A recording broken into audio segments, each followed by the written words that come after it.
it goes. Not that kind of transition. Okay. No, not that. Transition to the main thing. Sorry. I mean, but if you need to, yeah, you know, just because June ended doesn't mean you should be stopping yourself. Anyway, hi everybody! Happy month of Wrath. I'm Fable, the director of the Lackadaisy the animated short, and here with me today is Tracy Butler, the creator of Lackadaisy. Yeah. Hey. Also joining us is Knox, our lovely moderator, the man who fields our questions. Yeah. Yep. How are you? Kicks the bots. Yes. Thank you for kicking bots. How are you celebrating the month of Wrath, Tracy? By being very angry. Mm-hmm. We should all be so angry. Yeah. And who's Sleepless who hopped in? And angry. Yes, we Sounds like Katie. Katie hopped in. Hi, Katie. Yeah. Katie is a friend and a fan. Katie, how are you celebrating the month of Wrath? I haven't been mad yet, but I know I will be. Well, always guaranteed to be mad. Stay mad. Be mad forever. Kick asses that deserve kicking. So what's this month of Wrath thing? I have not been aware. Well, follows the month of Pride, of Last course. month was Pride. This month is Wrath. Oh, I see. We gotta cover all the seven That's sins. fair. You know? Oh, it is month 7, so I guess this is the last one. The last month ever. Next month is a comet. I mean, given how things are going lately, that wouldn't be surprising. Let's go, comet! Let's go! Take us back to the KT extinction, baby! At least we get to... We need to at least see the short before the comment happens. Oh, damn, you're right. Okay, I'm gonna call up the comment right now. I'll call it up, and I'm gonna ask it if it could just delay by, like, you know, a few extra months, if that's nice. Yeah. Also, hi, Kari. I opened the window, and it's even warmer now. Yeah. So now also we are joined by Kare, one of our lovely animators slash cleanup artists. Hello. Hello, everybody. Hello. Here, I'll put out a notice. So, are you guys working on the actual animation today? Or on the short? I'm going to be working on notes right now because I need to get through some notes. I may be animating later.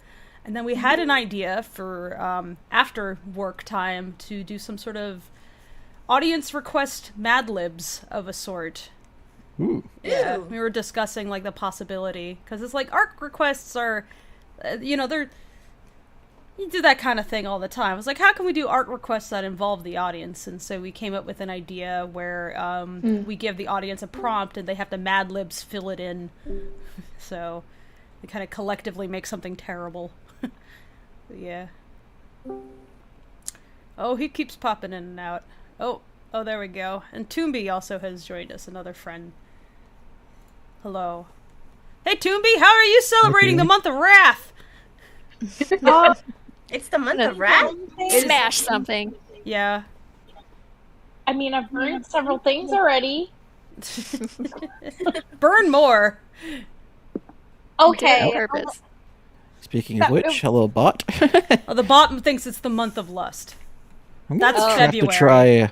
I'm gonna have to try reporting the bot through another channel because it's always the same fucking pattern. Mm-hmm. The same avatar, the same site. So, I mean... Yeah, I don't know if it's just a duplicate.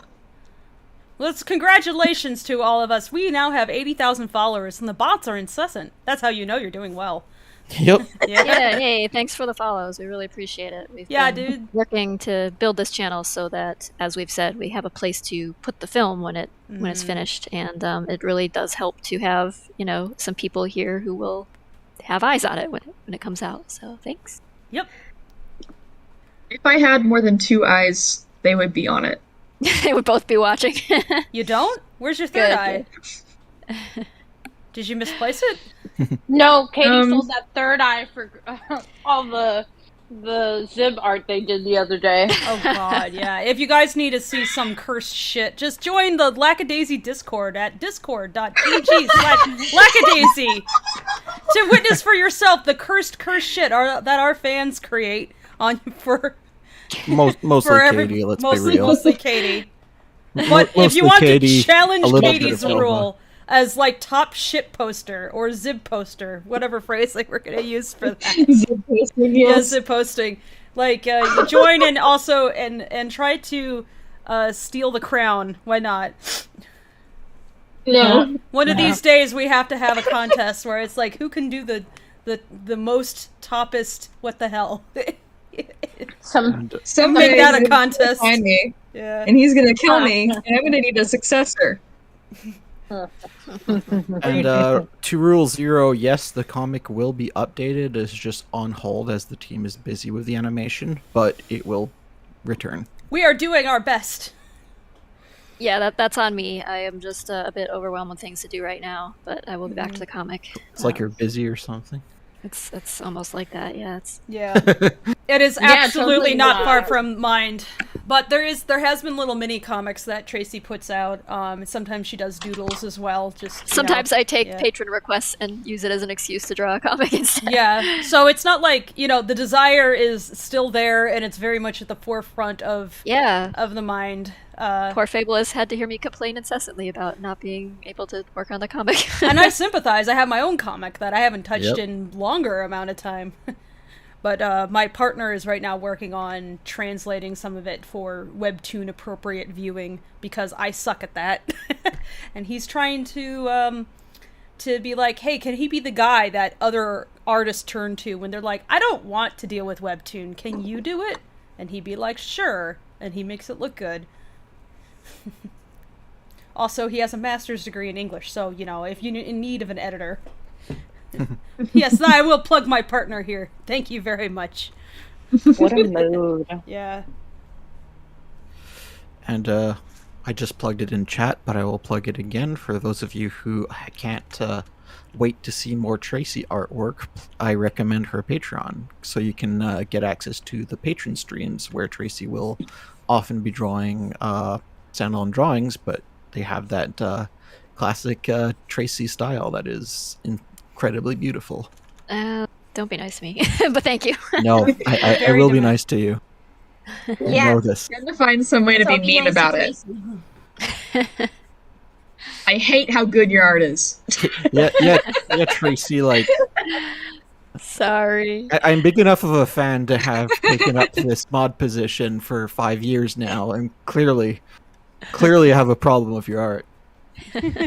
Thank you, I appreciate you all. Tracy uses telepathy to make me stare at her beautiful pictures for several hours.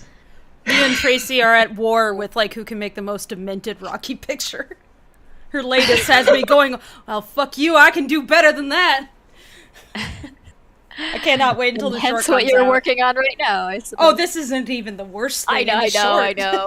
Yeah, he's definitely, his expressions get pretty extreme at a certain part in the film. Yeah. I can't wait to show everybody. How much of his skeleton can he expose? How much can his jaw can his unhinge? Face bones. Yeah. How non-Euclidean does his geometry get?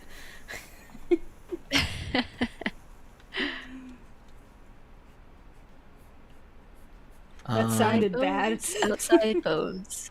Francis, remember that your teeth are outside bones. What? Sorry, go ahead. I was going to ask the first question, if that's... Sure, sorry. Francis Olivier says, kind of a weird question, but is segregation something that the characters from Lackadaisy ever have to deal with? It certainly was a thing in history and was, especially in the South at the time, it was segregated. Civil rights movement was still about 40 years off. But it's not something that the comic approaches directly. I mean, technically, yeah, it would have been a thing that was happening. You'd have things like, jazz performers being able to play at a venue, at some venues, but not being able to be patrons of that place. Like they'd be invited on stage, but you couldn't like be served there, or really garbage things like that would have been going on at the time. There'd have been establishments that wouldn't allow Jewish people in. It was like that. So yeah. Yep. Hispanics weren't allowed in certain places. Yep. Yeah. Fun. Yeah, but the speakeasy environment actually was a place where you'd get a lot of like intermingling that didn't happen in like so-called polite society. Polite society wasn't very polite. It was really like shitty and bigoted, but in like the rules didn't apply, when you went to a illicit establishment. And you're already breaking a few laws. You might as well break the rest of them. Like certainly some of them, like they all had their own set of rules, but a lot of the time, you could be seen in public. You can turn away patrons you otherwise couldn't be seen in public with. Yeah. Like most of the time they were more interested in selling a drink, so they weren't have money, we'll sell. Right. Yeah. Skittle asks, so why does everyone act scared when they see Rocky? He looks fine to me. It's mostly his behavior. Sometimes it's his teeth, but mostly his behavior, I would say. And the things he does, or, will do for... If anybody just a gets silly to know... Billy. If you get to know him long enough, you become concerned. You ever have one of those family members where, or were you ever one of those people that, there you go, there's your reason. All of the above. He seems to, the answer is yes. He gets so into what he's doing, he loses his sense of self-preservation for not only himself, but also everybody around him. So, it's a bit concerning. Hey, Grim, thank you so much for the $20 super chat. Grim says, love the animation, love that you're able to follow your passions, and would never want that to change. That having been said, I demand that it immediately change so we get a new comic page. Joking aside, new page when? As soon as I am able to. The next thing I have to get through is the volume 2 reprint stuff. I have to reformat the book, get it all ready for print, and do the back cover and front cover art. It's all stuff that's like in service of making sure that everything can go forward. Right. So I've been doing things that assure that we're able to afford to finish making this. So we did our Kickstarter and raised the bulk of the funds we needed for this, but we've still needed ongoing funds because making animation, I don't know if you know, is extremely expensive and time consuming. Mm-hmm.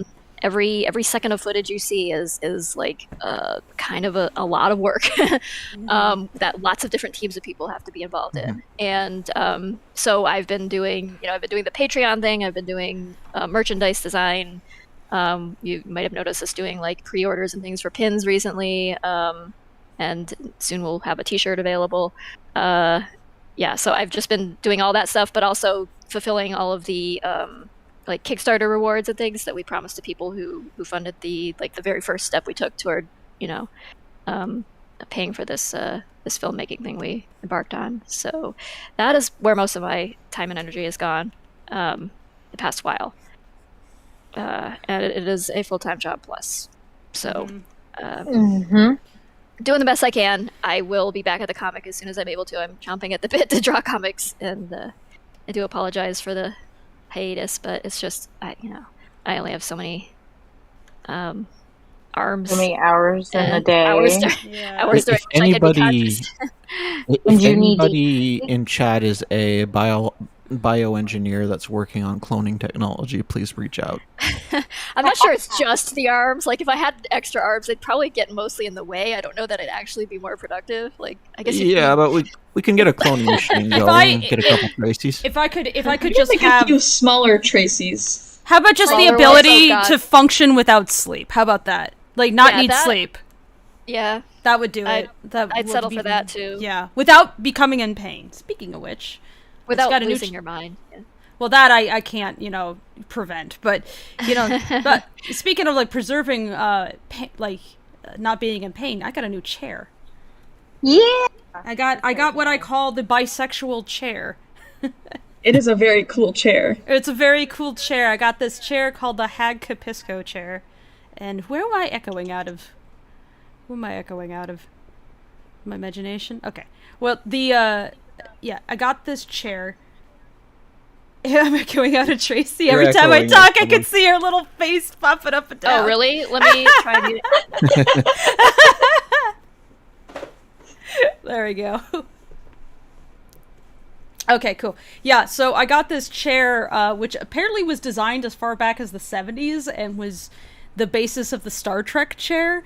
But it's this office chair where you can swivel it around, and like it's got like a saddle seat, and if you turn it around, you can sit in it backwards with your legs going through the back of the seat, so that you could actually lean forwards and have the chair support your stomach and chest, which is great if you're an artist. You can imagine how useful it'd be. It's like, wait a second, you mean I could sort of lie down and draw? Yes, you can. And the chair goes up a lot higher than most office chairs too, so I could actually park my tiny little self, like, and perch it above my Cintiq instead of it being slightly above me, which is not good for my shoulders. So that's been helpful so far. Been really happy. Nice. Yeah, I've been dealing with a lot of back issues for a while, and after only a few days of sitting in this, I've been going to sleep without my spine in pain. It's great. Nice. Yeah. Well, keep us posted on how that goes, because that's interesting. Mm-hmm. It's basically a chair that's built to fidget in, and I call it the bisexual chair because you can't sit straight in it. Yeah. Alt Grendel asks, how long did you take developing Lackadaisy before actually working on the comic? Oops, I muted myself. It was in development before I started, probably for about, I want to say 7 or 8 months. Way back in 2006. And yeah, I started it, but then like the development and work really wasn't done at that point. It was, like the research is always ongoing, to make sure I'm getting the details of certain things right. Like sometimes I don't know that I need to know something until I'm getting close to, drawing that, or I'm fleshing out that part of the script more precisely. It's kind of a situation where I've got like skeleton of the outline there, and then I've got like things fleshed out up to a certain point, and then it kind of tapers off to being less and less detailed. Although the plot beats are there, it's like you kind of fill in the exact dialogue and things that you're going to be using and stuff like that, and the exact like scenery that's around the characters and things, as I get closer to drawing it. So it leaves me some room for a little bit of creative license and improvising little bits and pieces of things in there as I get closer to it, which keeps it interesting for me. But so it's like an ongoing writing thing, just on top of a outline, if that makes sense. But all the like the character design and the overarching like story and stuff like that were developed over the course of about 7 or 8 months, I think. Crystallistopia says at Lackadaisy, how are you? I've had better months, but okay. Still alive. I can't speak for everybody else, though. Let them answer. Yes. Paige Anderson asks, when do you think Lackadaisy will be ready? Meaning the short. Oh, someday. It better be soon, because we're gonna run out of budget otherwise. We're getting cranking close. It. Yeah. Don't want to put an exact figure on it, because then we'll just end up doing what the game industry always does and like miss it's like you end up jinxing yourself. Trust me, we do have an intended date basically, but like we just don't talk about it because you don't want to jinx yourself. You don't want to jinx. Yeah. And like things happen that you just can't predict, and some like a plague. Like a plague sometimes happens, or a rebellion, or government overthrow, or whatever the fuck awaits us. It's been a month. It's been It's been an interesting circle. It's been an interesting 6 years. Yeah, but that sort of stuff like affects not only industry and things like that and how things work and how available things are for you, but it affects the people working on the project too. And sometimes you just have to make room for people to be kind of yeah. You cannot tell people as their boss that they have to stop being sad. Yeah. Like that's just not appropriate. Oh. Yeah. You know, I have a conversation for off stream then. Oh. Though I know for a fact that some bosses do tell people to stop being sad. Well, that doesn't make it right. It's like, oh, a family member died. You have exactly 1 week to grieve that person, and then you better be back to like 100% functionality. Or the society we live in is. That's not okay. Yeah. No. Somebody asked about future plans for the your future plans after the short is done. My future plans? Sleep, yeah. Projects, that kind of thing. Vacation, short vacation, which, yeah, I mean, most of us haven't had more than like 2 days off in a row in a long time, so, or more than 1 day off, like 2 days off in a row would be like a frickin', would feel like a vacation. Yeah. Feel like, oh, I'm indulging, oh no. Yeah, we have plans for additional, like, short stuff we'd like to do, but it all really depends. You know, whether or not we can do it depends on how well the film does and if we can justify doing more. I sure hope we can, but we shall see. So, what's being said is, everybody, when it comes out, like, share, retweet, show massive amount of support. We would appreciate that very much, yeah. I just realized I misread the question. They're actually asking about future plans for Lackadaisy. Oh, yeah, that is basically future plans for Lackadaisy. It covers that. I mean, the comic will continue, and more books will be out, and more shorts, hopefully, if we can swing that. Like I said, though, depends on response to film. If we get, like, you know, like 100,000 views and then it fizzles out, I kind of think we can't do anymore. But if we do good and the executive producer sees that it's done well and maybe some other parties see that it's done well, we may be able to fund more things, and that would be lovely. Wow, thank you, Keaton, for the giant super chat. Oh wow. Oh hey, thank you. Damn, thank you. Keaton Hudson gives super chat and says it's looking fantastic, keep up the great work. Thanks, Keaton. Thank you. We're trying. Yeah. Jake Dobler asks, why are people scared of Seraphine? Because she makes me happy. I would work for Seraphine. Same. Well, it's probably her large gun, and maybe also a little bit her teeth, just like Rocky.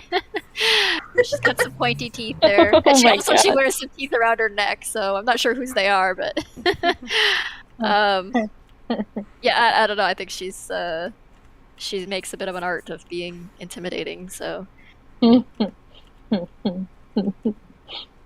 evil in her eyes. yeah. She looks like she's having fun, and she's good at what she does, so she and you can receive an Nico internship with the Savoys. Yeah, they have more or less like done such a good job. They have almost nothing else to do, and this is largely why they get paired up with Mordecai to kind of help him, although he doesn't really consider them helpful.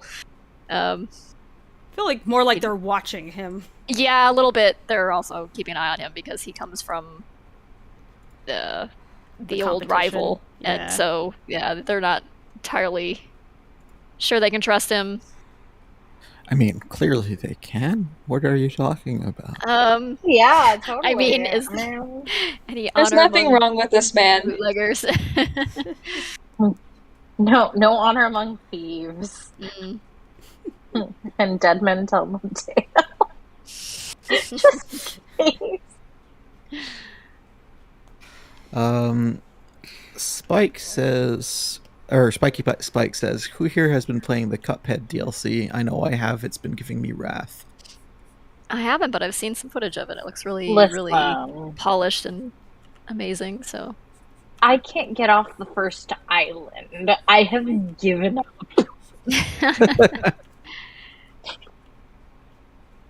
Okay, heavy question.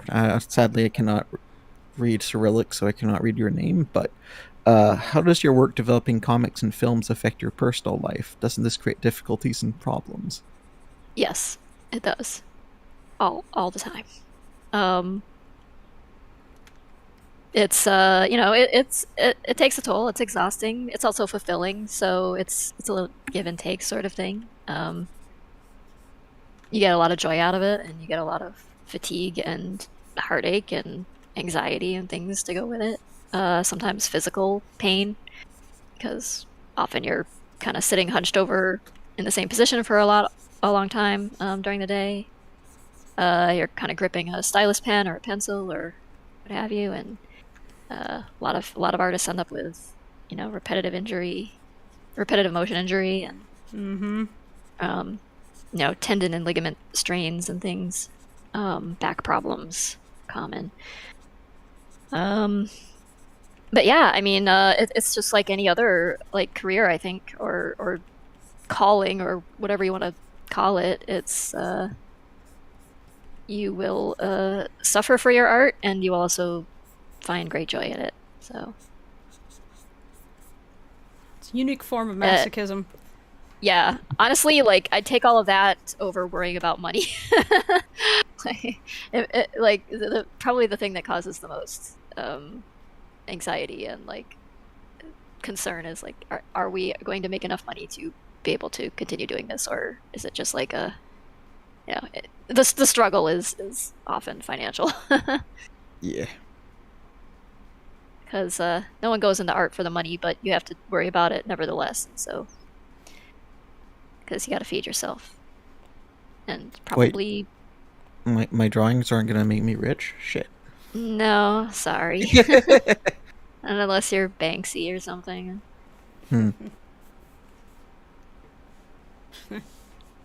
Supranical Spunk asks, question for Lacka Crew. If you and a Lackadaisy character were ever stranded on an island, who would you want to be stuck with and who would you not want to be stuck with? I think I would want to be stuck with Lacey or Elsa or Lacey. Elsa would be good because she's a nurse. The two. She's seen some shit. Yeah. The dependable characters. It's like everybody else, you're probably gonna die. Yeah. It just matters what form and how quickly. Yeah. Nico's a good option.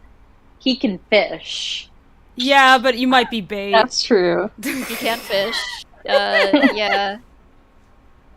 No, I think he'd be pretty chill in an island survivor situation. The problem with Nico is that he wouldn't be compelled to leave. So he would be of no help. That's I like it here, so, yeah, that's nice. Let's stay here. You're like, no, I have to go home. My wife and children. He's like, why? No. I'm sure they're fine. I mean, I would want to be stuck with Rocky just because I think it would be fun. There wouldn't be an island after about 2 days. It would be entertaining, but it would be short-lived. He would try to build a pyre to get the attention of the Coast Guard or whatever, and there would be no island very quickly. So and also he lit it exactly when nobody was around and nobody noticed. So he noticed. That's the important thing. Thank you, Keaton, for the other super chat. Oh, thank you again, Keaton. That's really generous of you. Thank you. We appreciate that. Super chats do go right to the project, as we, hire additional artists and things. We got to pay them, and these funds go toward that. Well, sorry, Tracy. Go ahead, Kari. They ask, what about surfing? I would also like to be stuck with surfing. I wonder if I would survive that. Still, I think it would be an interesting experience. Probably it would be, yes. I mean, it's. I think for most of them, it'd be fairly interesting. An interesting time. It's just like, how long would that time last before everybody perished because bad decisions were made. Victor would be a good option too. As long as you're more useful to Seraphine alive, you're probably okay, let's be honest. Yeah. You can negotiate for a little while. Negotiate the terms of your continued existence. Keaton says, I unfortunately got to get back to work, but I know you guys had helped to inspire me to draw, and even working on trying to publish a children's book about dealing with diabetes. You guys are beautiful. Oh, hey, awesome. That's really cool. That sounds great. Good for you. I want to read that. Tell us more about it sometime when you don't have to run off to work. Does someone have a bird? Many. Yeah. I like how you just sensed that question, Fable. We need to have that in the frequently asked if we... Does Fable have a bird? Yes. Yeah. Are there birds? Yes, they're fables. I live on Isla Nublar. So yes. Jake Dobler asks, will the cartoon be 20 minutes? It would be at more least than 23. That, yeah. It's long. That's why it's taking so long. It was... Originally I intended to make it a little shorter, but then we kept realizing it needed a little more breathing room, and somehow added 5 minutes. So. Added more. Yeah. Yep. Yeah. That was way early on. We haven't been like, it hasn't been a shifting sand situation. Oh, hell no. We locked that down. Like, early on, you have to really nail down, especially like in the storyboarding process. You make it very clear what you are doing, what you're animating. You can't, it's not like a live action sort of thing where you can kind of piece together a film after the fact from the footage you get. You have to kind of do it in reverse, where you determine exactly what you're making and then animate exactly that. We don't have the like spare budget to accidentally animate things we didn't intend to use. So, but yeah, we started out like saying, I think when we launched the Kickstarter, we were like 10 to 15 minutes, and then we got our budget and we got a little more ambitious, and we're like we ended up landed at like 23 minutes. So. Mm-hmm. Oh, what a fool I was. But that budget, we got more than we anticipated early on at that point, and so we kind of like kept it kind of modest. We had like a wish list of a script that we had written where we were like, okay, let's write it as ambitiously as we feel like, and then we'll just like work on we'll work on cutting stuff back once we figure out what the actual budget is, and then it just blew our expectations entirely. So we were like, well, damn, now we got to do the ambitious version. Yeah. So yeah. Sorry about your uncle, Tyler. Glad we can cheer you up a little. Aurora Jaws says, do you sell at conventions? I have in the past. I haven't since COVID happened. But I'm thinking probably once the film is done and books are back in print, I will probably start appearing at conventions again. Book printing has also been thrown for a bit of a loop because of COVID, and so I've got currently got 2 books right now waiting to actually be printed. They've just been like sitting there finished, and it's just hard to find. You become very, very familiar with how international the situation is, and like how not unique the situation here is. Once you start dealing with anything outside of the borders of the country that you're living in, it's even within the borders of the country, because So, as some of you may know, almost all printing is done overseas, mostly by China, and the reason for that is because that's the only place to print where you end up with a competitive printing rate, basically. And because of COVID and lockdowns, all of the printers there have a backlog, major backlog, because they've had to shut their factories down and things to. God damn it, Katie! Thank you, Katie. Stop that, Katie. No, that's not allowed. It's a zip post. It's orange. Hey, like, it shows up orange on my screen anyway. I don't know about you Yeah. guys. I see orange. It's Dorito colored. We've corrupted your boy so badly. Yeah, so the shipping as well, but printing companies are backlogged big time. Shipping is backlogged. Shipping containers are in short supply. Shipping itself takes longer now. Things get stuck over in port because there's fewer people to unload things, and there's nowhere to put all those things because truck drivers are also in short supply, and paper is in short supply, also because of COVID-related reasons. And then the US-based printers, so we switched over to wanting to print in North America just because of all those shipping problems and the backlogs that all of the other printers that we would have normally gone with are dealing with. But now the backlog has bled over to North American printers as well, who largely do things like yearbook printing and things like that. They're now taking on like much bigger projects than they normally would, doing like book runs and graphic novels and stuff because everybody's scrambling to find a printer. Yep. So they're also like backed up. So we're just really trying to find any printer at this point who can take on the books that we've had just like sitting on the on deck waiting to go. Yeah, it's been a time. It's been a thing. Yeah. Quite a time to be in business for yourself. Oh god. Yeah. Be gentle to small business guys. Like, seriously.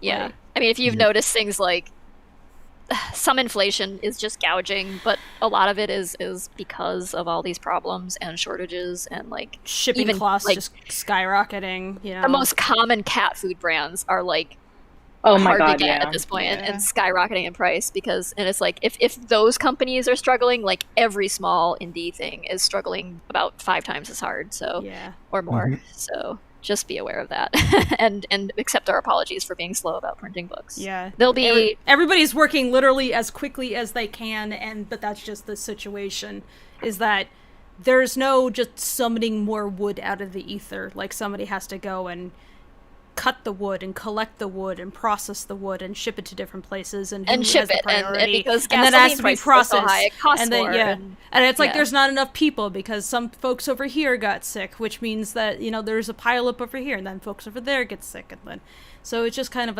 a cycle where everybody involved in any kind of small business thing has to basically tack on like 6 extra months onto any project they're doing just because it happens. It's just something goes wrong. So the whole system that people are used to for how long it takes stuff to get made beginning to end, everybody's having to become like much more flexible, much more responsive to like suddenly oops, another thing happened, and like basically a lot of like tightening the belt just so that you can get through the latest snafu and so that you can survive to the next thing, and hoping that pans out. So it's tough for the little guys right now. Yeah. Lagging Leland says, what would you call this art style that Lackadaisy has? I noticed that Farfetched, Villainous, and Tomorrow Will Not Name have smooth animation and a similar style. I don't know. I think we're influenced. We're influenced by like the Xerox era of like Don Bluth and Disney animation. I would say. Yeah, it's just kind of the general zeitgeist. Like a lot of folks who grew up around the same period of time and have a lot of the same influences, just kind of latching on to similar features, basically, because they associate the kind of stories they want to tell with that look, or they just grew up drawing like that as well. So it's just kind of a natural consequence of just waves of art. So none of us are like directly pulling from each other, but we're pulling from very similar spaces. So, yeah, we grew up in the same culture, watching the same types of film animated fare, and so we often have a very similar idea. Spent a lot of time on DeviantArt. DeviantArt.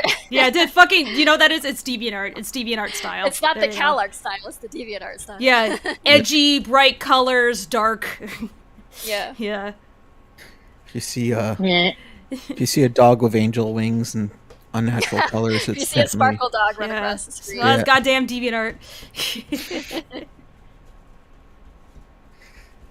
Generic username says, in the intro comic, did you use any specific references for the Steam engine, or did you try to just make a US-type Steam engine?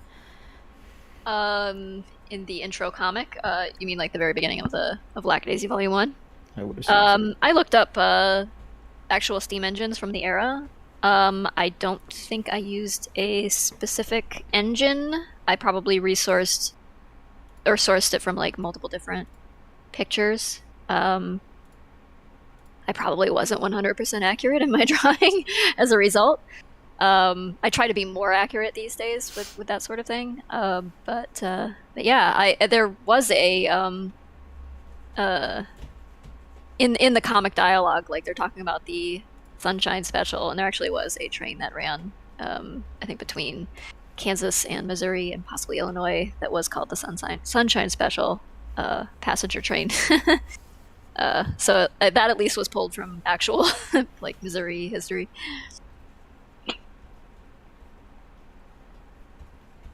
Dake Dress says, yeah, it feels like a mix of 90s, 2000s 2D animation and like 70s Disney.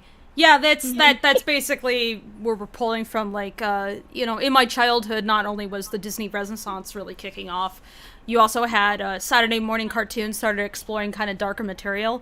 So there was Batman the Animated Series and Gargoyles. Like, Disney TV started taking off, and a lot of their early fare actually had sometimes a little bit of edge to it. I mean, Gargoyles was Disney, and like, imagine them doing that now. So that had a particular like dark deco edge, like a chiseled style that was very influenced by comic books. Yeah. And then also at the same time, like I said, there was the Disney Renaissance going on. So Disney was suddenly like just exploding with a bunch of movies in the 90s that were just making mad numbers, getting a ton of becoming critical darlings.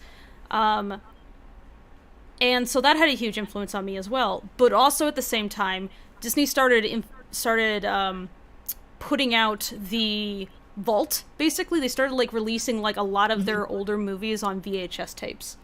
Yep. So you could go to the video rental store and get video and like oh, I can hear myself again. Tracy, could you mute?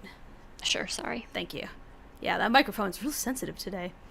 But yeah, you could go to the Blockbuster and you could like rent a bunch of videos, so you didn't even have to own a bunch of videos. And this is like pre-Netflix or anything. Like the internet was not something you could send video through.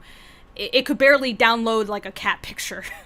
So yeah, you would watch a lot of these older movies. Like you just get them as kids, and a lot of them that I tended to gravitate towards, and a lot of other people in my generation gravitated towards, were a lot of those Xerox era films that honestly didn't do too well in their own time, financially or critically, but like became kind of like well-known staples because of like the video resurgence, home video just becoming so dominating, and so that obviously had like a huge artistic influence on a lot of us.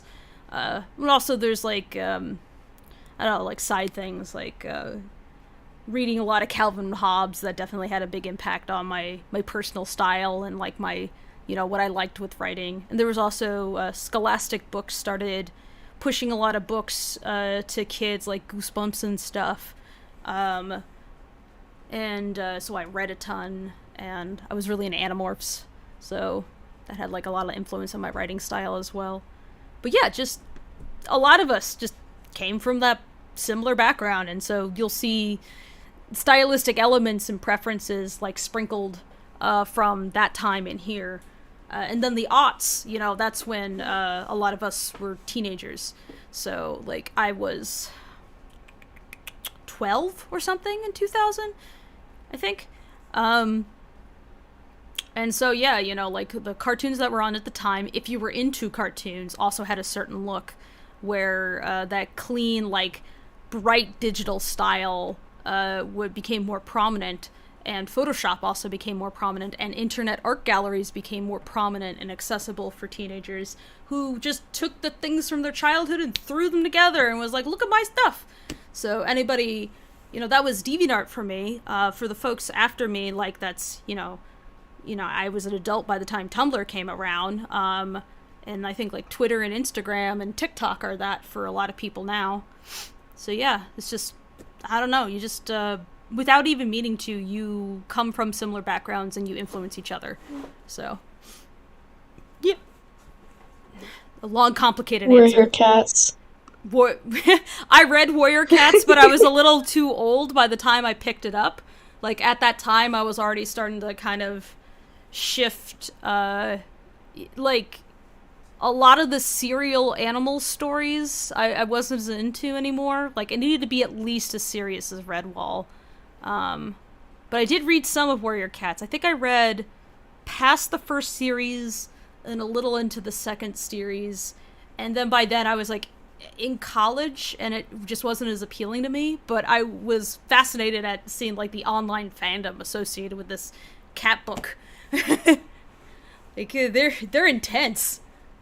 They make crazy, like this is a thing that never had, like, strong visuals really attached to it, and yet, like, this fan community associated with this cat soap opera got so intense and just, like, makes its own animated series over and over again. What the heck?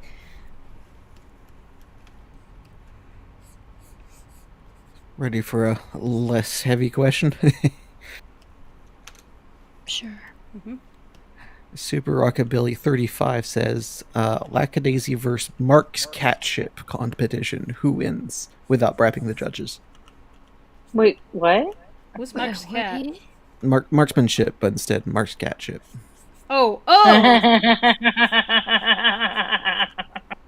Oh. It's a pun. I see. Like, is that some other indie animation I haven't heard about? I thought it was like Simon's cat for a second. Mark's cat ship. They're shipping Lackadaisy and Mark's cat? Dang. I just imagined some kind of spaceship with cats on it, I guess. And it belongs to Mark.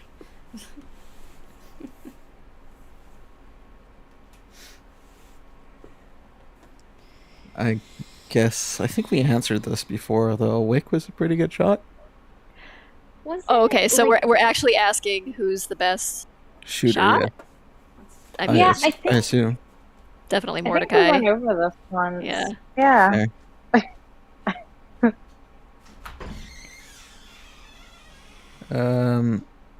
Skycheck49 says, other shows with animal characters have been making an impact, be it Stars or Hella.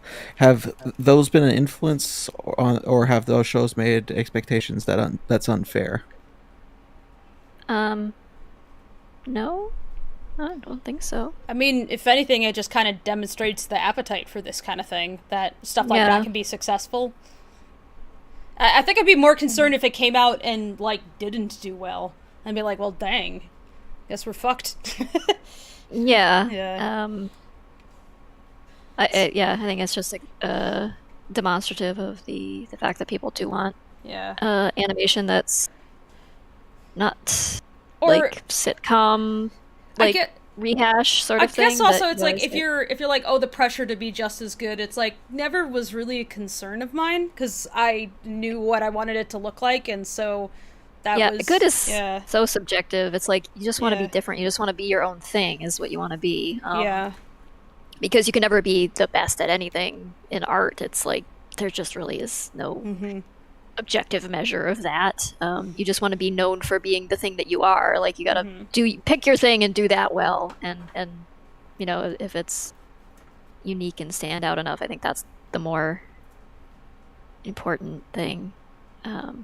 Yeah, people's tastes vary so widely that I don't think of myself as, like, trying to meet some, like, actual, like, objective goal. I'm like, there's very little of my goals here that I can even control beyond something for the fans and finishing it. People do some, like, stick figure animation that's, like, amazingly good, and that has, like, millions and millions of views on, like, YouTube and stuff. It's like, there's, like, good is... If you got something interesting to say and a way to say it, then, you know, it might have an audience. So. You have to find your gimmick and stick with it. Yeah, pretty much, yeah. Find your gimmick and stick with it until you get bored and move on to the next thing. Right. I mean, Yeah. Lackadaisy's been drawing around. terrifying pictures. Sorry, Tim, you can go on. These characters are pretty good for that. Their faces stretch. I was just going to say, I mean, Lackadaisy as a comic has been around for a while, and so many people love it, and so many people are drawn to it. I mean, I think just animating it's just like, hey, look, now, you know, you get to see them move, and it's just another medium to enjoy something that already thousands of people upon thousands of people already enjoy. So that's just my 2 cents. Mm-hmm. I mean, yeah, I hope it finds that audience that has enjoyed the comic, and also some new audience who enjoys animation and maybe hasn't heard of the comic. So.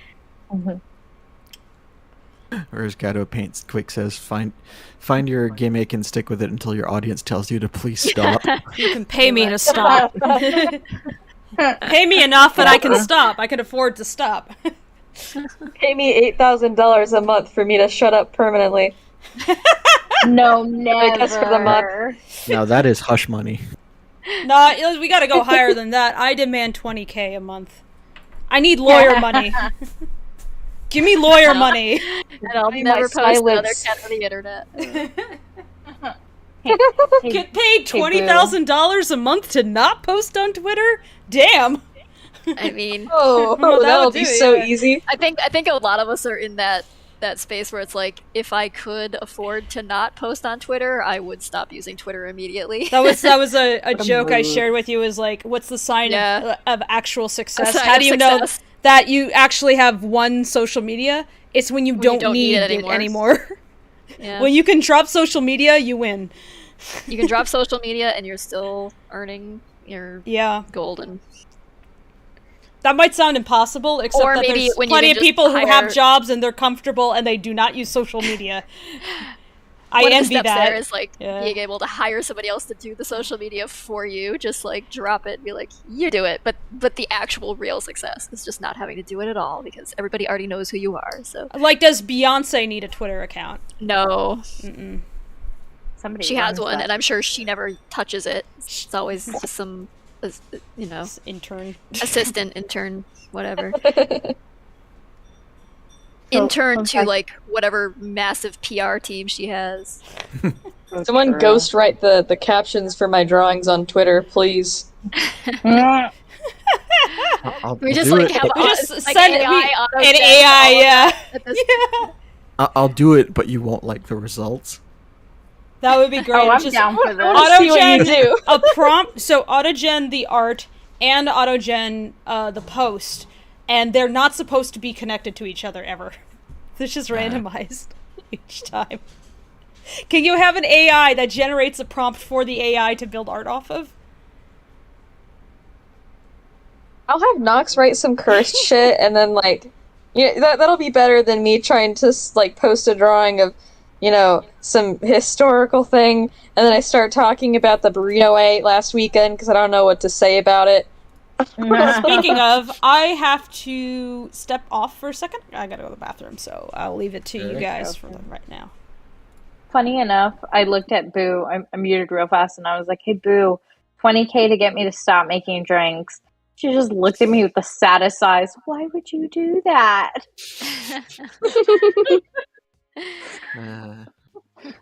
We've all got a price, I guess. $20,000 is pretty cheap. $20,000 a month. Oh, never mind. Yeah. A month. No. Jake? I don't think I make that much in a year.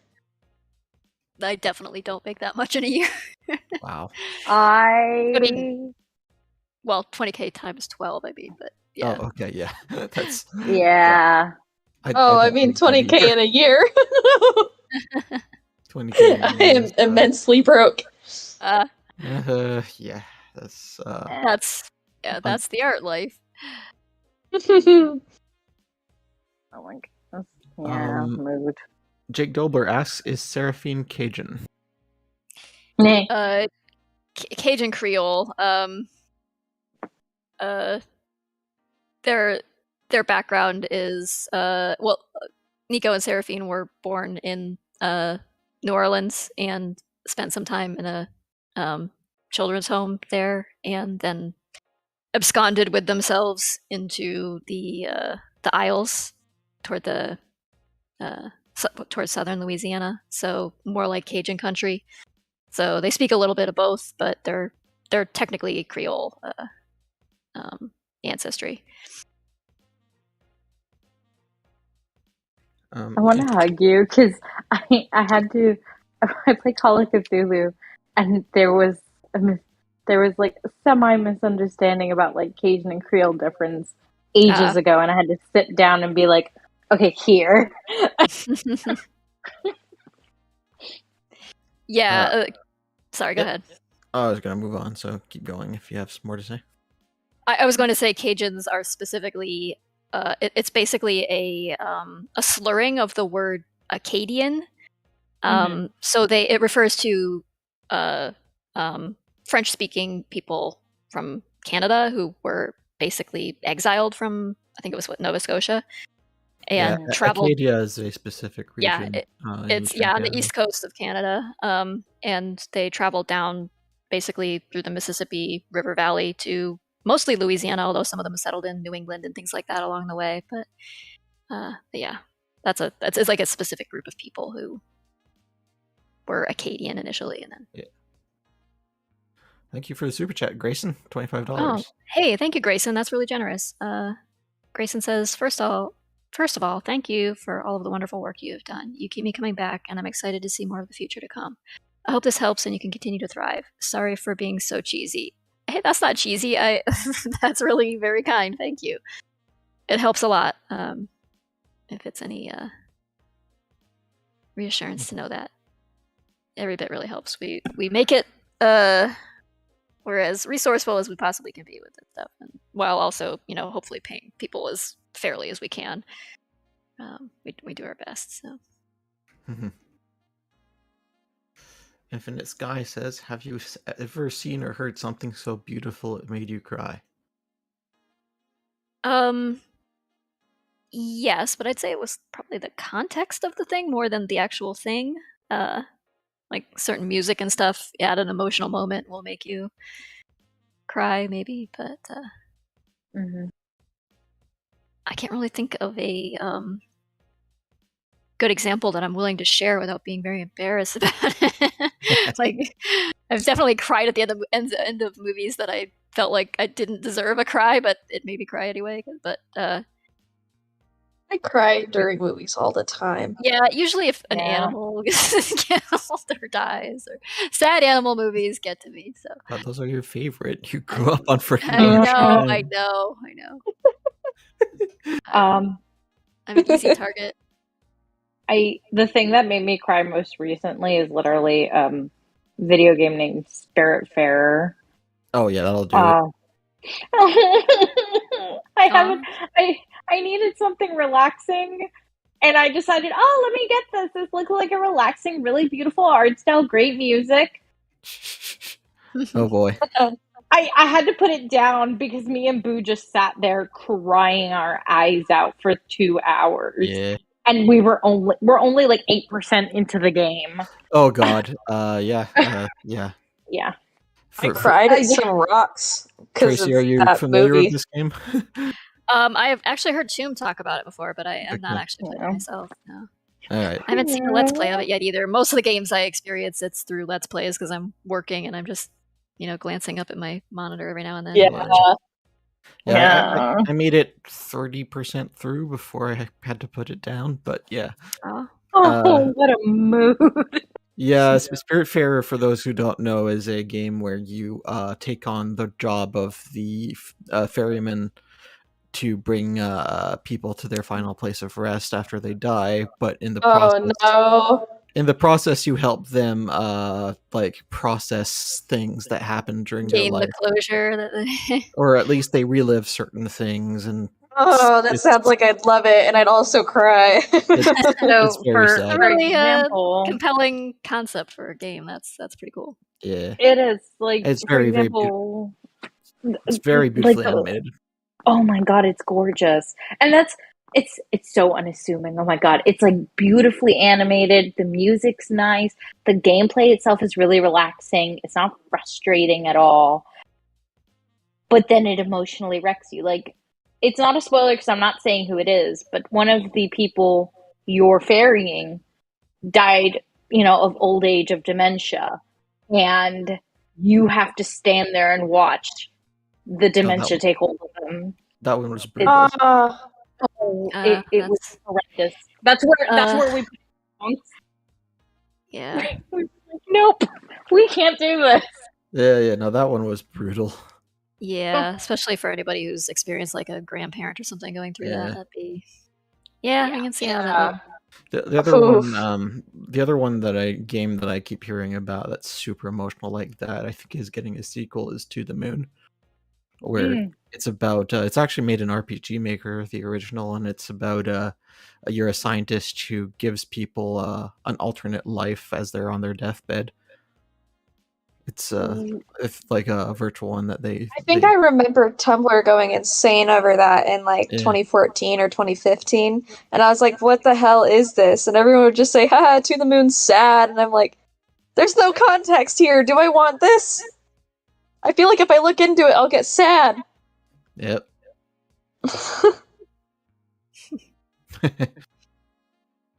Oh, there's the chat going. Oh dear. Hi, Nico. Hi, Nico. Oh, Chat has opinions about this game too. Yep. Oh god. Wait, I don't even have chat open. Sunny Donovan says, "Can't wait to see this. My friend is working on cleanup for Lackadaisy." Oh, cool. Awesome. Hey. Yeah, we have a very excellent cleanup team. They're just like killing it lately, just getting things done. So we're excited to see all that come together. So. I have a friend on the cleanup crew too, but it's because I made them because they're on cleanup. So, which is Z. So okay, yeah. Z is our resident Toon Boom guru. Yeah. I'm back. Hey, welcome back. Hi, back on Nox. We were just talking about some games that make people cry. Nox really just got away with that. Yep. Super Auto Pets when I cannot win. Yes, Super Auto Pets does. It doesn't make me cry. It makes me angry. It makes me want to punch my monitor. And then I want to keep playing. And then keep playing. I think because I'm angry and I want to punch my monitor. You fight, you get to 9 wins, there's no way your team can die, and then some fucker with a vulture takes everybody out, and you're like, why? It was just getting good! I'm that fucker with the vulture. Damn you. Logan asks, any animated series or movies that you're looking forward to right now? This one. Yes, Lackadaisy. Yeah. I look forward to that, and also look forward to hearing what it sounds when when Tracy's actually rested. Oh my god, that'd be so great! I have not heard it in I'm 5 sorry. years. I sounded really excited for that. Sorry. I probably sound mostly the same, honestly. I have been accused of being as dry as toast, as personalities go. Oh no! Excitable one. Sorry to disappoint. The crouton in our salad. Personality. I'm looking forward to the video where Fable and Tracy are taking their vacation out in the woods and they scream into the ether. I want that video. I'm just wondering. Yeah, my boyfriend asked the other day, like, what are they gonna do after the short? And I was like, well, they're gonna go scream in the woods. And he was like, no, I mean, like, are they doing anything after that, like, project-wise? I was like, oh. Well, the comic. They're gonna go scream in the woods. Screaming in the woods is the project. Yeah. Seeing how many... That was the end goal all along. I'm gonna rip off all my clothes and crawl around on all fours and catch rabbits with my teeth. I give up. I'm going feral after this. I'm going feral. Bye, everybody. Also, how many new kids come out of this? Oh my god! I'm just gonna go dig like a burrow and live in that. I'm gonna be the new cryptid, guys. Well, the sad part is, let's go put them in the dirt. Catch those Fresno pants. If the Fresno pants can be a cryptid, so can I. Fuck you. The bar's low, guys. So I got a new job for y'all. The sad feels thing, open. Love those things. Yeah. The sad thing is, literally the person who is in the best position to make sure you guys stay sane is literally called the Queen Cryptid. True. Yeah, she's the straight one in Sure. amongst us. She's the organizer. Yeah. I will say this: if y'all give me enough heads up, I will literally take the entirety of my bar with me and be like, "Hello." Yeah, sure, come here. And by straight, I didn't like mean to see straight that. you know, I didn't mean straight like boring straight. I meant straight as in the calm one. Yeah, like the straight man. Far in a from comedy. straight, yeah. Although- Straight Straight man, as in not sits in straight. chairs normal. Yes. None of us can sit in chairs normally. I am right now in goblin mode on my chair. I got my feet propped up on the foot ring. I'm sitting reverse cool guy style. I just got my arms perched on the back. Jake's like, what about the rake? I think Fable ate the rake. It's What? delicious. Tastes like licorice. The rake is one of those internet cryptids. Oh, Thank you, Egyptian Princess, for the super chat. Egyptian Princess says, "Hi everyone, this is my first time donating on a live stream. You guys are wonderful. Thanks so much for creating something so great. Could each of you tell me who your favorite character to draw is?" It changes day by day for me. I have a lot of fun with Rocky because he is so, like I was saying, I'm very dry as toast, but he's so opposite my personality that it's like, I don't know, it's An outlet. it's liberating to draw him. He has an outlet, I guess, for like expression that I never freeing really... a little creature in your brain. Yeah. He's a much louder personality than mine, so it's fun to be able to draw him, and he kind of like, I don't know, it's vicarious. I love writing, and when you can just, all you gotta do to write is you're just listening to the character talk, and it feels more like you're recording it rather than actively building something. Yeah. Once you get to know them well enough, they sort of take on Like, you a can life of hear their them. own, and you are no longer like steering them. They are just kind of steering themselves, and you're watching. It's a very weird but very cool sensation when you feel like you know your characters that well. I love it. I love it when that happens. Yeah. It was really And interesting, they're doing actually. things you want them to do. They're just doing things. Yeah, sometimes you'll be writing and your characters just go off in a direction. You're like, I guess I'm following you here. It'd be like, it'd It's be like when much the better sun's for the walking plot if you didn't do this. But they're like, but I'm doing it anyway. What a mood. Try it and stop me. Yeah. Oftentimes it's because it's like, if you made them do what was good for the plot, they would not be in character anymore. It wouldn't be them. You'd be twisting them to fit your point A to point B, rather than finding out, like you'll have, like in my case at least, like when I'm writing, like I have like places that I intend to go and a structure. But what's interesting about writing is figuring out how to get from A to B in a way that feels organic and like what the character would do.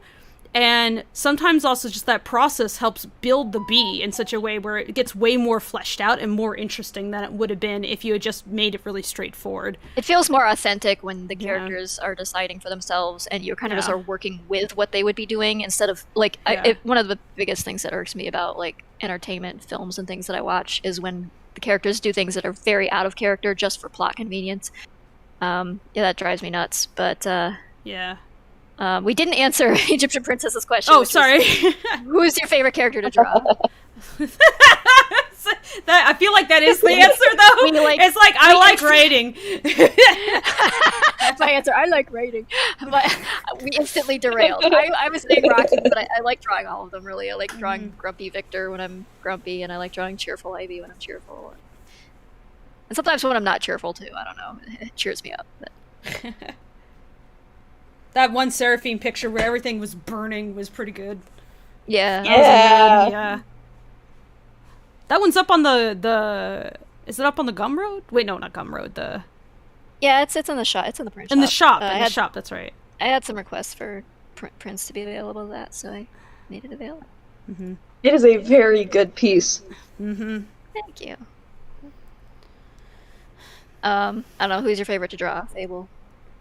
I mean, I like all of them a lot. I think certain characters, like their general acting style, I tend to have an easier time with them than others. So, like, Rocky is definitely, like, both the character that I've drawn the most, but also, like, I kind of get how to treat him when acting. I like Zib, his triangles.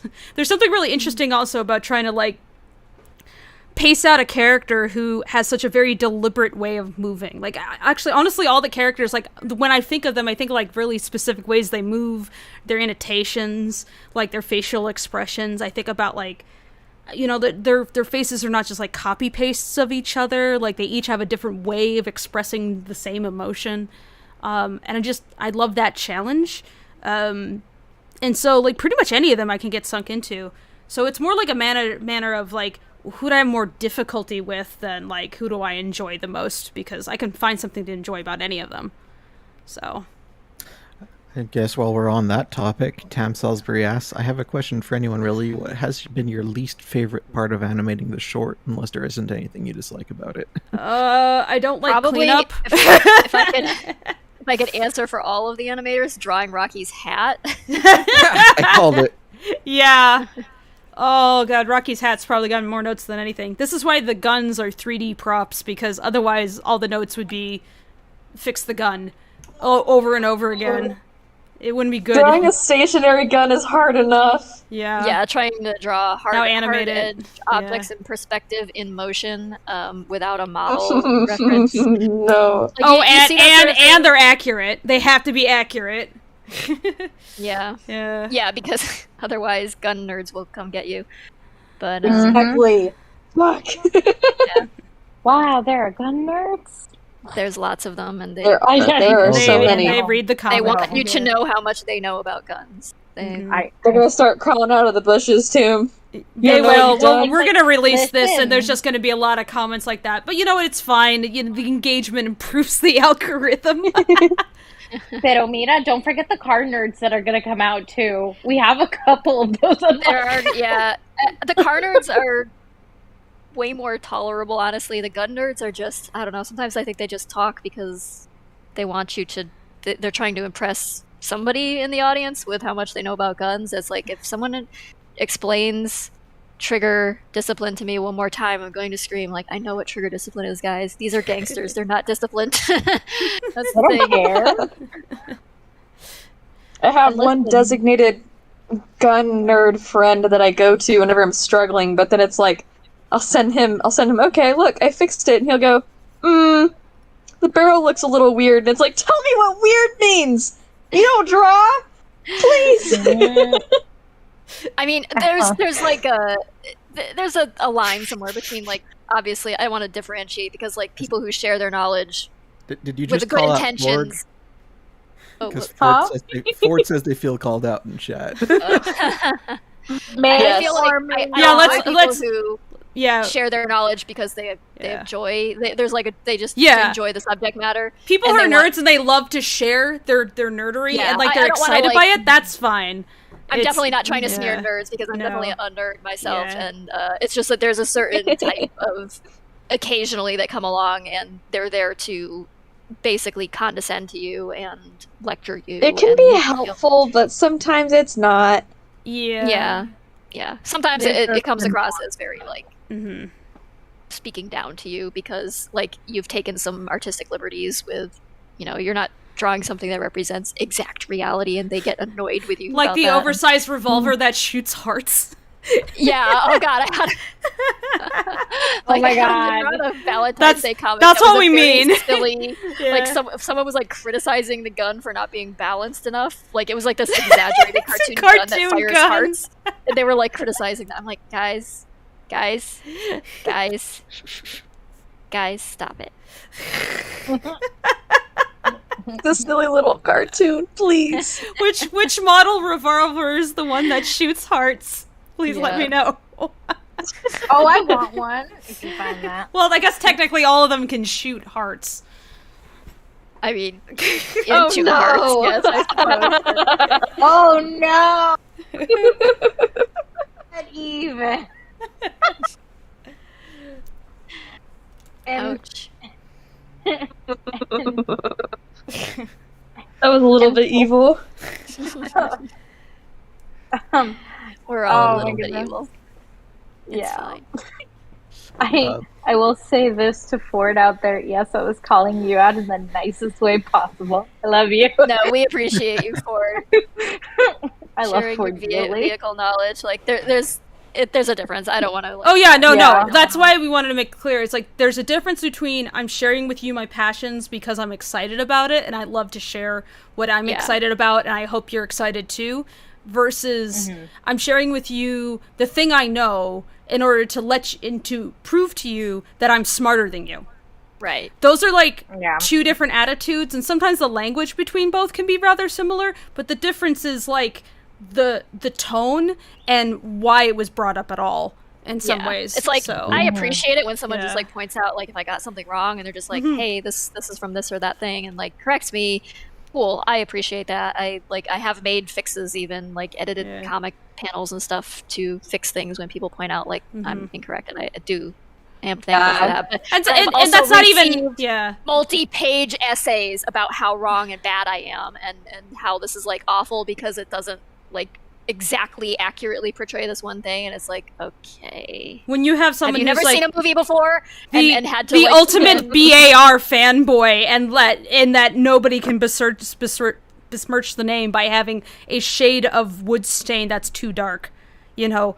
Maybe this is not about how much you love guns anymore.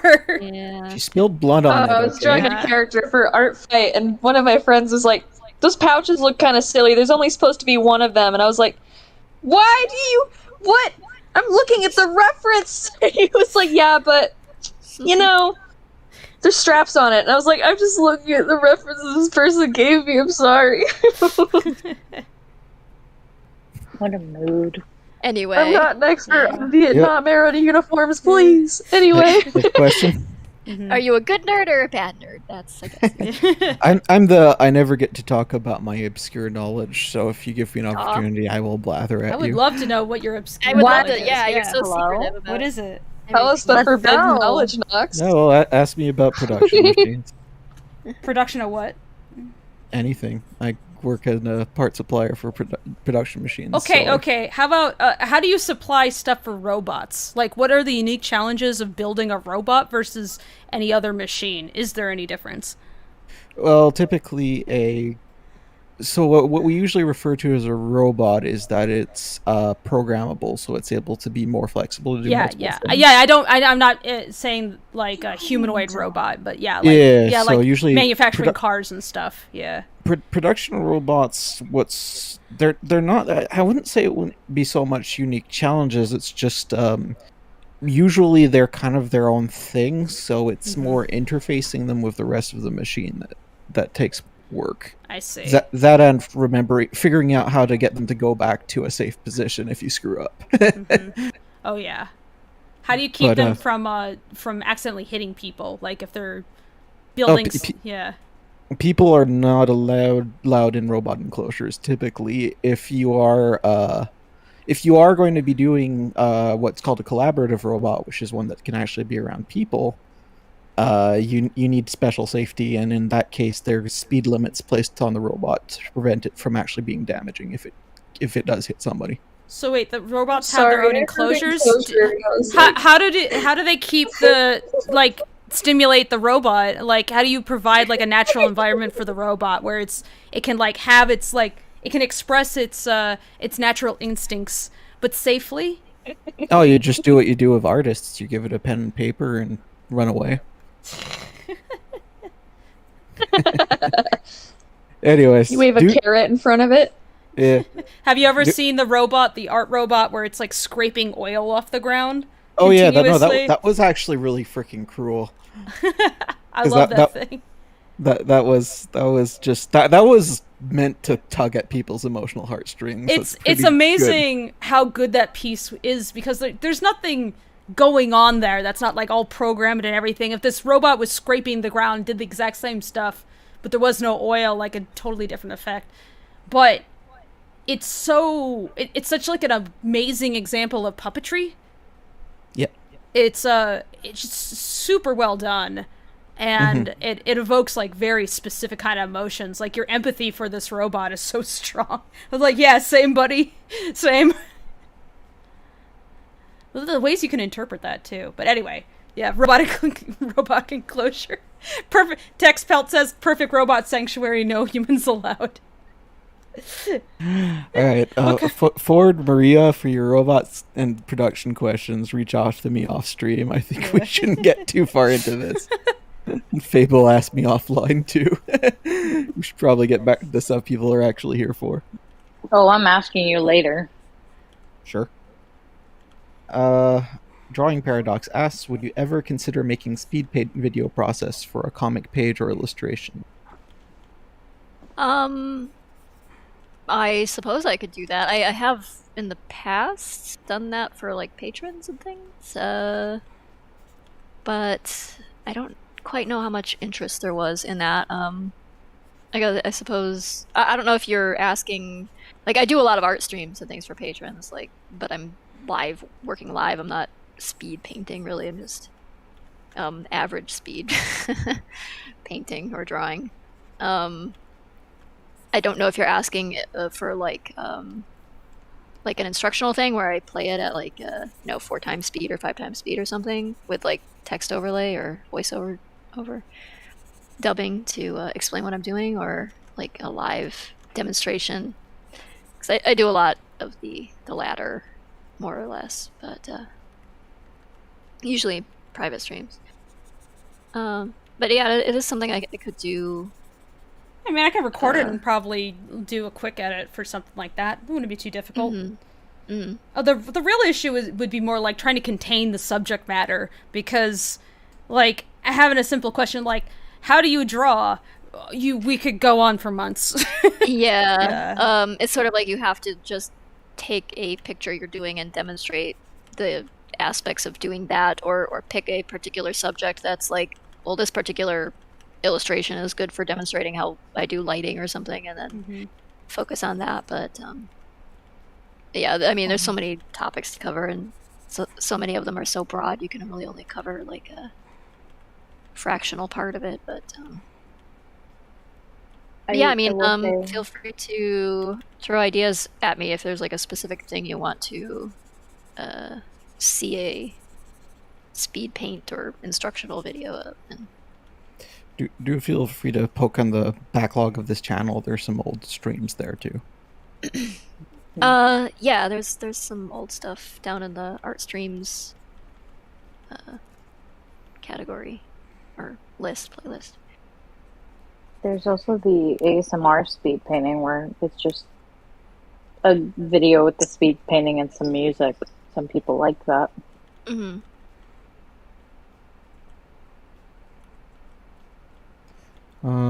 Joe Plants asks, has Freckle gotten any sleep in the days between the first and second shootout, or has he just been laying sleepless in his blanket burrito of despair?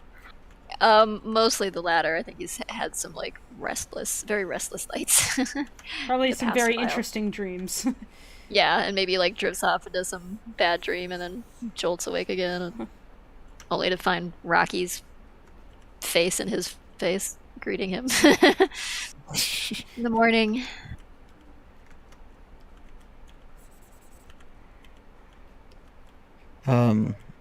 DJ says, don't know if you guys will see this, but do you guys plan on making a fan animation in the future of Mordecai meeting Mordecai from the regular show? No. Nah. Although that would be amusing. I like regular show, but I don't think I have the motivation to spend that much time on something like that. Yeah, I mean, animation is so hard and time consuming and expensive. It's like plus the legal aspects. Imagine. Yeah, and also there's the intellectual property angle. I kind of don't want to cross that. Like devoting the time and attention. It's like it might be a fun little scribble to do at some point, but like a full animation would be a no. Yeah. Though I guess the fans could have fun with that if they wanted to. Certainly. Yeah, you guys go for it. Do it for fun. This is more of a sad question. Dr. Alade has said, do you guys know about Technoblade, which I looked it up, as a YouTuber who recently passed away. Yeah, I heard he had a long struggle with cancer and passed away yesterday. Just very sad. I was not someone who was very familiar with his content, although I definitely heard the name before. I just happened to spot it trending on social media yesterday. So. Toon Kid asks, remember the animated Justice League show of the 2000s? Yep. Yeah, I remember it. It was fun. Yeah. A lot of entertaining stories. I like the one where Batman just sits on a swing set with that little girl and they just talk.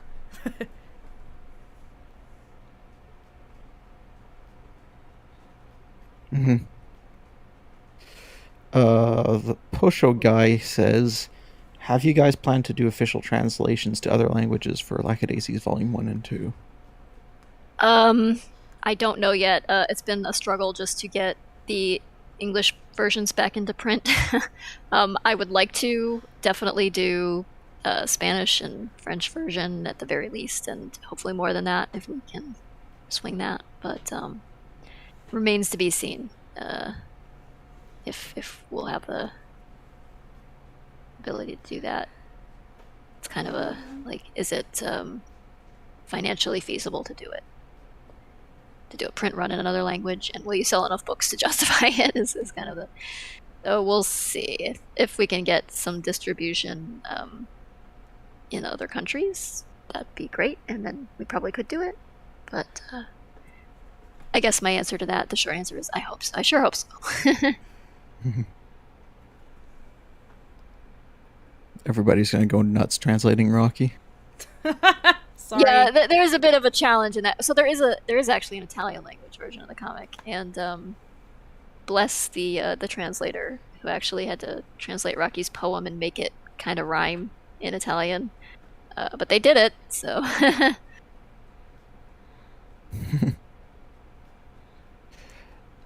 Snakebite asks, I haven't really watched or heard much more about this, but is the short just going to continue the story? I would assume so, but I don't actually know for sure.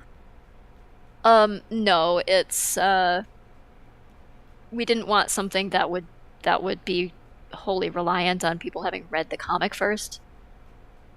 I didn't want to create that barrier to entry to it, so it actually does its own thing, introducing the world, the characters, the conflict, the setting, and everything. So it's kind of a standalone thing that doesn't really fit into the timeline of the comic. It's kind of doing its own thing, but with the same material. I don't really know how to describe it exactly, but people who have read the comic will recognize some things from it and might extrapolate that, like, things that haven't happened in the comic yet might be being portrayed in the animated film, but like, it's feasible that it could be a continuation from there, but it's not that. We kind of wanted it to straddle both both things, where it's like it's something new and different for the comic readers, and expands on some things that haven't happened in the comic, while being recognizably Lackadaisy, but also is like a suitable introduction to things for people who just have never even laid eyes on the comic. So trying to have our cake and eat it too, I guess. Ariadna asks, how did you start with your idea? I don't know. I had an idea, and then I did things. Like, I wrote on paper and drew pictures. It was a college prank. Tracy woke up one day and she was the cartoonist, and she doesn't know how her friends I don't know did how it happened. I probably partied too hard, and then suddenly I was a comic artist. I don't know. Classic trap. I don't know if you're referring to the comic concept as a whole, or to, like, how we started the film and went from there, but the comic was kind of an amalgam of interests I had developed after I bought a old house in St. Louis, and got kind of interested in the history and was listening to a lot of like jazz and swing revival and things like that. And I had these like cat characters from my childhood that just seemed to somehow fit in with that. I think I was listening to the music and like imagining the cat characters to that, and that just sort of like became a story about bootleggers. And then I for some reason took that seriously and decided to write a whole story about it and design characters and things like that. So it's all a cover-up, actually. You just have a few little people in your Tupperware. Yeah, I actually keep them in a Rubbermaid bin under the bed, and I just pull them out and pose them and that became a comment now. Yeah, they're make them dance for peanuts. Yes, my little performing minions. They're actually real critters, and I just watch them. I'm gonna have to call you pictures of for what they animal do. abuse. I'm not sure they're animals. I don't know. They drive little cars and they have guns and things. So. They wear little hats. I just imagine like an actual cat driving a tiny little car, is struggling to hold a tiny little gun, wearing a tiny little hat. It's like it's just an act. It's just not anthropomorphized at all, though. Like, it's got the same blank expression as like a cat generally has. I'm just like, what am I doing? And I have no idea. No thoughts head empty as he goes beep beep beep, driving her out. They've got that like glassy-eyed taxidermy look. It's just like a cat on a Roomba. They're just busy With little a can of guys. tuna in front of them to get them to do things. I'm nothing but a documentarian. I'm just watching them go about their racketeering business and recording it with. You're just dressing it up, but instead by like giving them like actual pants. Based on the real events of miniature cat people. I'm stalking them. Really, it's a really bizarre situation. They have their own little cat civilization. They just got to the prohibition part. Yeah, they've just live under the floorboards. They've just hit the early 20th century of their existence. I should probably warn them about what's to come, but I'm too charmed by their little. Don't tell them about Too sleepy. Keep forgetting to mention it. I should probably warn them about like the 1940s, and the 30s. Let them deal with I'm it. sure they'll be fine. It's fine. Yeah. They're just having a little fun. Don't interrupt them. They're not dying. You don't want to interrupt a busy that little was guy. usually.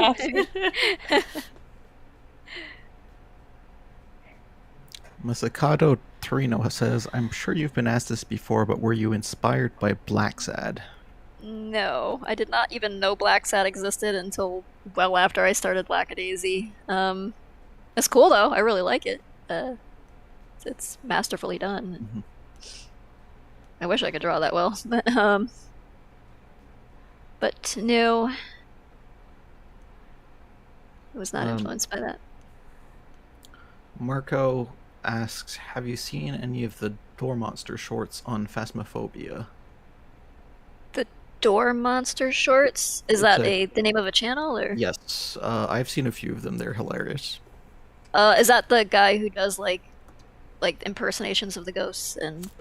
Like, maybe they're a skit comedy channel. They do riffs on all sorts of stuff.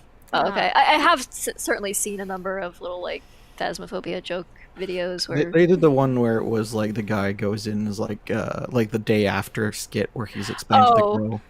Yeah, okay, I know which one you're talking about. Where they're like, where she's like, "You added more ghosts." Yeah, that one. Yes, I have seen that, and it's amazing. I love it. They've made a few since then, but okay, I better go. I gotta see that. Yeah. In that case, yeah, because that was good stuff.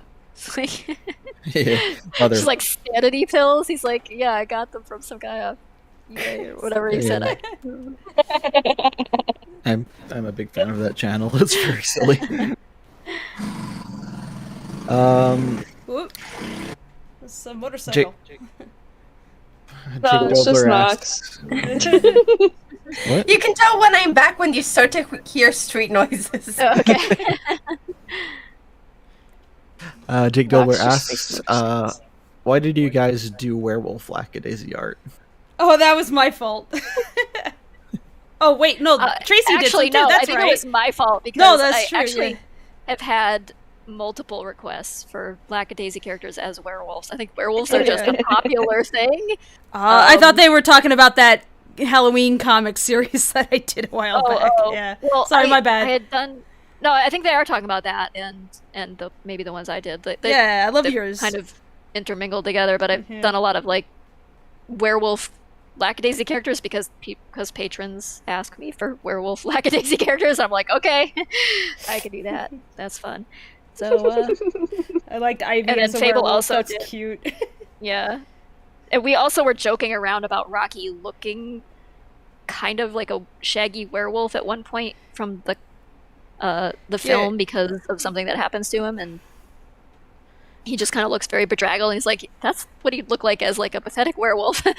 And so it just became like a comic series that Fable did. Like basically, is he or is he not a werewolf? It's hard to tell. Yeah, like he's been bitten, but no one can tell because he's just acting weird like he usually does. Got the sweats. Yeah. He's just gnawing on something with his big teeth. Like in the zombie movies when someone gets bit and decides not to tell anyone. Yeah, he's just hiding it. He's like, no, really, I'm a werewolf. And they're like, no, you're just weird. I got the lycanthropy. Dunza says they're wondering what werewolf Elsa would look like.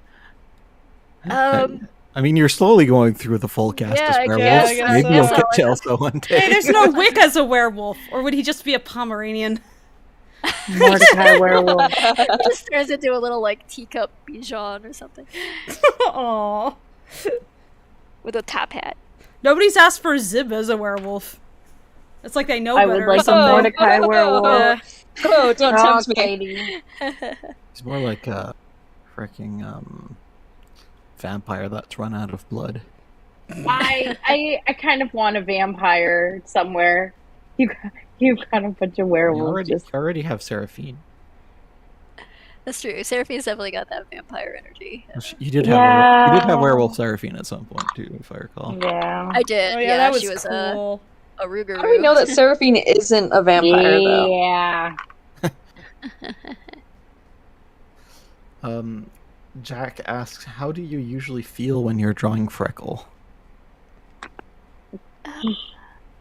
I'm feeling largely... Well, it depends on what Freckle's doing, but if he's being his normally repressed, shy self, I could relate hard because I'm just socially awkward and reticent in most situations, and unless I know people, then I get loud, but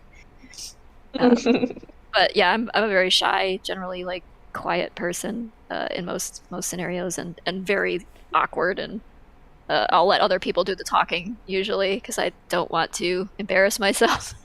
So I can relate to him in that way. I certainly don't have the explosive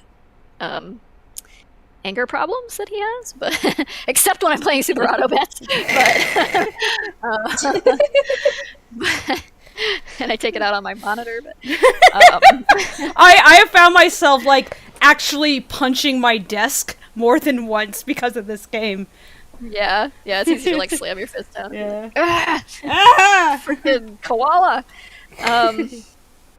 Goddamn drop bears. But yeah, I can concur. I aspire to one day have the level of comfort with Tracy where she can insult me at code names. There you go. But yeah, I guess when I'm drawing Freckle, I feel naturally repressed. I don't know how to describe. When drawing him in one of his rages, that's I don't know. Fun, but I can imagine there's a lot of silly faces being made though. Yeah, I'm definitely one of those people who makes the face I'm trying to draw. And, Yeah. And sometimes I actually I will be aching afterwards because I've just realized I've got this rictus grin I'm doing, and I'm straining my neck muscles and stuff. Because yeah, I can't have people walk into the room while I'm drawing some crazy expressions. I know that I'm gonna fucking freak them out. Yes. I have a very hard time drawing in front of people in public, at conventions and things, because I know I'm sitting in the corner of the booth, making weird faces at the paper. And maybe that's my advantage, where my face doesn't necessarily reflect what I'm thinking about or the expression I'm making. It's there's a bit of a disconnection there. I wish that I looked like I wasn't thinking about anything. I probably just look like I'm gonna murder something most of the time. That counts as an expression. That's my default. Interesting murder face. At least you're not a not safe for work artist. Oh boy. I'm gonna give you a hint. You're when you're drawing that kind of stuff, that emotion is superseded by goddamn kneecaps. Why can't I draw them right?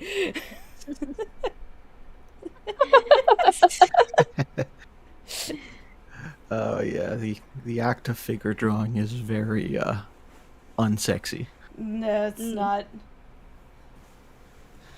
Robert Caldwell asks, will the series also be coming to Netflix as well?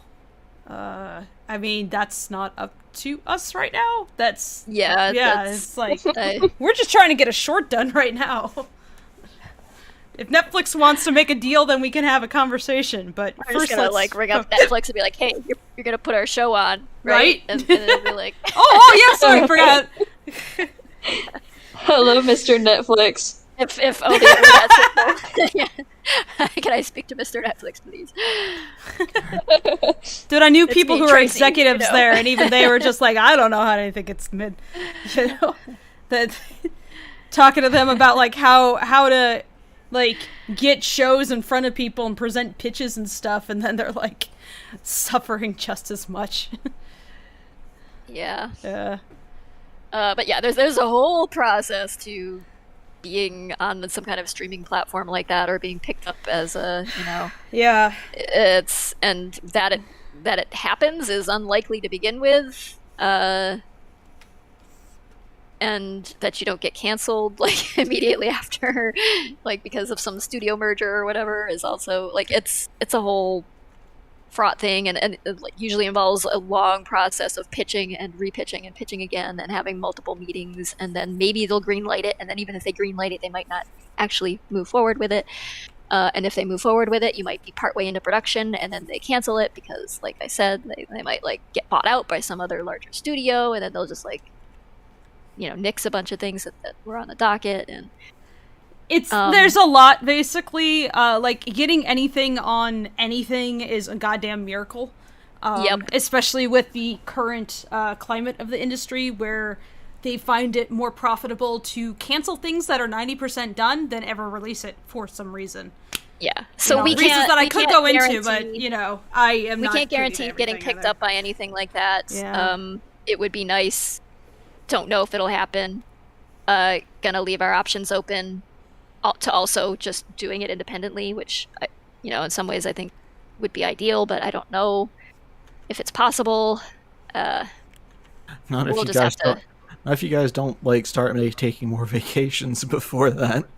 Yeah. Well, it's more about where does the money come from when you do that?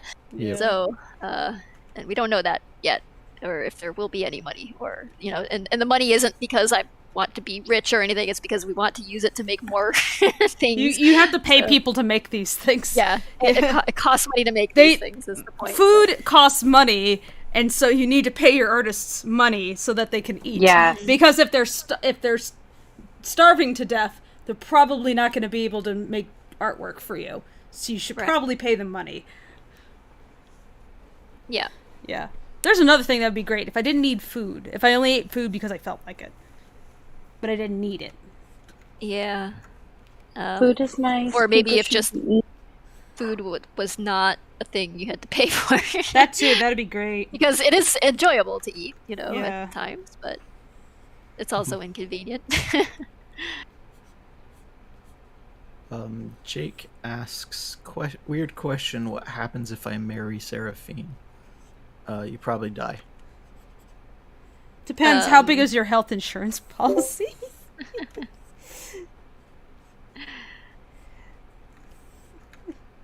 Tracy, you got a response? I mean, not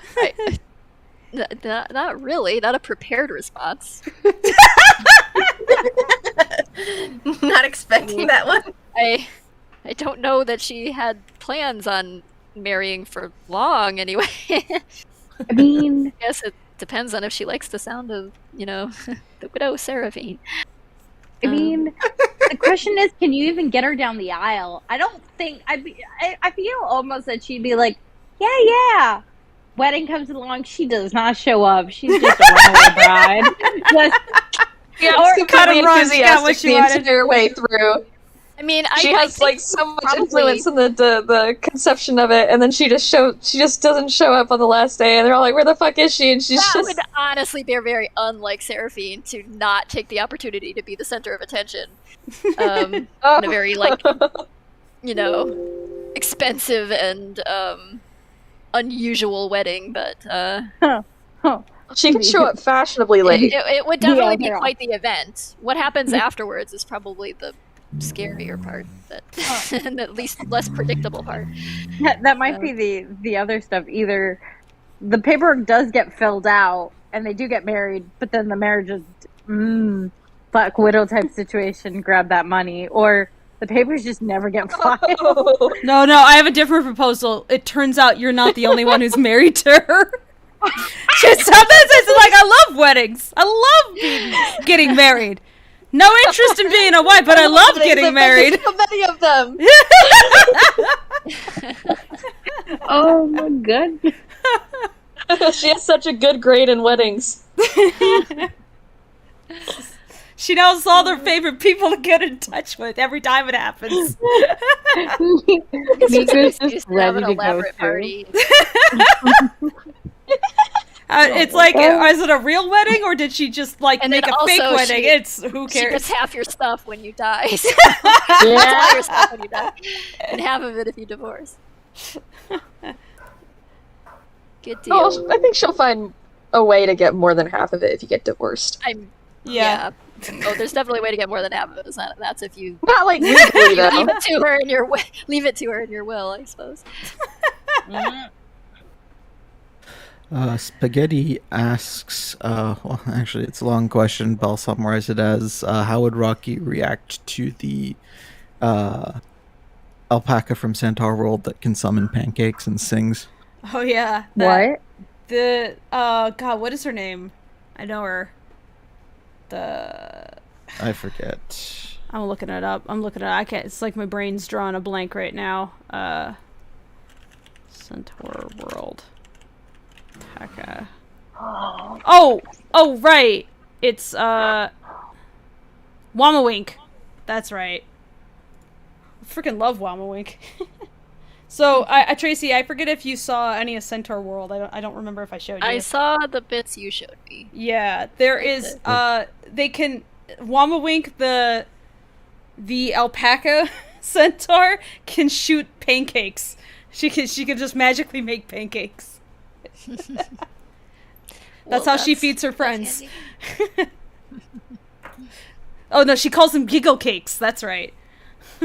Giggle cakes. Yeah.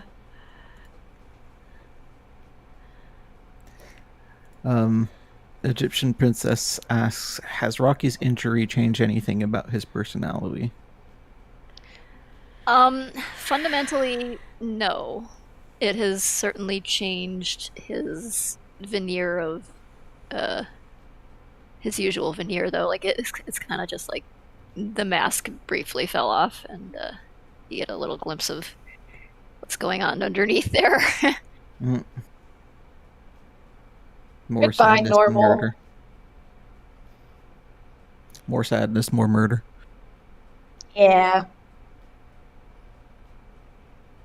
Basically, movie night at Toomey's.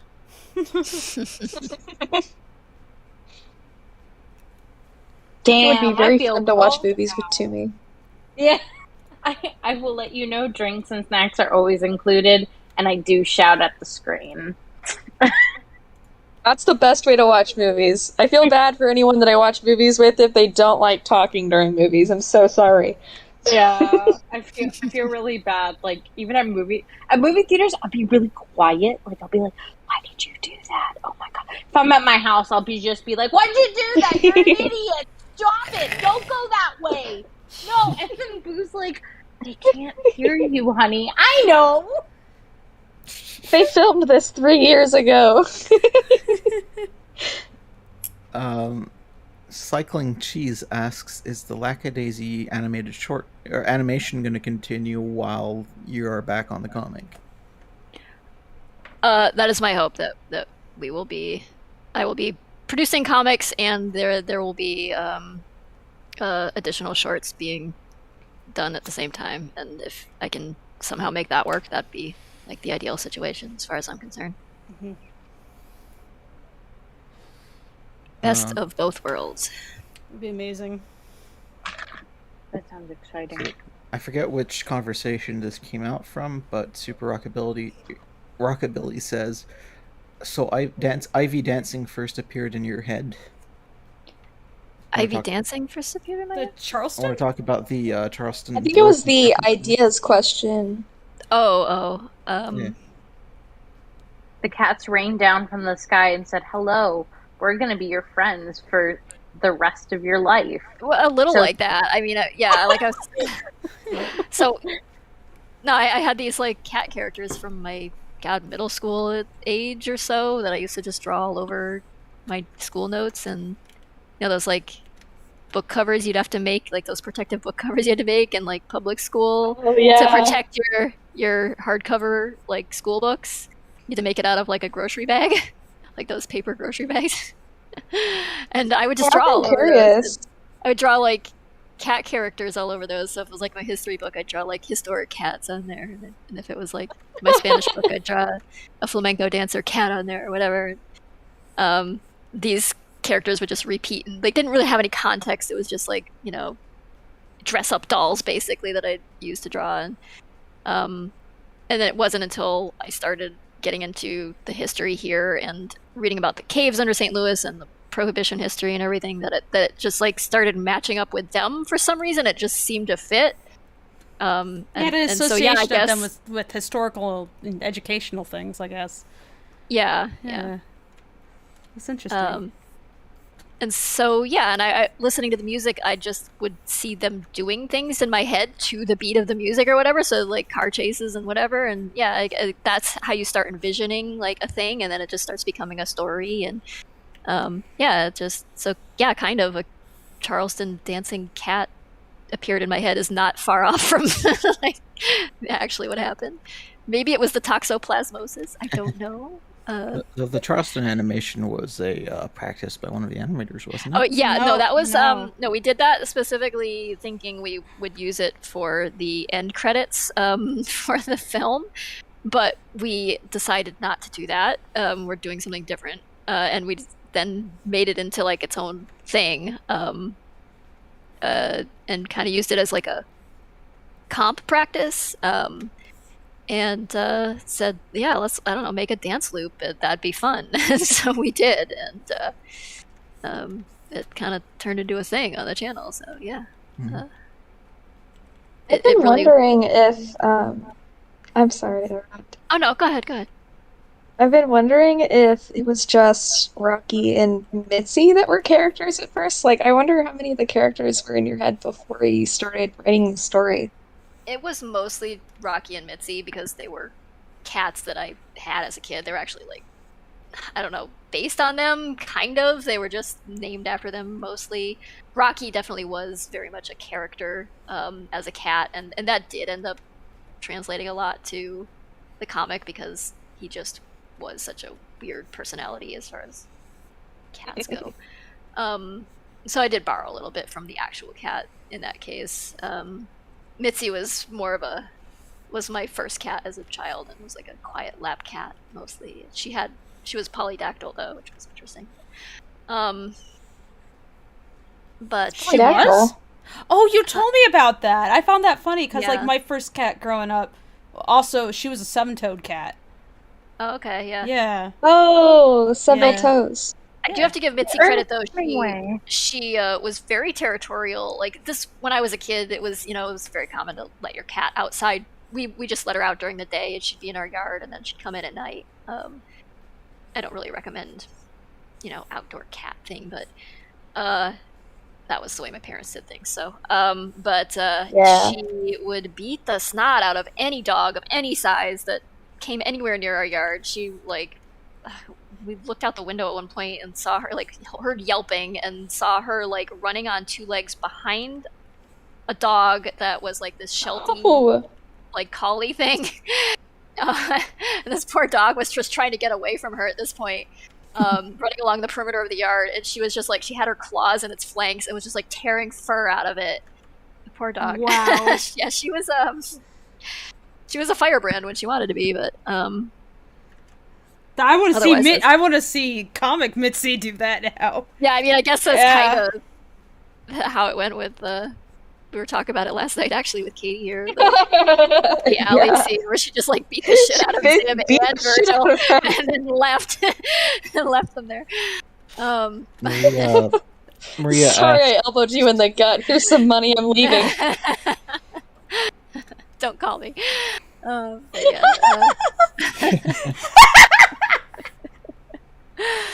Maria asked if Mitzi has the real cat Mitzi had huge hips. She was a roundish. She was a Rubenesque sort of cat, yes. You could say that, yeah.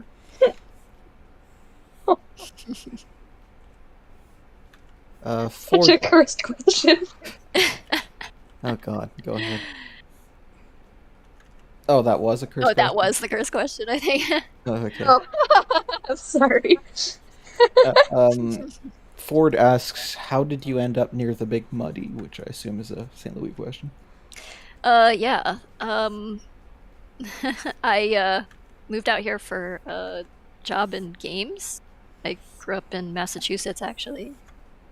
Went to school for biology because my family didn't think art was a real job and didn't support the idea of me going to school for it. So, although I really wanted to. But while I was in school for biology, I was also spending all of my time outside school doing freelance art gigs and stuff. I built a website and was kind of just starting to, find ways to earn some money doing art. I also had a job, as a orthodontic clinician. So I was I was a busy person, but art was the thing I was really focused on, and I actually got a job offer to work at a small game studio, and took it. And nobody could stop me, so I just left and moved out here. Didn't know anybody here. And, yeah, that's how that happened. And I've been here since then, and I kind of like it in parts. I mean, I like the history and the the stuff around me. There's some political aspects to this place that I'm not thrilled with, but that's a different conversation. But that's how I ended up here, yeah. For work, for an art job. Jake Dobler asks, what would happen if the SCP Foundation found the Lackadaisy realm? I feel like this would not be that weird for them. I mean, yeah, it'd be pretty... it'd be too mundane for them to bother. At least. Yeah. That's everything's the same, but everybody's cats. Okay. Yeah, they'd be like, safe SCP, make sure people don't get in here or whatever. Yeah. Something on whether or not if you one of the Savoy's parties. Yeah. Maestro Cat asks, do you expect there to be more comic fandoms of Lackadaisy from popular VAs like Luke Korea in the future? I have no idea. I would assume fan stuff is always appreciated, but yeah, I mean, yeah, I mean, that's great. I'm thrilled anytime someone does their own dub of something or whatever. It's really inspiring to watch people do that, and really cool. But I have no idea if other people are going to do that or want to do that, or I just kind of take it as it comes and enjoy it. I mean, we did our own like versions of dubs too, with the voice actors from the film and everything. We kind of really we wanted an excuse to keep working with them. It was a great way of kind of building like a pipeline, getting some familiarity both with like working with them before we went into recording for the short itself, but also kind of getting used to like we recorded details. For the short. Yeah, we recorded for the short before we did any of the comic dubs. No, I thought we did the dubs first. No, we recorded for the short.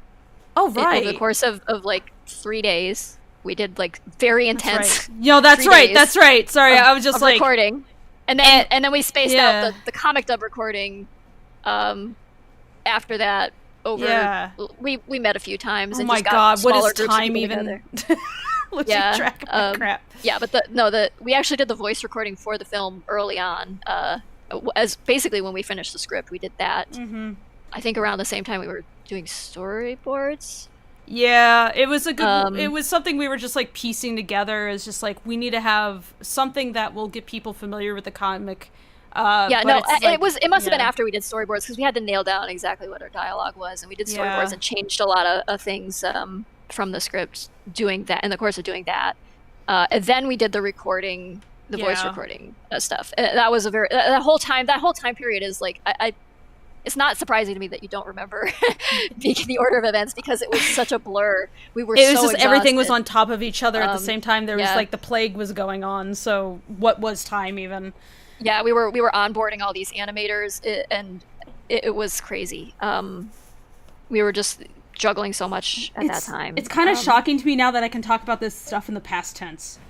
Yeah, we were doing like the character sheets, like trying to get the character sheets all done. We were recording things like instructional videos and doing streams to show people how to draw things. And we were doing all these like really, really late night and overnight. Like we did a few storyboard meetings where we were revising the storyboards, and those meetings went like through the night and into the morning, and by the time we were wrapping up, we were just so punchy we couldn't even we were just like drawing the most random weird things. That's where that rocky lamp came from.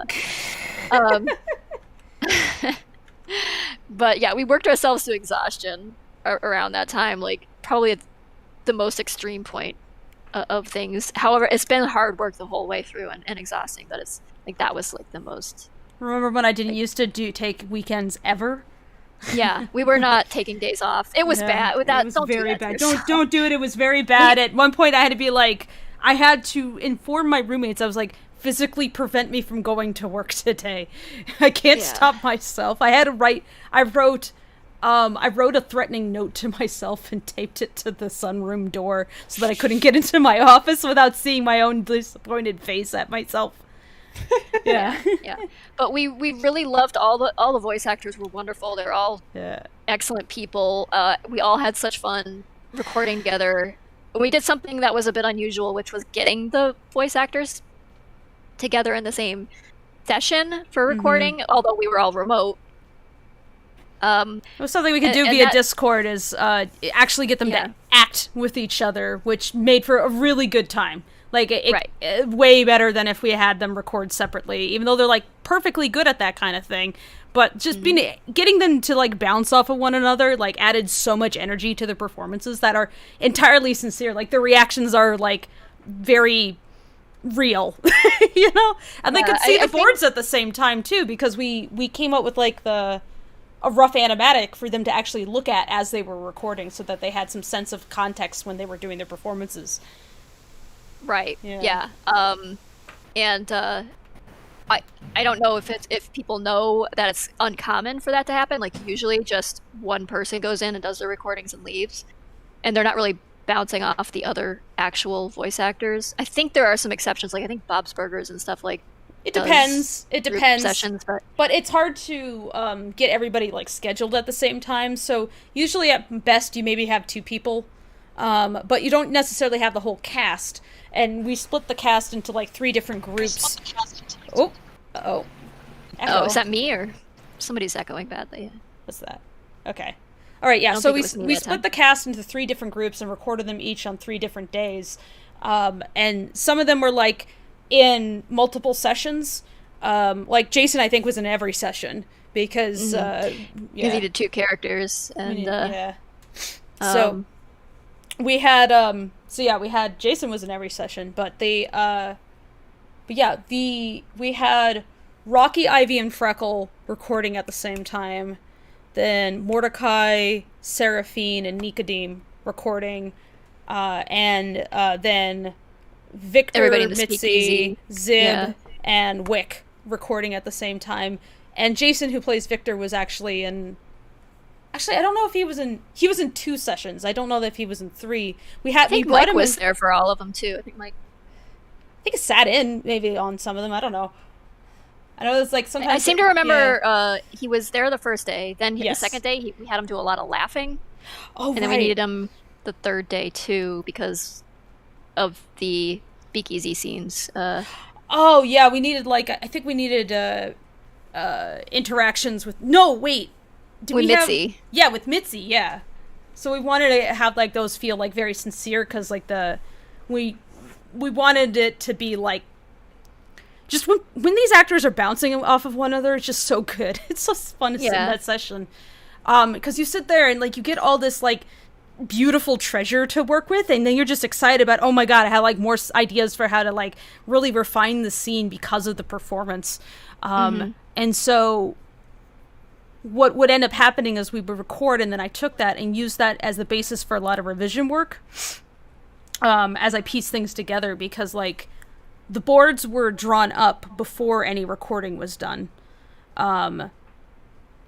Once we had those performances, like, you could really nail the acting far more. But trying to keep it, like, relatively open-ended enough also that the actor could play around with it a lot. And I would just pick... I would pick lines. I would pick their takes based on, like, what I just felt like would be the most interesting version of that performance that I could see based on their recording. Like I could hear them, and I could hear what the face was doing. I'm just like, oh, that's going to be fun to work with. I got to put that in there. So. Yep. And then, so we pieced together the animatic from that, and then started on the rough animation from there. But then along the way, intermittently, we were doing recording sessions for the comic dubs. Yeah, that's right. Yeah. And I think we did a couple very big ones where we had almost everybody, because we would just knock out several comics at once. Yeah. And then we had a few smaller ones to kind of do some additional things as people were available. Yeah, and then sometimes we had to bring people back in for pickups for the film, too. Yeah. Mike did the beginning poem parts so many times. Multiple times. Yeah. I think there's like at least... Yeah, there's at least 3 separate recording sessions of him and that poem that we did. And, like, I remember the first session was more of us just kind of testing stuff, basically. We were just kind of getting a feel for what we might do. And it was, as much as anything, it was kind of just trying to figure out his voice. And pieces of that... Yeah, I think... Was it that those ended up in the animatic for the Kickstarter? I forget. Or was it that we did the second session and then that ended the up very first recording session, we ended up with stuff that we used for the Kickstarter. Yeah. Then we did at least 2 additional. Yeah.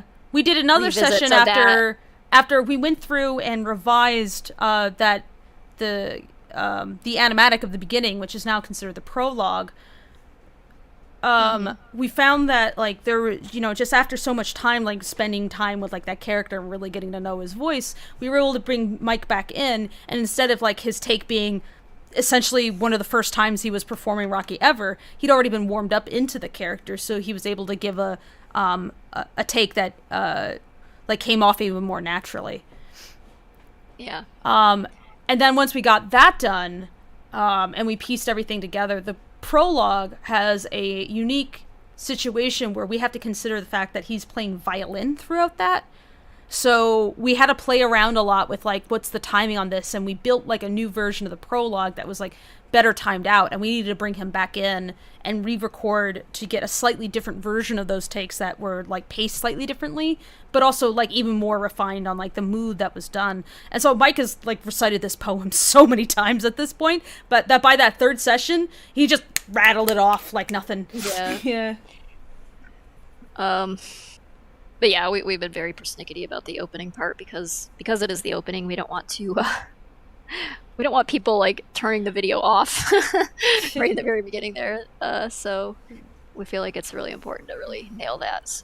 So we put a lot of gave it a lot of attention, extra attention. I mean, not that everything's gotten a lot of our attention, but that in particular. Textpelt says, how often do y'all use the artist's facial expressions, if available, as reference for the character? We couldn't see anybody when we were recording any of this, so we're using the artists themselves are contorting their faces. I think probably, I know we had Katie. Should we be concerned then, looking at these rocky faces, wondering what the fuck I'm up to?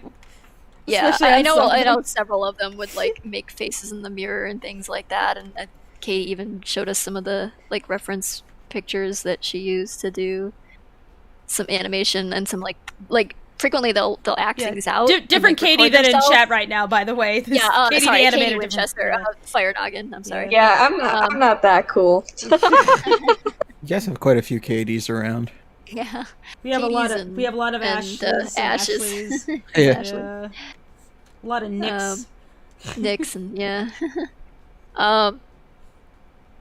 but yeah, so the animators would kind of, like, use their own reference, often recording themselves or just looking at themselves in the mirror and things like that.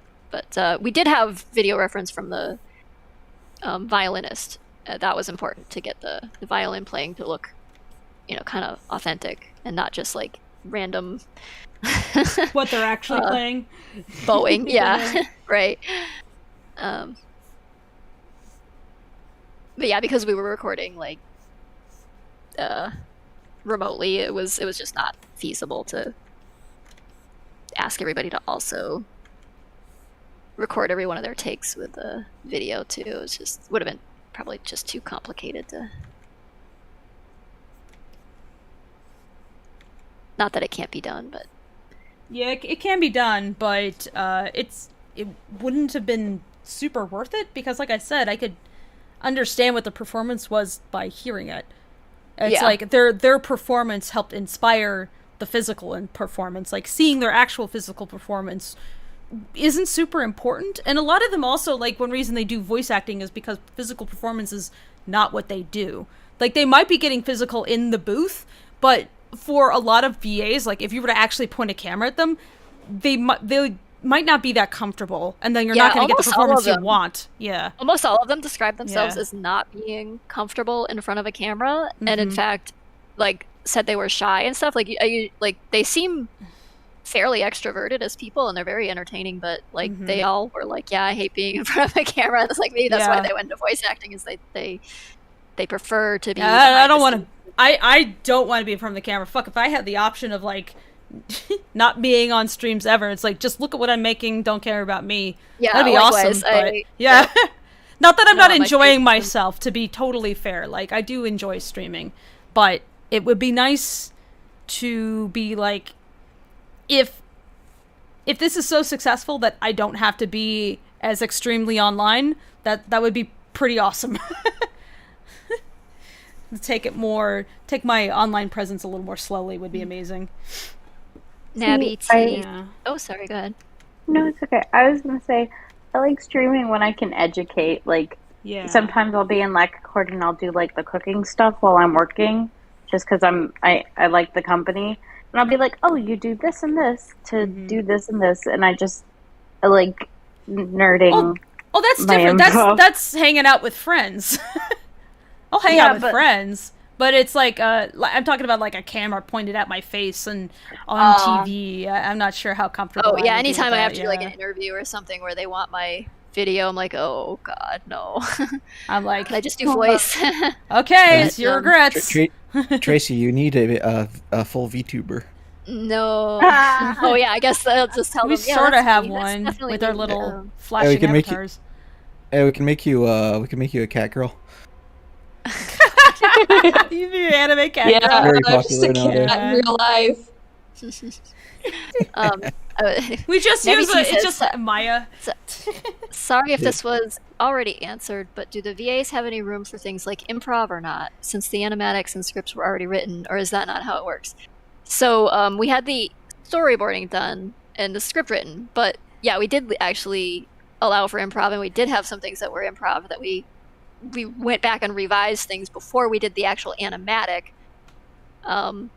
which is basically it's the storyboard played out as played as if it's like a kind of a motion comic with rough cut audio in it, and so before we made that, we obviously recorded all the voice acting, and that's where they would have done the improv that allowed us to then make some modifications. So we had Benny and Malcolm did some improv with Nico and Seraphine that we ended up writing in and stuff. They just had a very good rapport, and they were very funny, and we just wanted to use the things they were saying, so we did. They improved the script. Yeah. Oh my god, the bit though where we had Mike and Belle like pretend fighting on call was so good. Like we barely used any of that, and it's all gold. Yeah. Some of the stuff, we recorded that was like just really funny, but we can't make it fit, unfortunately. We'll just release some of that stuff maybe for fun later at some point. But I would love for that to be released. Yeah. Yeah, the full freckle of Rocky slap fight is pretty damn good. And Jason and Sungwon did this thing that was just so goddamn funny, with like a Jason Statham and Gilbert Gottfried impression, and I can't wait to share that with you guys someday. It has actual dialogue that would be spoiler from the film, and so we can't share it right now, but they did their impression. It was the funniest thing.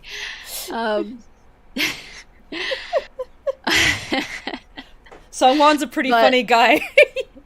He just comes across. It's just especially during recording, he offered these dry jokes in Mordecai's voice, and it just he killed does such us. a serious voice, but then anytime we let loose, he was just hilarious. So yeah, it was great. Thankfully, he is not that character. He's no, not at all. He's very easygoing. Yeah. He gave me some board games. He was getting rid of a bunch of his tabletop stuff. He was like, "Hey, any mutuals want this?" And I was like, "Sure." And he just gave me a ton of them. He was just like, "What do you want?" I was like, I guess this is this." He's like, "Okay, here, take these two," and just offered me twice as much shit. Then recently he was also getting rid of some anime figurines, and I'm like, you know what? I need more stuff that would be nice for still life paintings. Besides the fact that I like some of those shows, it also would just be nice to have them as studies, because they're really good sculpts.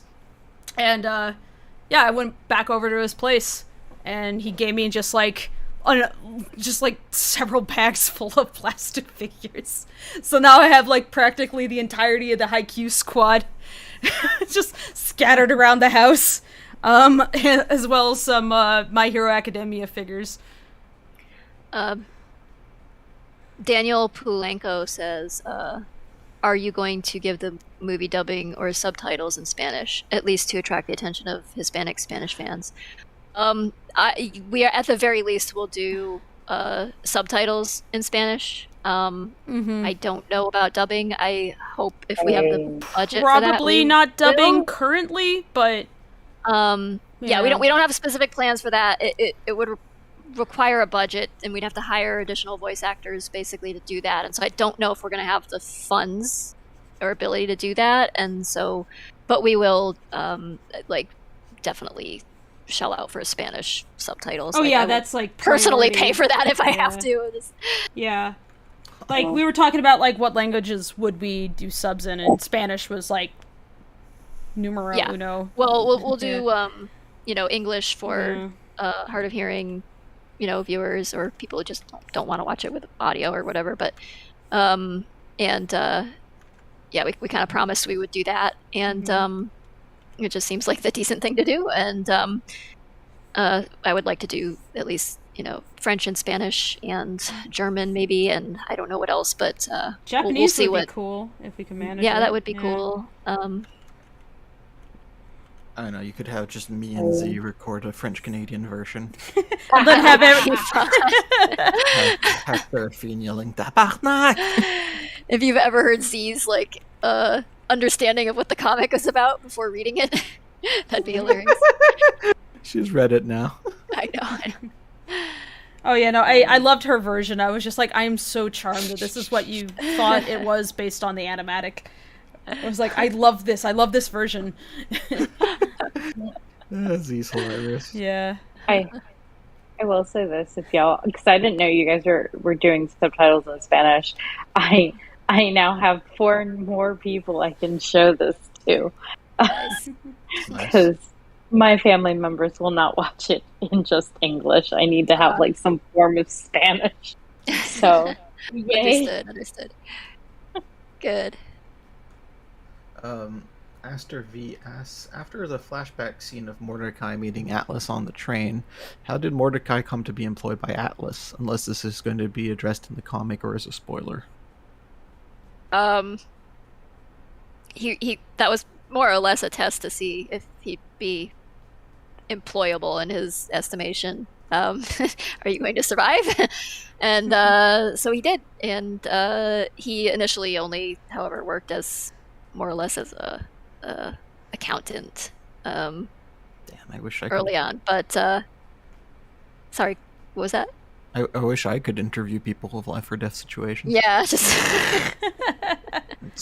your job application is: really... Are you still alive after this? Or it's just like he's not, and then Atlas is like, "Well, damn!" He just collects the gun and walks off.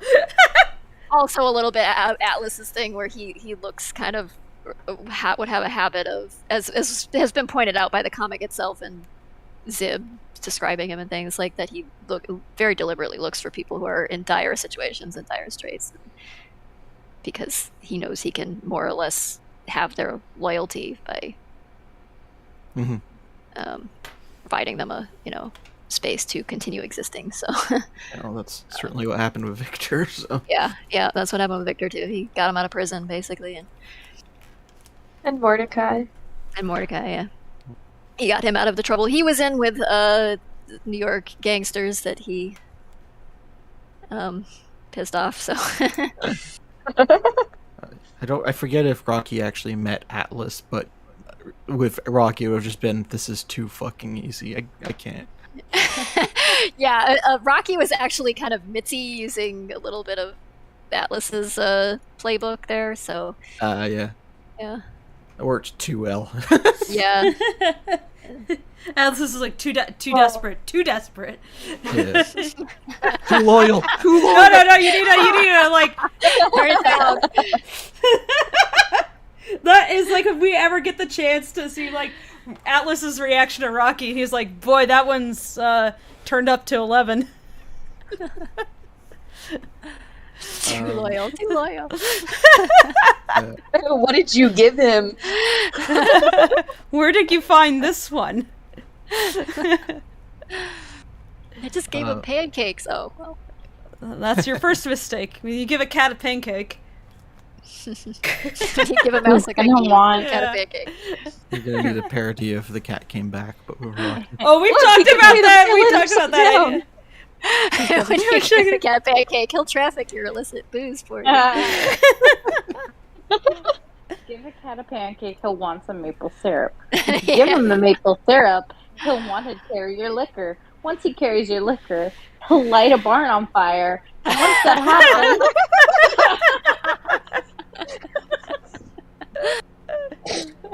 Oh no. A delightful children's book. I like that one. Yeah. And once that happens, he'll come on back and bring you some gangsters. Do we have a joke about like the cat came back, but it's Victor and Rocky? Oh God. Yep.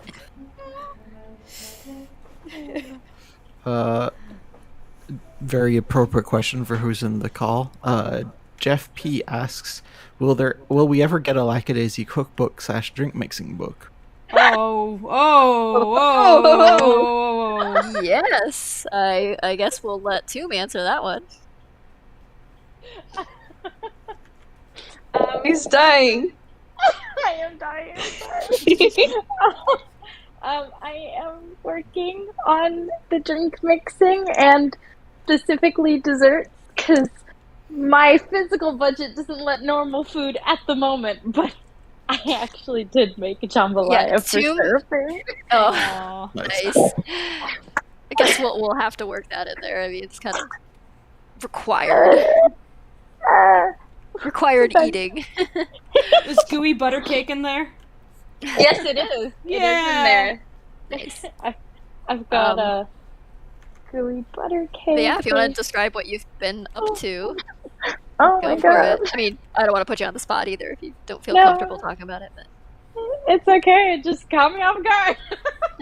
I'm actually typing. Whenever I'm on stream with you guys, I'm typing. So, it's a bunch of different desserts, everything inspired by the characters, what they would either like or something that's a part of them, and that's the same for the drinks. So you've got spins on classics, and it's for beginners to more adventurous type of recipes. So it's just for everybody. Yay! yeah, and you've been painstakingly designing and photographing beautiful drinks and beautiful food. Oh yeah, that looks like it's absolutely art. Delicious and amazing. Yeah. And yeah, it is definitely its own art form. But you can catch some glimpses of it at the Lackadaisy. And I think you post on Twitter sometimes too. I know I've retweeted a number of things you've posted. So, but yeah, it's extremely picturesque and just looks amazing. Can't wait to share that stuff with everybody. But it's a whole lot of work too, because Toom has to concoct these recipes and make them sometimes multiple times over to kind of get them right. And Boo also credit to Boo for being the guinea pig and sampling everything. Yeah. But, yeah, we really appreciate the work you put in. It's really inspiring and amazing. And yeah, personally, I can't wait to be able to share that with people. So I love the character. To be honest, though, I will say this started with my love of your characters, and I just had your worm, and I just had to get it out, and it's been an honor. Well, to be honest. we are all very blessed to see what you're up to, and have you working on this thing that's themed after this. It's just extremely cool. Yeah. Aw. Sorry. Oh no, you killed her. Damn it, now we're never gonna get that book. And you do a fair bit of streaming too on the Lackadaisy. I know we've seen you in your kitchen. I always love watching you in your kitchen. Yeah. Yeah, you get chaos. You get cats too. It's a live cooking show. Ah, yes, with live cooking show with cats all around. So yeah, so it's in theme. Yeah. It really is. My cats will jump up and try to be the center of attention. Leap onto the liquor cabinet. And, oh my God! Angel is the biggest problem in the kitchen, but Nico and Seraphine then come and try to have attention, especially when it's Lackadaisy. Naturally. But yeah.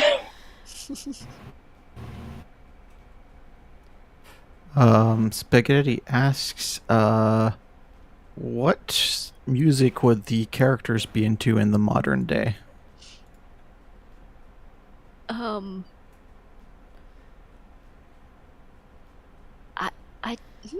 Good question. Lo-fi beats, vaporwave. I don't know. Ivy'd be into everything. She'd just know all the new stuff. She'd be. Would she be into K-pop? Oh, absolutely, yes. That's what I thought. Be ferociously into K-pop.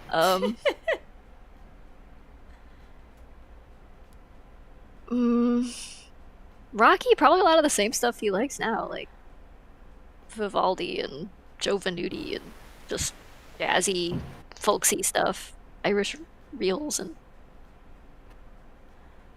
It's that time you drew Zip with a guitar, and it's made me curious. Yeah, I think he'd probably have, like, more mid-century would have drifted toward, like, the guitar as that's the sexy instrument. Oh man, Zip has that douche with the guitar at the party. Yeah, no, but he'd be good at it too. I think because he actually would have an interest in the music. So, like a semi-acoustic or something. Vain enough to want to be the lead guitarist, you know. So yeah, definitely, like, yeah, in the era of rock and roll, I think he'd been slinging a guitar instead. But... Damn it! I already like him. Quit making it worse. You're predictable, Katie. No. Nabby asks if you could explore and set Lackadaisy in another era or time period. What would you want to do? In another time period, I don't know. They'd probably make good pirates, I guess. It'd be fun to do. Yes. But I like extremely briefly. I also think. Oh, sorry. Go ahead. No, I was just going to say, based on the illustration that I recently discovered thanks to my sister that you made of Mordecai, they would also look very cool and maybe probably work well in like a steampunk sort of setting. Yeah, like a Victorian sort of thing. I think they'd probably, yeah. I mean, it wouldn't have been that far in the past. Like most of them would have, or some of them at least, would have been born technically in the Victorian era. Before 1900. But yeah, that Victorian Edwardian thing would have just preceded the 1920s, so there were certainly a lot of like Victorian sensibilities among the what would have been the boomers of the 1920s. Would have been the Victorians, basically.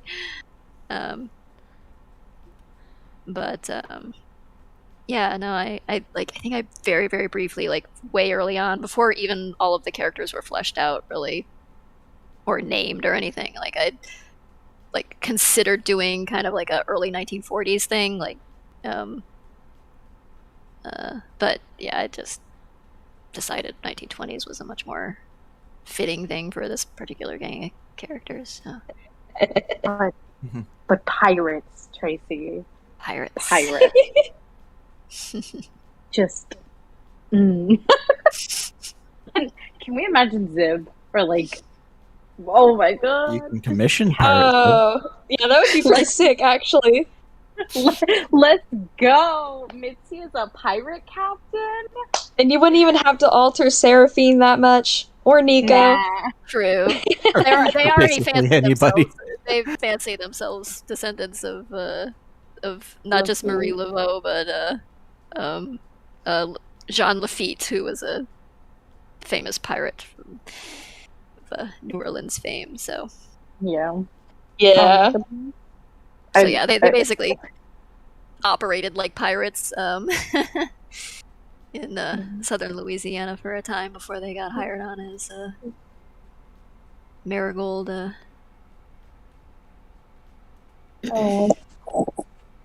I'd love it. I'd see like Surfing and Nico on their own ship. Mordecai, I feel like he'd be more like. I don't think Mordecai would enjoy being on a boat. No, I don't think so. Especially all the uncleanliness of it. Oh god, yeah. He just would. Like... Oh no.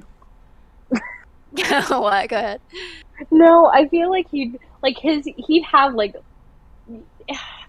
East India Trade words. The East India Trading Company, yeah. Yeah, like the proper like admiral's he'd be like spick and span. He would hate just like a pirate life. He'd be like, no.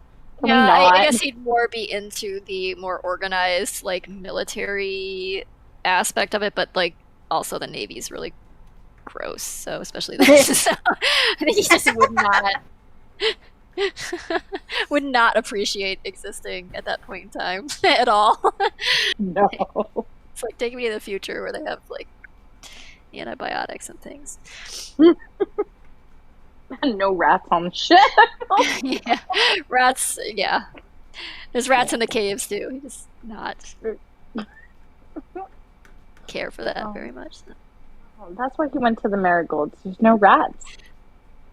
That's what they'd like you to think. I'm sure. I think probably most hotels, even the big fancy ones, have rats, but at least not as overtly rat infested as some other places, I suppose.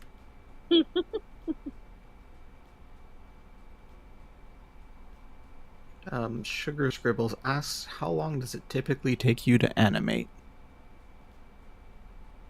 Depends on what's happening. Fable, are you there? Yeah. Oh, how long does it take me to animate? Yeah.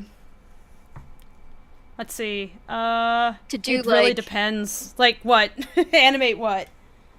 I mean, to do a typical. What's a typical shot? Would you say like maybe a second or 2 seconds of time? I mean, a lot of them are longer. It really than that, depends on the character, how they're acting, how many characters. So, like, Rocky tends to move around a lot, so any shot involving him is going to take a long time to do.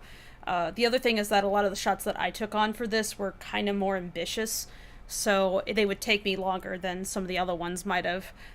Yeah, I mean, some shots are, like, just a reaction shot that's a very minimal amount of motion, and others are, like, Rocky just flailing his limbs and being Rocky, and that takes... And also his facial expressions changing quite a bit while he's running his mouth. So that all adds up to a lot of motion, and the need to sync up dialogue to the animation and things like that, so... as well as the acting. Yeah, sometimes I go back and like I put it down and then I go back. It's like a day or two later. I'm like, oh god, and I have to fix it, which is a lot of the time. And then it depends on like some things require, like animating on 2s. Some rarely some things require animating on 1s, and some things are more like animating on 4s. So it's that also can have a large impact on how long a scene takes to animate, how many characters are in it, and whether they're interacting with props and things, and you know,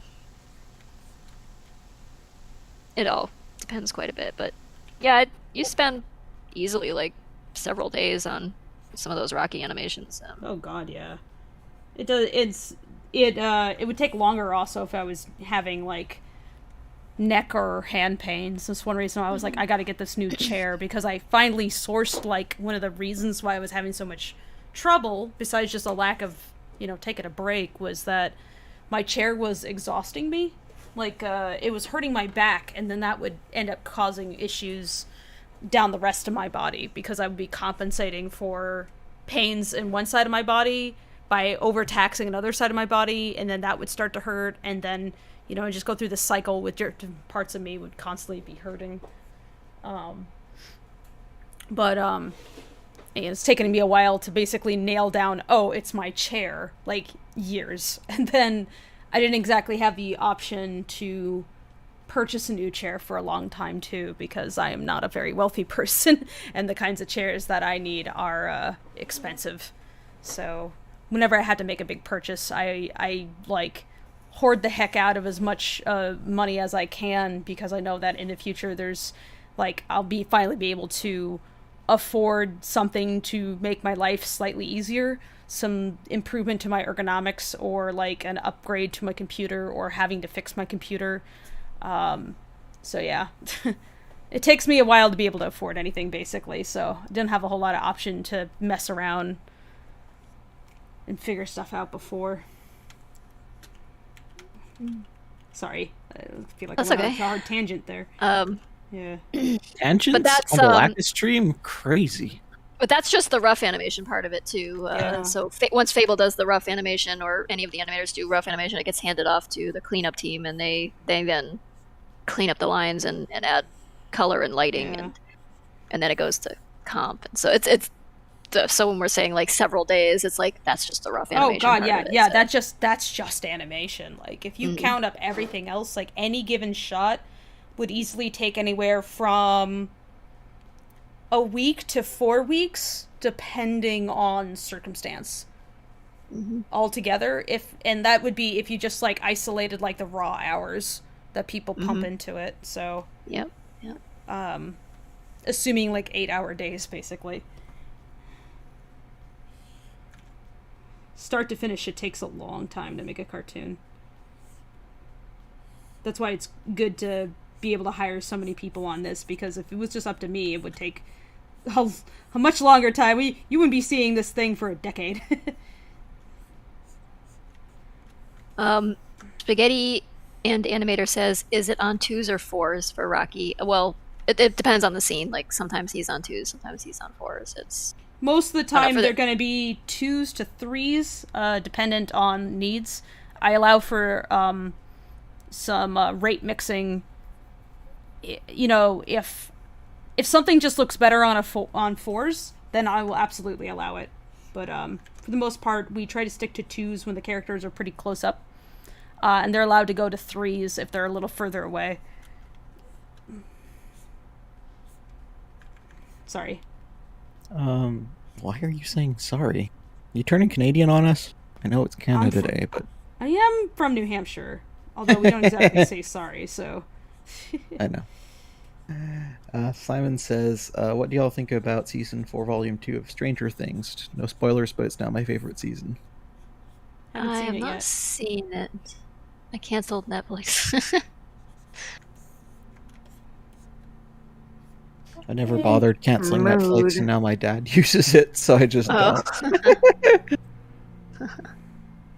I mooch off other people. Jake, so do I. I mooch off my parents' Netflix, and my parents mooch off my Hulu and Disney. Nice. Equal trade. I just don't watch things, so. Only time to get me to watch stuff is for somebody who I want to hang out with to ask me to watch something with them. And even then, watch the pirate show. 75% of the time I bail on them. Dogs don't bail on people. I mean, So by bail, I mean I say no. dogs. But yeah. True. I will never commit to something. If I commit to something, I'll do it. But I usually am non-committal about movie plans. Because I know I never feel like them. Jake Dobler asks, what happens if the Warhammer 40k universe meets Lackadaisy? I don't know. Probably nothing good. Probably I don't not. really know. I have seen Warhammer 40k figures and things like that. But I don't really know. The 2 cents explanation, imagine a grimdark universe where everything is cartoonishly evil. Mm-hmm. Mm-hmm. And well, Seraphine have a good time maybe, but probably. Seraphine would fit in too well. I think it would annoy her.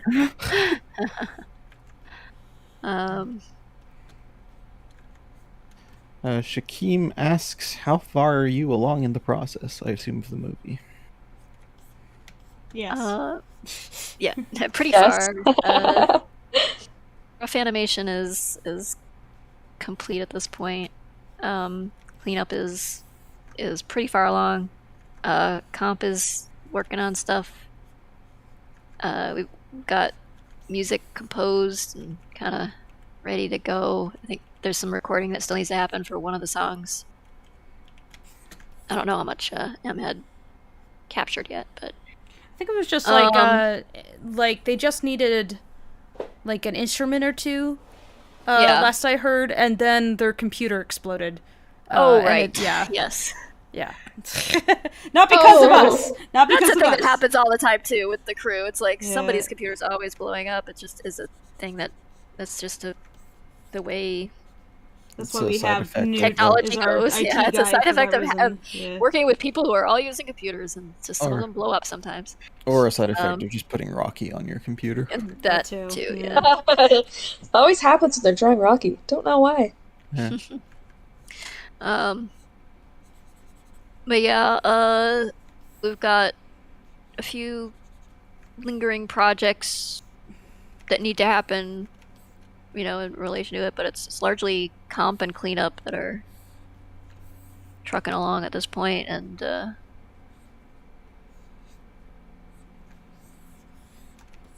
cleanup is well beyond halfway done at this point, so and comp tends to go a lot faster than either rough animation or cleanup. Animation and cleanup take the longest. The absolute longest. So with those out of the way, then it's pretty much downhill from there. In a good way. In a good way. Yep. And so yeah. Next question. Getting there. Sweet. We're all excited. Infinite Sky asks, did Rocky suffer permanent brain damage from getting clonked in the head? I mean, he's probably accumulated a fair bit of, TBI injuries. Well, eye is injury, but yeah, I mean, I think, cumulatively, he's I don't think, that particular one. I like that it's cumulative. Well, that's how it works. I mean, if y'all know the Pokemon Ditto, that's what Rocky's brain looks like at this point. Oh no! Oh, that is a visual. They took an iron to it. I mean, yeah, there's probably realistically, there'd have been some physical changes to his brain after all this time from all the, conks on the head he's taken, but. Oh no! Whether for good or bad, I don't know, but almost certainly for bad. I don't think any brain injury ever results in something people would consider a positive. But no, it's really funny. Speaking another language, but it's really funny though. But it's hilarious. At least everyone was entertained. I'm sure that's his reasoning for quite a few of his. He would be like, yeah. At least everyone was entertained. He says that'd be his take on it. Says his nose is bleeding vociferously. They left though. Oh, I lost my sense of smell. Oh, that's gonna take a while to heal. I hope. Is it calloused? He has calluses on his brain. It has gone smooth.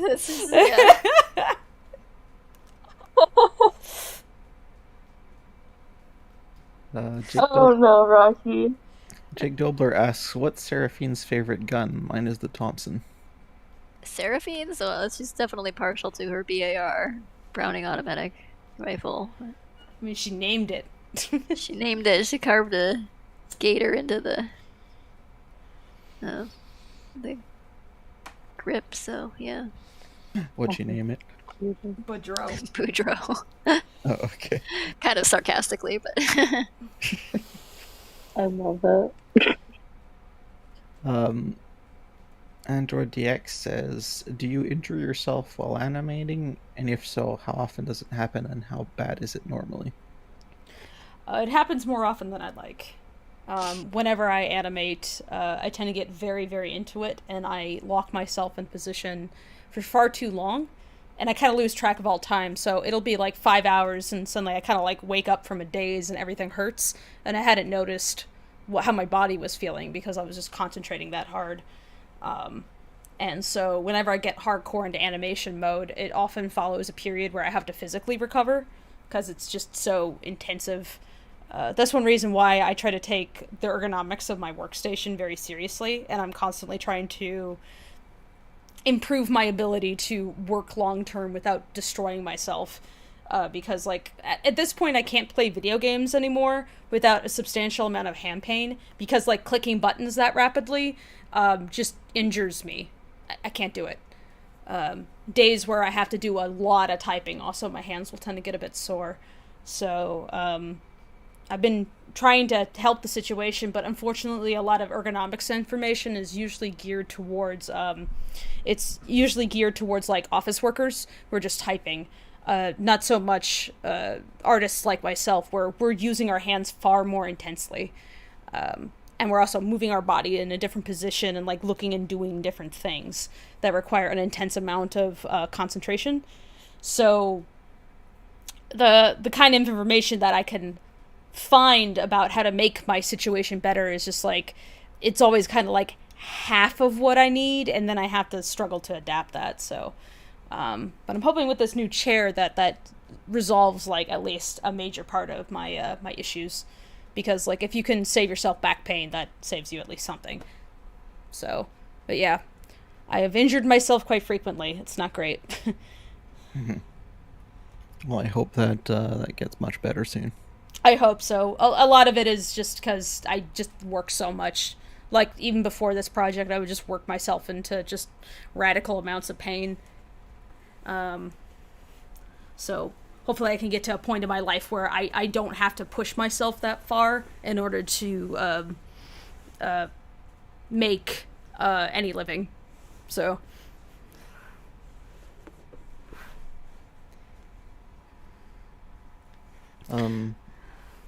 Sam asks, in the process of animation, do you guys start off with written stuff or drawing/storyboards?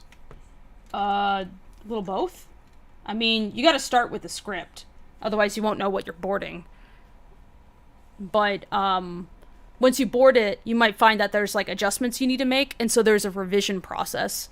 And the draft of the script itself, like, goes through, like, lots of revisions as you write it, and then you rewrite it, and then you rewrite it, trying to make it feel more natural, because, like, your initial draft is, like, not the best draft, and you have to get over, like, how disappointed you are in yourself and write it again. The boards are kind of similar, where you kind of get caught up in the moment of making them, and you try to work in such a way that you can have the ideas come out easily. So oftentimes when I'm doing my boards, I'll actually use physical media first, like post-it notes, that kind of thing, just to quickly etch out, like, stick figure ideas and get a sense of what the entire thing is going to feel like roughly. Sometimes I'll paste those next to bits of the script even. And then once I get to the point where I'm like, okay, I have, like, a lot of ideas that I've generated, some of them I feel like are working better than others, then I'll take those little post-its, or squares or whatever, and I'll try to recreate them in my storyboarding software, which is usually Storyboard Pro. And as I'm drawing those, like, at first I'll just keep it about as rough as the thumbs and as few panels as the thumbs, and I'll start to flesh it out from there once I can actually look at my sequence, like, in front of my face, like, flicking through and seeing if I can, like, get a feel for, like, how is the story going? Does this feel good? Does it feel natural? And, you know, that I can, like, adjust to certain problems where there's issues with a cut or the pacing, or problems with just character, like, composition, how close or far characters are from others, like, various challenges, basically. And the pass after that, then I'm really refining the acting, usually, because now that I have everything, like, firmly established in terms of staging and everything, then I can really dig down on the acting and start finding a lot of the subtleties about the characters that are more than just where they are in the shot. Because where they are in the shot, like, will tell a lot of story, but, you know, I really nail what they're about at that point. And with this short, I've had the advantage also of being able to take like the voice actors' work and work with that. So after I do that, then, and they do their performances, then I take that, I do a rough edit, like a rough animatic, and I just see how everything feels once it's all pieced together. And then I make decisions about what's going to be changed based on that, and I'll do revisions that are, again, like sometimes changing the pacing of something because how you imagined it was going to play out in your head, like the amount of time that something would take, turns out to often be a little bit different than what the actor's take on it was, and what you preferred out of their different takes. And so you inevitably have to do revisions, and so I will do like a quick and sloppy revision where it's like, it might be as simple as just like throwing in some text, just saying like he moves over here instead. And once that's figured out, and I start doing the revision process and bringing it more within the realm of what the animators can work with. So things are brought just a bit more on model. The backgrounds are more firmed up. The acting is a little bit more specific. And over the course of this project, I got to learn really like what kind of board works well for an animator, where you know, I wanted to give them like the freedom to interpret a little bit of what was going on, so I didn't want to like keyframe everything out for them, but I also wanted to make sure that they knew like what the proportions of those characters were in the shot, so that they could stage them similarly to how I did, and then just make them work and act within that space. So the board basically provides guidance for everybody throughout like multiple steps of the process. The board is like the blueprint for lots of different things, from actor performances, both voice and animator, to sound cues that give the sound engineer like some time to work on that before they do anything final, to clues about how the editing is going to work out, because like you got to figure out exactly where things are going to cut, like how much space everything has. Gives you a sense of like how much time is gonna take, and because of that, then you can better figure out what your budget's even gonna be for certain things, because you're like, oh shit, it's gonna be this long and we have to pay for this much. So the boards are really, really essential as just like the like superscript in a way. It's like the script is just like step one, but the boards are like, from there, everything else kind of like spreads out and other people can work. The background artists can work based on that. The animators can work. It's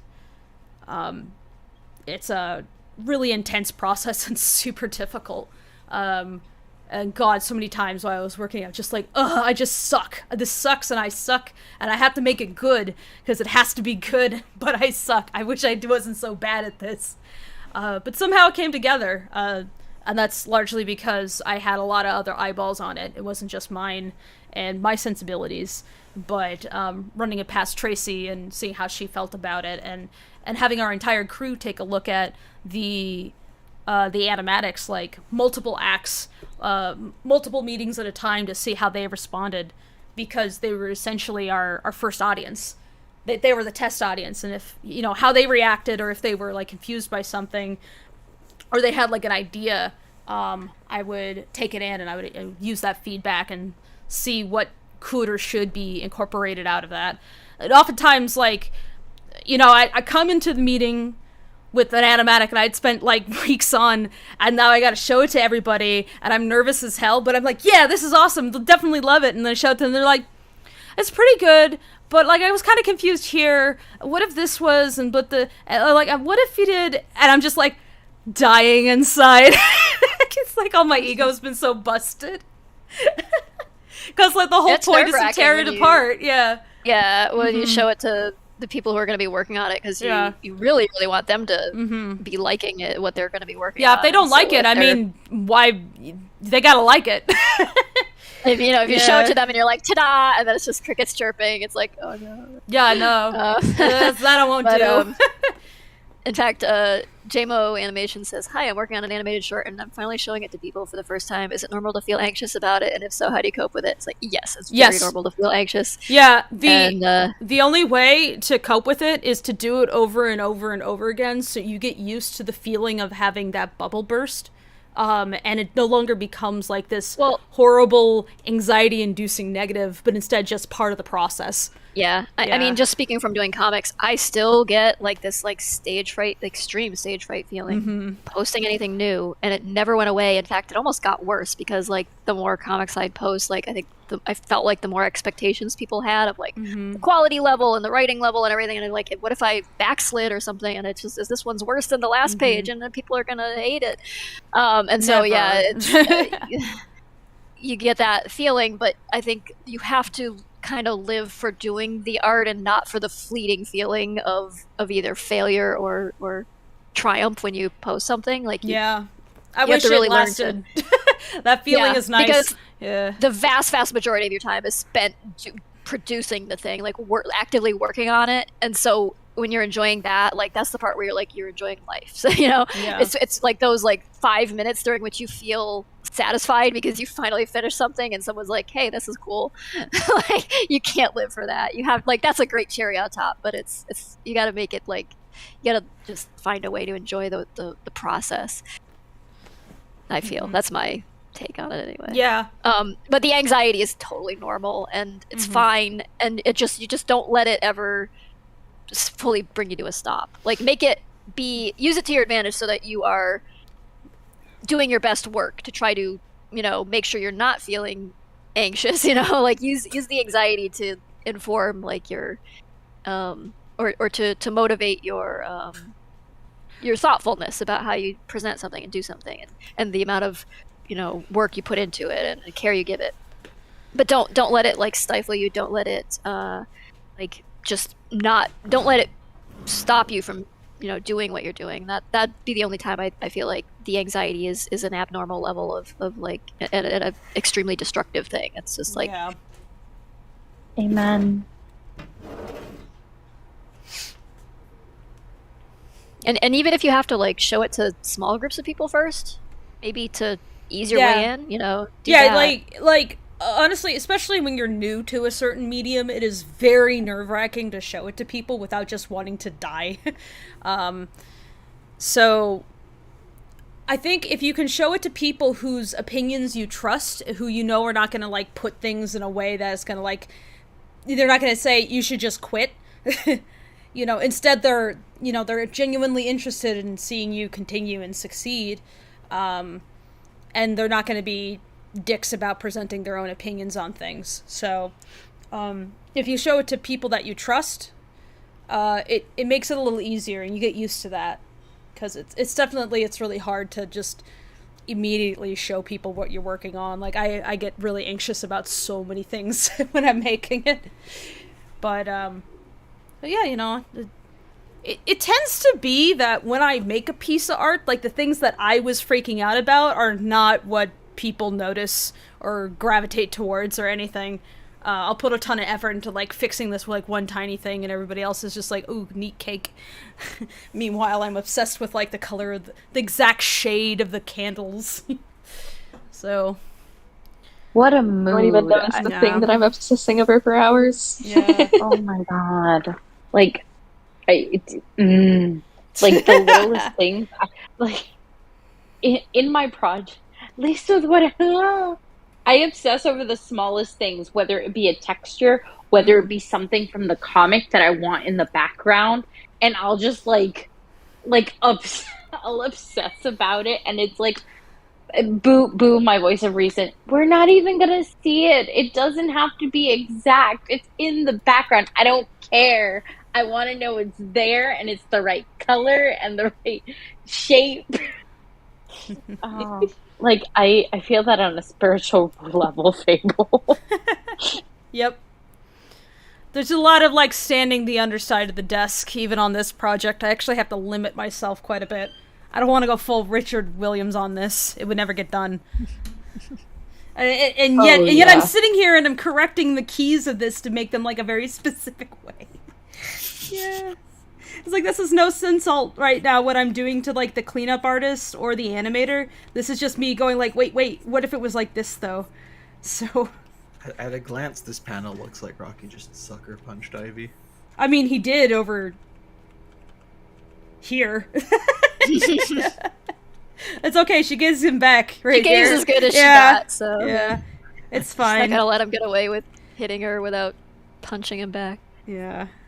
They're not like deliberately. Yeah. They kind of have like a little fighting over the steering wheel. They kind of have a brother-sister relationship almost. Yeah. I like what they got going. Yeah. Yeah.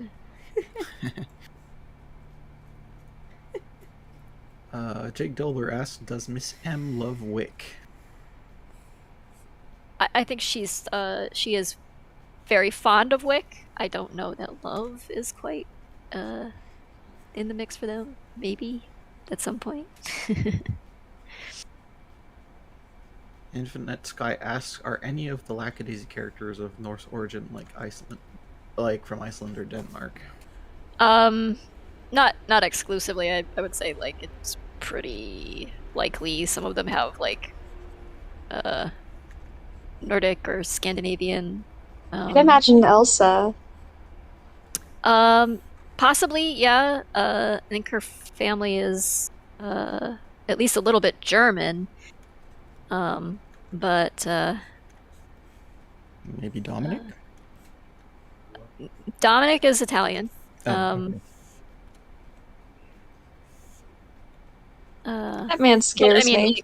Yeah, I haven't like written any of them to be like specifically or like exclusively like Northern European. They're probably all a mix of different things, like most of us are. Yeah. I mean, I'm a pretty clear mix at least. Pretty exclusive. Yeah. Okay. I think maybe it's like a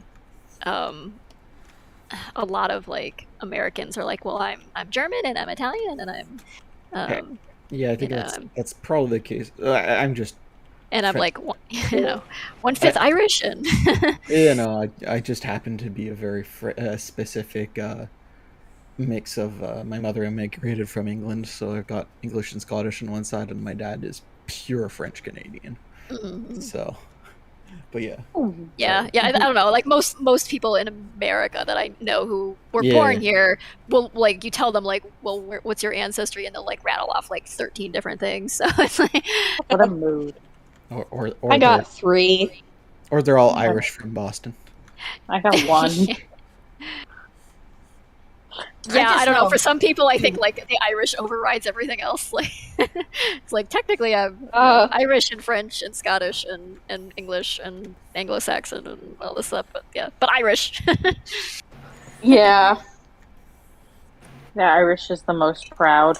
Yeah. If you have British, but you have a little bit of Irish too, your family's just gonna say you're Irish. Yeah. For kind of obvious reasons. Yeah. Yeah. That's what my family did. Like Hispanics, like some of us are like mixed, so like especially like down here in Florida, it's like, I'm Venezuelan, I'm Colombian, or you just get, nah, I'm straight Cuban, let's go. It's pretty much the same for me. I know that I have one great grandfather that was Italian. Other than that, all Mexicans. It's all I know. Exactly. It's like, okay, I know that somewhere in the family tree on my father's side, we've got Spaniards. And somewhere in the family tree on my mother's side, we've got Frenchmen. But at the end of the day, we say we're Cuban. Yeah, that's it. The funny thing is, like, how many people do, like, the 23andMe thing and then just discover they're not at all what they thought they were. It's kind of funny. Oh my god, yeah. I am a weird mix of a lot of different things. So yeah. Oh my god, I can't. Yeah. I'm very much an American mutt. Random Yep. Dutch Germanic ancestry, and then my dad is just clear cut UK, nothing else.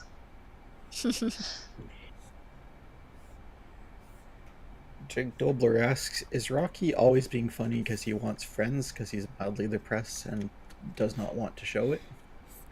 That's fair. Damn. What a shit call out post here. All of the above. Somebody has his number. Yeah. Well, damn, you just decoded the story. Also, same person asks, what happens if Mitzi has a child? Oh no! I hope for that child's sake it gets sent off to boarding school because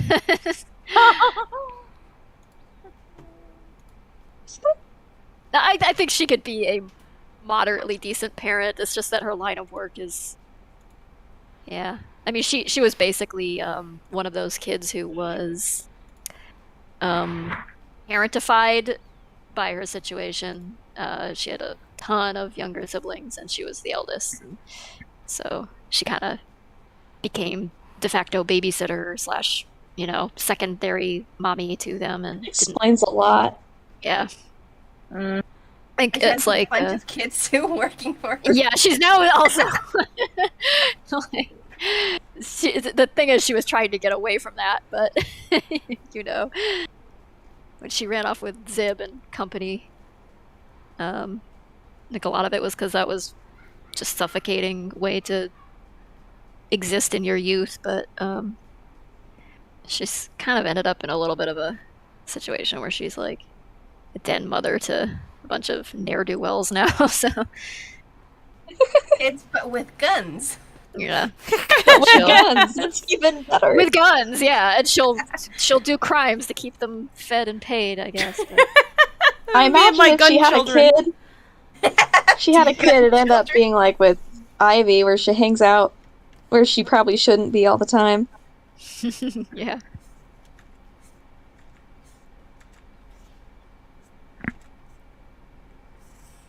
Extra says, I have a question. Do you usually have people color lines before they finish their artwork?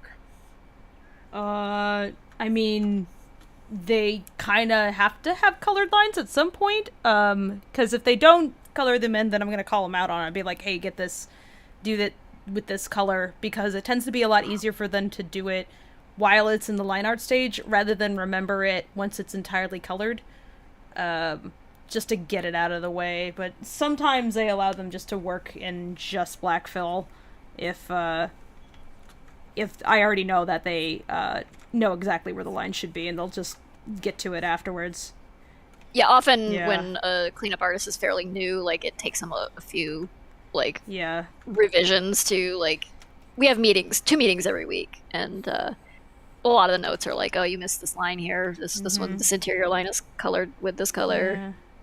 And so you have to, like, catch it and point it out. But yeah, they usually, after a couple of times, like, they'll just get it. And... yeah, they start to understand what I'm looking for and, like, the kinds of things that I'm usually trying to catch. So, like, if something's, like, a little bit off model in a certain way in a shot, they know exactly what way to, like, correct the nose so it's not too big or too small. Because sometimes the rough animation looks fine, but then if you were to trace it too exactly, it actually wouldn't look right.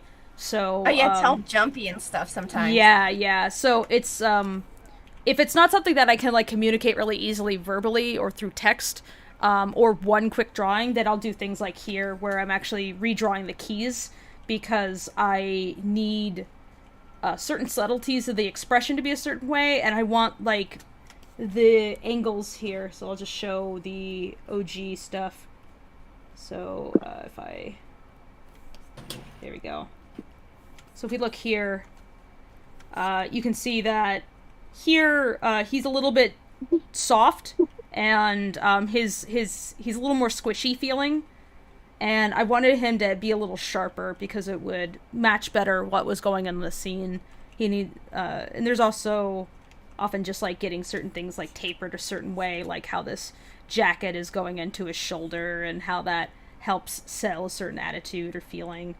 Or, like, small things like just, like, the placement of Ivy's nose here needing to be a little bit higher. So, there's, like, tiny model fixes. This particular head view here is really hard for everybody to do, so whenever I ask for a 3/4 from behind Rocky, guaranteed I'm gonna have to do a model note. Yeah. So it's tough. So then with stuff like this, then I'll go in and I'll make revisions, and I'll just do a sketch initially where I just figure out, okay, if I'm redrawing it, what's that gonna look like, and any pieces that are, like, fine, I'll, like, keep not redrawn. But here you can see that I wanted the sleeve to sag a little bit more so that it felt a little more weighty. I corrected Rocky's head shape here, and shifted Ivy's face just a little bit to balance it. And I did that for every key where I felt like I needed a little bit here. So like here, I actually shifted his head position because I felt like it would feel stronger if he started from here and then transitioned to there, because he's making like all these big active motions. So I tried to make sure that certain parts of him are kept relatively steady so that they're easier to read. That way a lot of big extreme motions don't overwhelm the eye. I'm trying to keep it like very balanced, like what you're supposed to be focusing on. So he pushes her out of the way, and I made some adjustments to all that motion, and I wanted her face to be a certain way also. And as he's grabbing the wheel here, which is, you know, you can't see it, but there's a wheel there. He's grabbing the wheel, and I want, again, for his expression just to be a little bit different. I wanted to just, like, bunch up the tension a little bit, and editing it here. This is most extreme, where I wanted the way he's getting hit to read slightly differently. Be a little bit more uncomfortable looking. So this is a fairly extensive note. Usually I don't do notes this extensive. What's most likely going to happen once I finish cleaning up my sketches here is that I'm going to give it to the cleanup artist, and I might also ask them to export a version of the roughs for me so that I can do some quick sketchy breakdowns here, because this is so extensive that there's a little bit of reanimation going on. And so once I show that to them and I can get like a new piece, then I can like sketch out some of those adjustments so that it's not that difficult for them to take these adjustments and then work against that, and not have to like just guess how everything is going to go together. So this is a fairly extensive note. But then here, this is more of a moderate note. So if I go into this shot, this is just a Mitzi shot. Here I am extending out her body just a little bit and slightly shifting her eyes, but I'm not actually going to be making many model adjustments outside of like a little bit of eye shifting and a little bit of adjustments to her fingers. I actually kind of went overboard here a little bit, but this is an important shot for Mitzi, so I'm going to allow myself to go overboard. So as you can see, like, I hit a key there, and then here's another one. It's very slight. If there's anything that's like not super extensive note, then I wouldn't be taking it into animation. I would be taking it into Clip Studio and just doing like one single frame, which is usually just like a tiny adjustment to the eye on a particular key, or a note about line weight, which I don't want to show what I'm working on right now for that, because it's NDA at the moment. But yeah, so this is the degree of work I do, and ideally I could get through one of these a day, but because I've been having back issues, it was making everything take a lot longer. But I'm actually flying through this at a pretty good clip, even despite the fact that we're streaming and everything. I've been managing to get through all this. It's like halfway done, this one note. Chad approves of the Mitzi. Oh, I'm glad you like it. We're gonna make sure Mitzi's good. And treat Our Lady right. I do like drawing Rocky's weird face, though, especially when I'm doing these corrections, and I just am like, yeah, but what if you looked even worse? It's a lot of yeah. We have a rule where he can never look cool for more than like an instant before he's taken down a peg by one of the other characters, usually Ivy. Spaghetti asks, the Irish part I know, but what other ancestry do Rocky and Freckle have? I mean, what other culture do they grow up with? Freckle's like basically just all Irish all over. His dad and mom are both from Ireland and immigrated to the US. He's basically a first-gen American. And Rocky's dad is some kind of wacky mutt of a, you know, American, just a whole slew of things that Nina's family never approved of. But his mom was Irish. I'm not Catholic. Not Catholic, no. That would be part of the problem. Oh, yeah. Blue Ring Octopus Burger asks, what's more fun, drawing the comics or animating? I don't know. Maybe that's more of a question for Fable. I mean, comics are my like main focus. The film has sidelined it for now, but I am not animating on the film. I've had my hands in pretty much every other aspect of this, but not in the animation itself. So,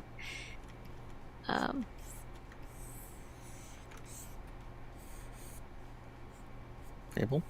Yeah. Oh, I mean, it's two well, different geez, I mean, disciplines, Tracy's the one doing the comics. Any yeah, but comics you draw I've done. comics too. I mean, yeah, but they're just goofy little. Does it count as a fan comic when you're actually working on it? No, I'm pretty sure you're. It would seem like I don't know. demeaning to consider. I'm pretty sure your zombie comic is not a fan comic. Oh, that? I thought we were talking about Lackadaisy. It's what are you talking about? It's canon. That's up to you. You can treat it as canon if you want. I already told you you can take Quincy. I don't mind. But I don't know. What do you find more fun, animating or? I mean, it's like two different. It's hard to like. I mean, I get different things out of it. It's like asking me, what do I like more, gouache painting or sculpture? It's like, well, I mean, I can't sculpt different in gouache. Media. It's a different discipline, different like mindset that I think you're in I for just each get of them. different things out of it. Like, I mean, animation is way more nitty-gritty, like really grinding down into like micro expressions and like nuances of psychology and that kind of thing. And then writing is like both bigger picture and also even smaller, where you can like actually like get into a character's thoughts. Comics are finding like a way to visualize that writing, but you have like you can play with composition way more than you could with film, because you're restricted to how you deliver the medium, and the way you deliver a medium is not necessarily through a screen even, or like a consistent canvas size necessarily. It's actually one reason why Webtoon frustrates me a little bit, because it does kind of put that restriction on stuff. Versus like a lot of webcomics I really enjoy breaking out of the standard spaces that physical media would impose upon one's work. So, but yeah, I don't know. It's I mean, comics you can get a little more detailed visually than you can in animation, because it's just so much more difficult to render all that work while keeping that level of detail. Like, I guess it would have been possible if we put in a lot more money and effort into doing something like Klaus level rendered so it would look exactly like Tracy's comic, but we don't have millions of dollars. We don't have millions of dollars, and B, it would be like maybe 2 minutes long, and then C, I'm not sure it would actually benefit what we were trying to say. So if we can simplify things down a little and tell like more of an actual story, then, better for it. But that's the kind of compromise that you make in animation. So. Yep. For an approach, different things, very hard to I mean, I did a lot of animation. When I worked at games, it was 3D animation though, and game animation, I mean, occasionally you'd be doing like animation for a cutscene or something, and that'd be a bit more story-oriented, but a lot of it's all like, 5 iterations of a jump animation for this character. Yeah, so I didn't find animating for video games to be nearly as satisfying as animating for I loved it when it was television and animalistic. stuff. Like, Yeah. if I was animating a dragon doing anything, I was loving it. Oh, but yeah. like humanoid animations, just doing like it was very rote, and more like mechanical work than artistic work in a lot of ways. I felt like designing the character and everything was the artistic part, but in modeling it even and texturing it even, but the rigging in animation was a bit more of less of an art and more of a technical task. Like, I don't know. I mean, there is certainly art to making it look believably human, or like to give it some personality or something. But yeah, I feel like the art-wise, like, comics has been the most gratifying, challenging thing I've ever done. So, and I feel like animation, like 2D animation, is of a similar like degree of but I've never done that like on a serious level. My involvement here has been all like script and character designs and occasional model notes and things, but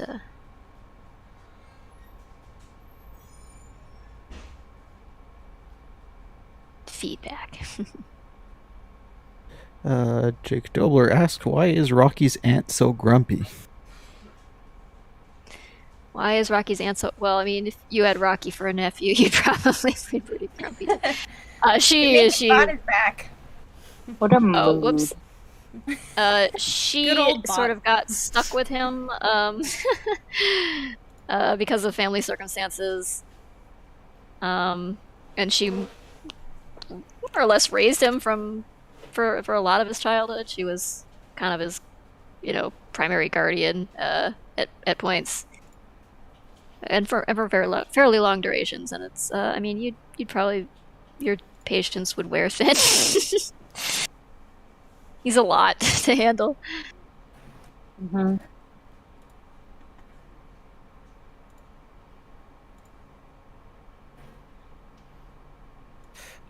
Infinite Sky asks, Tracy, have you ever considered voicing one of the characters? No. Well, technically, you're in the short. Oh, yeah. Yeah. Oh. It's a really brief question moment. mark? Yeah. It took a lot of needling Tracy to get her to agree to my demands. I had to spend a lot of friendship points for that one.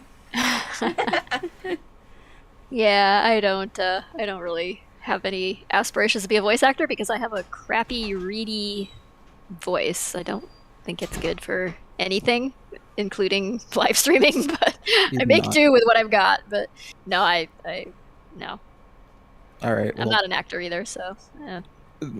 Yeah, I mean, it's clear you haven't practiced, but your voice is fine. We'll badger you after stream with compliments. No, it's totally not necessary. It's okay. Like some people have a good voice for that stuff, like, and some people don't. And I think even if I was practiced vocalizing, I think I just like my physiognomy is such that I'm gonna always have this like kind of thin, reedy, like not very appealing voice, and it just isn't right for voice acting, which is fine. It's like it's suitable for everyday life. I can make a phone call with only like an hour's worth of fretting about having to interact with somebody on the phone.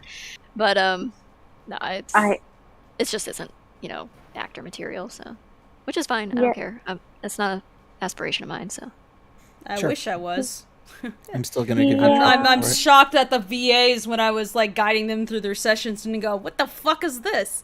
Yeah, that was hard for me, but and exhausting, but also fun. Like to have to like give direction to actors about how the acting is supposed to be. That's like,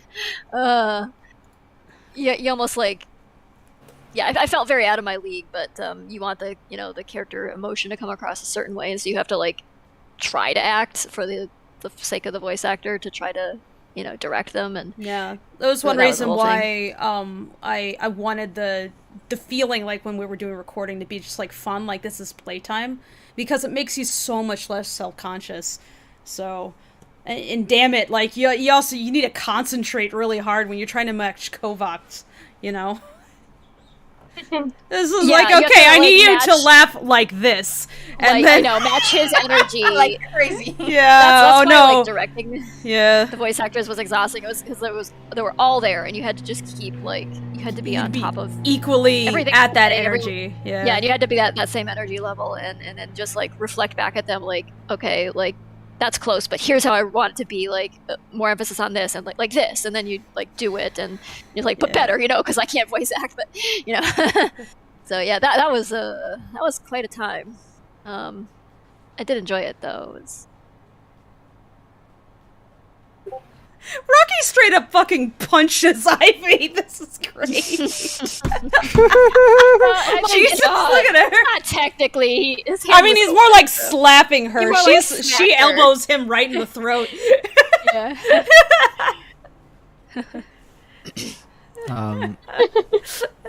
Jake asks, how is the voice actor for Seraphine? I suspect Benny is doing fine. Every so often, the VAs will be like, "I love this." So, are you asking who or how? How? Oh, but if you stupidly talented. Yeah, if you're asking for quality, Benny's fucking amazing. Yeah, Benny rules all. I wish there was more I could give Benny. It's like I want this short to succeed so that I can like do more recording sessions with all these amazing actors. They're so fun to work with. Benny is a delight. Yeah. She's so funny. She also really, really got Seraphine. Astute. Yeah, she just like understood the character. Yeah. She had a good time with her, and like I want to give these amazing talented people like more opportunity to play with these characters because they're so fun and they make it even more fun.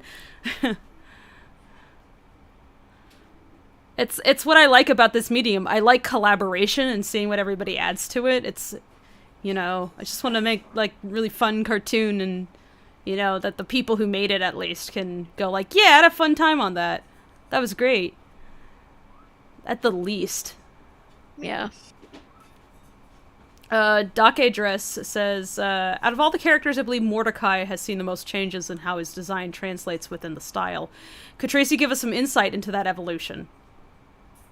I mean, yeah, it was largely just trying to not just simplify the art, because that makes it sound, well, simpler than what the process actually is. Like translating something that you can illustrate panel by panel to something that you animate by, drawing frame after frame for every second of motion. It obviously has to be fewer lines and less, rendering. So we really wanted his shape to communicate a lot about him. We can't put the details in there so much, but the overall silhouette. So the overall silhouette becomes a lot more important. So you want the character to really stand out and never be mistaken, even at a distance, for any other character. I think it was Ty who drew him initially with the big collar, and it looked very like a cobra, and I was like, oh, there we go. We weren't going to put I think we were going to go with his suit initially, but we ended up going with the coat because of Ty's drawings. Yeah. That were just so striking, and the silhouette was so interesting, and so very Cobra-like. We were like, we're just gonna have to do this. Yeah, this is way too cool. That is a dangerous fellow. Yeah, and then he says something real silly. Very pointy, very and but of course we're gonna make fun of him too. So, and he was tricky because he's so many dark colors just piled on top of each other. So he is basically a silhouette.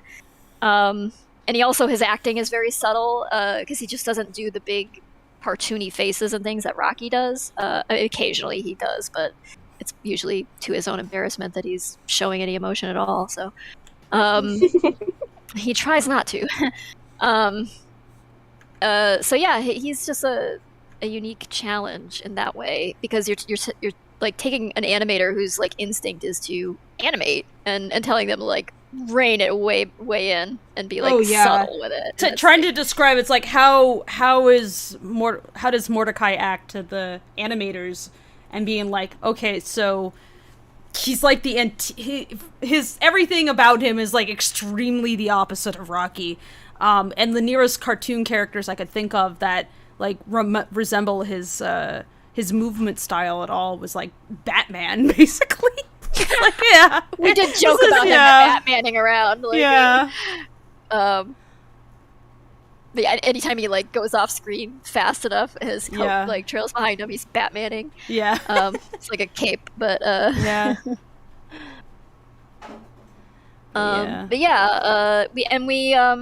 we did away with like his little fur tuft on his forehead that he has in the comic, and smoothed him out. Again, it was largely a shape language and silhouette thing.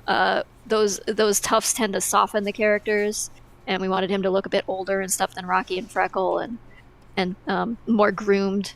He doesn't have his hat in this particular case, so there's no excuse to really have it there. hat hair doesn't really apply in this case. So yeah, we smoothed him out a bit, streamlined him a bit, gave him some. It took that like cobra shape of the collar of his coat and reflected it even more in his ears, I think. Like, so that you get those repeating like that repetition motif of, throughout the shapes. Like Rocky's all crescents and that come to points and things, and like moon shapes, and Mordecai's got that cobra swoopy thing going on, and that's a lot of what I'm doing with my notes, even is just trying to reinforce those shapes back into the work, so that like at any point like you see that it's like Rocky's just a lot of moon and devil horn shapes like over and over, and like the cobra sweep and like these shapes like connecting to one another. We narrowed out his tail a lot more to make it like just swoopier and more whippier, I guess. Whippier, I'm sure that's a word. But more whip-like, I guess. It looks a little more fitting with his overall look in this film, I think. So. One of the ones that I personally noticed that changed a lot from the comic was Wick. Like, he looks so pretty, though. He's basically a Disney princess, he's the Disney princess of the group. But, he's got those, like... Yeah, we wanted his eyes to look soft, but he's also got, like, his hair is slicked back in this instead of also with the, like, messy tuft. Again, like, just looking for ways to differentiate the characters and imply age and sophistication level and grooming level. Like, imply, like, he's classier and he's a little out of place in this, like, dingy speakeasy and stuff, but he looks a little too done up for it. Yeah, it's trying to make this one guy appear fancier than everybody, also in an era where everybody just wore suits. Yeah, everybody like so you gotta do their idea a of little bit casual extra. Was like our idea of like extremely formal, like, but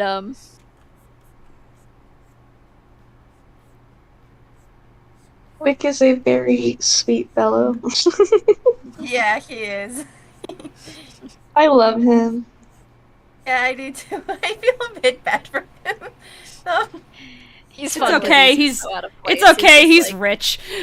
He's rich. You can make fun of him. He's easy to make fun of, but I think he doesn't come with that with any, like, he's definitely pretentious, but he doesn't. I don't think he's like deluded as to like he's a little oblivious maybe because that's just because he lives in a different financial world than most of the rest of them, but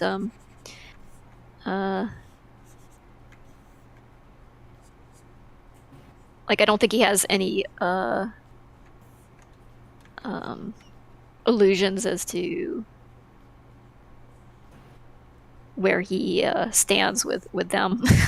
Like, I think he knows of his usefulness, and I think he kind of likes that.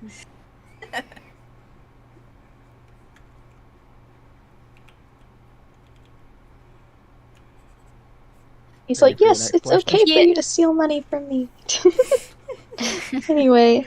Why is he not helping this? Well, he is and he isn't, but it's largely his status is at risk as a, prominent businessman who may or may not have political aspirations at some point and things like that. He risks his, business and reputation and everything. I mean, in the comic, he explains why he doesn't take Mitzi's business offer to her, that she, steals from him anyway. But, but yeah, he's obviously interested in Mitzi, but he's not so interested that he's just gonna throw all caution to the wind and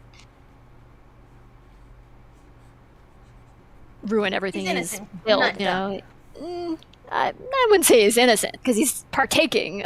He's just not willing to go that far where he then becomes, actively, like, he's kind of like clientele, so he's passively participating in this like blood money game, but he's buy the product, but he's like, then it comes to like, well,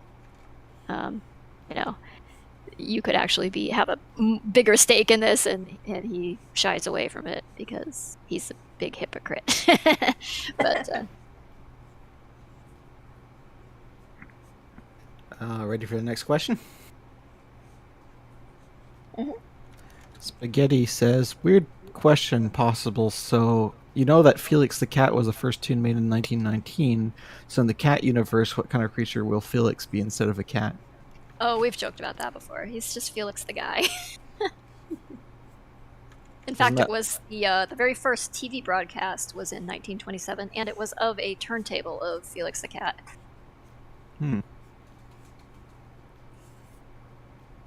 Felix the Marmoset. Yeah. Marty Marmoset. He's a busy little guy. Aaron asks, why did Rocky leave? Why did he leave home, you mean? I assume there was I'm not sure. Context.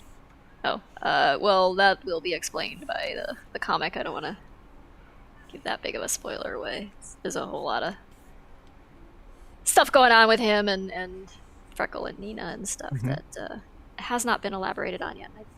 It would just kind of spoil it to just explain it, so. Yeah. Honeybee Bunny says, I'm animating while watching you guys animate. Do you prefer roughs or cleanup? Roughs. I don't like to do cleanup. This sucks. I prefer to sketch it out. This is technically not even cleanup. This is just notes for cleanup, so I'm still doing not quite the same method that the cleanup artist would do, because in order just to get this out as quickly as possible for them, I just do kind of an actual drawing rather than... Cleanup's a very meticulous, It would take me way too long if I were to do an actual cleanup, because I'm not fast at that particular process. Mm-hmm. What about you, Kari? Do you prefer animation or the cleanup part, or? I do prefer animation, although I also like cleanup because it's like you can stop you don't stop thinking because especially for Lackadaisy, you have to be very meticulous with it because it has its own style of cleanup. It has its own rules. Each character has like little notes that you have to keep in. In mine, like Rocky has like a special note for his mouth. There needs to be certain shapes that need to be kept. Certain characters have certain softness, or others have certain sharpness. So, well, it is like relaxing to just sit back and like be like, okay, I just have to take notes of these particular things and make sure that it comes out as close to model as it should be. I guess closest to the final rendering as I want it to be. I also like the gritty aspect of just deciding like how they're going to move and act, and like following what the voice actors do, and just like listening to them and being like, oh, okay, this is what I imagine this movement for this specific dialogue would be. I do prefer just like a more rough animation, but I do like doing cleanup, especially for Lackadaisy. It's fun. Also, I really like these characters, so yeah. Yeah, we try to make them fun to draw, at least. Oh, they're always fun to draw. Yeah. Rocky is fun to draw, but he's frustrating too. He's both fun to clean and to animate, but there's always something about him where like, nope, this face isn't wrong, or no, he's not pointy enough, or no, he's too pointy this time. It's just how he is. Like, Rocky gets the most notes, partially because he's right amount of pointy. He's on screen a lot. Yeah. It's mostly because he's on screen a ton, and so people do know how to draw him, but also, like, it just ends up being he gets the most notes, and there's certain things that people usually trip up on drawing him, besides the hat. And that's usually that's usually stuff like the relationship between his nose and his upper lip, and how round his eyes are, and the relative roundness of his head, and like how when his chin is visible or not. Like here, in the original here, I think that the chin, damn it, come on, yeah, the chin is like, just kind of, everything's just kind of rounded out. And I really wanted his neck to feel more stretched, so I need to make the chin more prominent. Normally, from most angles, you don't see that, because it's just kind of like too subtle of a shape to create a shadow or much of a divot. So usually it's just like a crescent, but every so often, like, it does need to be visible to really make it feel like his gestures are selling themselves. So, like, he feels more stretched out now, even though I didn't really, like, do much to actually stretch them out. Like, between this and here, like, they're actually pretty similar. Like, his eyes are right there, but, like, I did, like, these tiny changes just to, like, how the chin connects to the neck, how far back the neck is pushed in, like, how far down the shoulder is, tiny things about his brow, and, like, a little bit in his mouth as well. They're just, like, all really tiny, tiny, subtle things, and that's why it's hard to...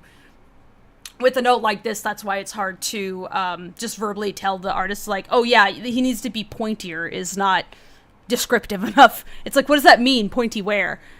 So whenever I ask for extensive changes like this, like, I better be, like, willing to put in the labor myself, because that's a lot to ask of somebody, so you have to, like, really nail it yourself and be able to, like, describe it yourself in order to ask that much of somebody. Because otherwise it's going to take them way more time to do, too. And not only do they not have that much time to do it, they don't have, like, 6 months to work on the one shot, but it wouldn't make sense to do that anyway, because, they're only getting paid so much for this. So, again, if I don't throw my own, like, hands into the mix sometimes, it's kind of, like, not worth it to people. So, I'm trying to keep up with all this work, and be as assistive as possible.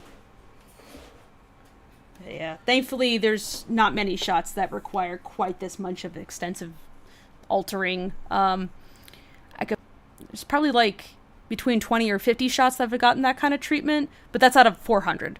So yeah, everybody working on this is extremely talented. So yeah, they're doing amazing work. Figure it out. It's like I'm stunned that you guys are keeping up with me. I feel like at this point I'm keeping up with you guys also. It's a good... So I'm, like, learning off of people all the time.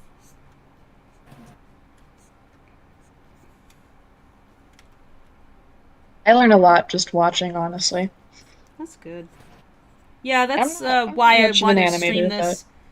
Is that I like the idea of teaching people, some methods and approaches to doing work like this, because so much of making cartoons is just terribly opaque.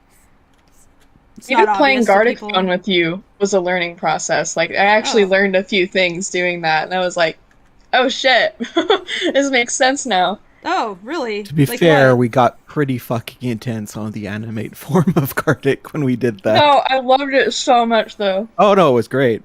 I'm just saying, we were really freaking intense. To do that again sometime. Yeah. Yeah. Oop, that's... I think last time I was at work. Too high. Oops.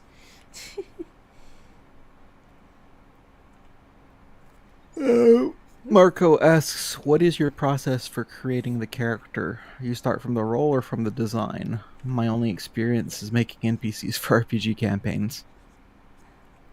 To describe it as a process is giving it maybe a little too much credit.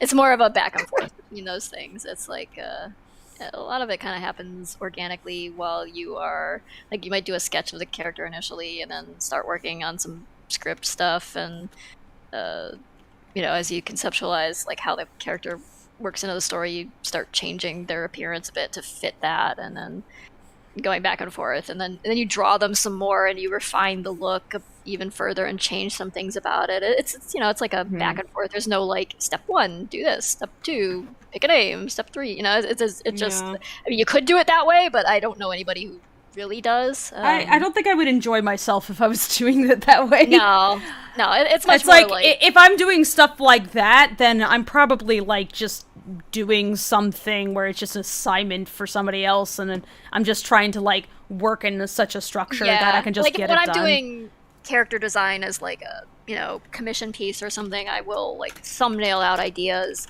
then just run them by the client to narrow it down, and they'll pick like 1 or 2 things they like and things they definitely don't want, and that just gives me an idea where to go from there. And then I'll do like a couple more rounds of thumbnails and narrow it down even further, pick a pose, work out what their clothing is. And that's a little more of a step-by-step thing. But when it's like you're writing them for a story, Like they fit the needs of like the overall style you've decided to go with, which you're also often working out at the same time you're working out the character design. You're just getting a feel for all of those things, and then maybe like going back and changing things about the characters so they all like look like they're from the same universe, and then you're also like, you know, figuring out their role, and so that's also, you know, something that informs their appearance and back and forth, and it, you know, sometimes their appearance also starts helping define their role. It's like you draw something, it's like, oh, this character looks like they, you know, kill people for a living, so yeah. but yeah, it's just a whole jumble of things happening all at once, and thought processes and revisions and just becoming more gradually comfortable with the character and tweaking it here and there as you go. Sometimes almost like unconsciously. Like if you look at the early Lackadaisy comics and then the wide ones, zip, like, you see the characters look, wide zip. Yeah, the characters look way different. Wide zip. Yes, they all look very. they look unusual early on because I wasn't quite as comfortable drawing them, and as I went, like I wasn't deliberately, in most cases, making conscientious changes to them. But that man turned into a triangle. Yeah, he went full Dorito, and I didn't really like steer that. I almost would blame it more on him than on me. It was just like he's even Dorito colored. Yeah, that too. The man was built to be high.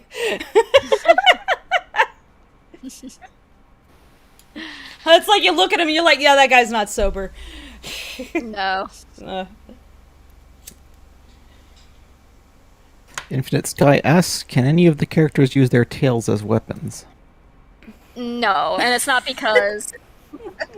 well, two different answers, actually, for the animated film and the comic. The comic that disregards their tails altogether, except as a visual element. It can, like, act compositionally to point to, you know, the next panel or something like that, or it's, you know, extension of their line of motion, or something that indicates their temperament at the moment, if it's poofy or whatever, because they've just been frightened, or but it doesn't physically literally exist because they're not physically literally cat. They're just, it's like a story about people.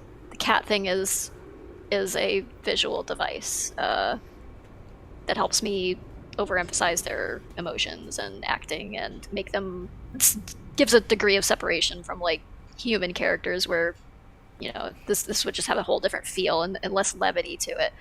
But the animated film is like, it's harder to ignore their physicality when they're actually these moving. waving tails that actually occupy space. It's like you're like, well, we couldn't not make a joke about this. Basically, right? It was so you couldn't pass it up. We kept having these situations where Rocky and Freckle are together on screen, and Rocky's tail is always like just bashing Freckle in the face, or getting in the way of his face, or just like blocking him out entirely.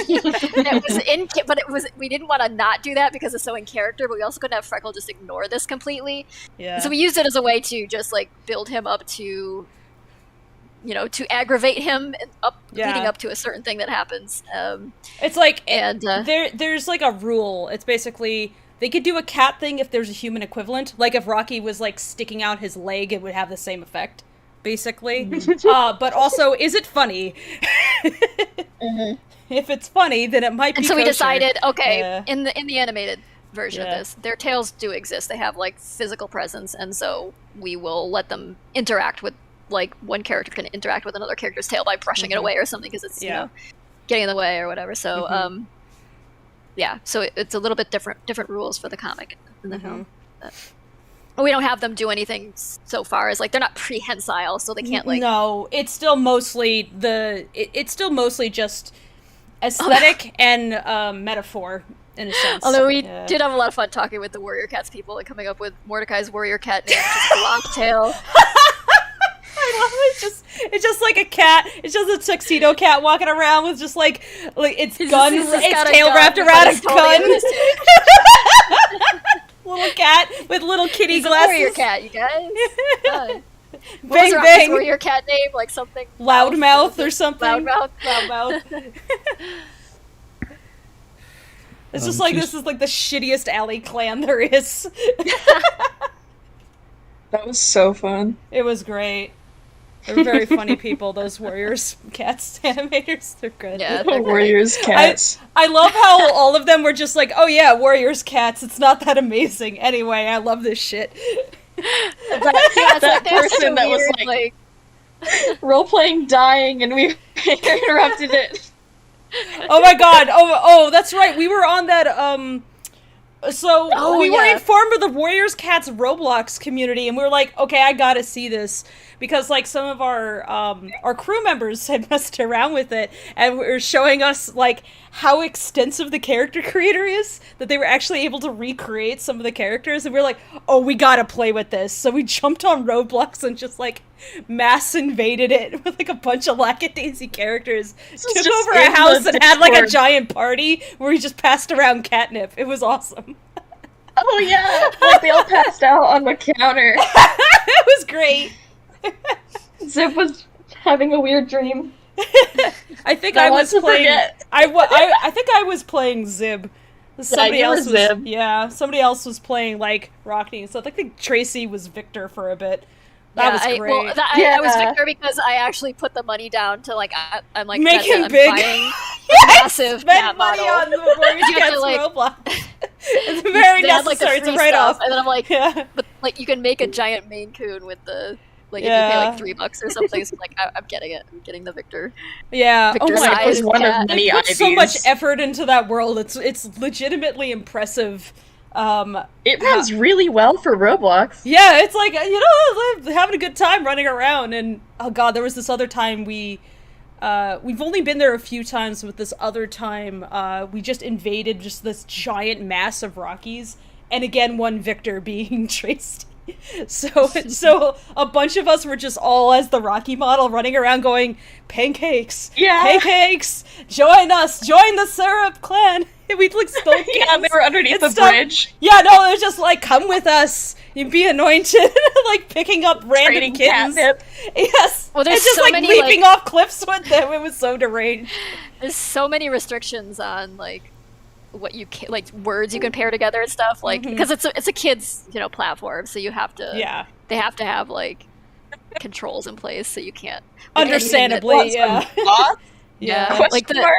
we couldn't like role play Lackadaisy directly, so we just had fun. So you had to come up with a bunch of euphemisms. It was very goofy, and like the people who like figured out the level of goofage that we were doing, like, got really into it, because you can't actually go up and harass people, nor were we intending to. Like, if you pick up a kitten, they have to agree to it.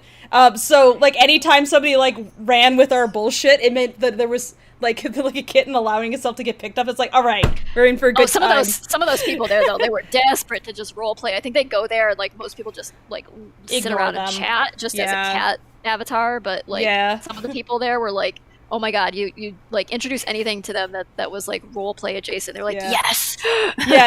these hungry young writers who desperately want to like play writing games with people, and it's just so much fun. Starts with Roblox. I'm sorry. No, it's actually familiar territory for me, because I remember when I was younger, I would do the same thing. I would have like visual chats, like for Cadia or Wolfholm or what else? There was God, I know a lot of people just role played on like WoW and stuff. I didn't usually do it in like MMOs or that kind of thing. Club Penguin. People did Club Penguin. They're just really fertile writing environments for like young writers just messing around and figuring out that it's fun to write characters, and it's fun to play pretend, that you can still like play and be creative even when you're like getting older and everybody tells you, oh, you have to put your toys away. And honestly, like, your toys are no longer as fun. It's not fun to make play is so much of what the creative process comes from. Is like, yeah. So I miss it, and I was having a genuinely good time, writing with folks. I used to do a lot of RP, like, through forums and chat rooms and that kind of thing. That's where I sharpened a lot of my writing skills and just got used to the idea of, like, how to write characters, essentially, and, like, what makes them interesting to me. Yeah, and it's a lot of fun, and you take those experiences, you can then take them and like actually dedicate like some of your life to doing that kind of thing. That's one reason why I started writing my comic. I just liked writing so much, and I didn't want it to be restricted to just RP. Like, I was just enjoying myself so much. I need to make that transition. I need to start writing my script. I swear to God. Yeah.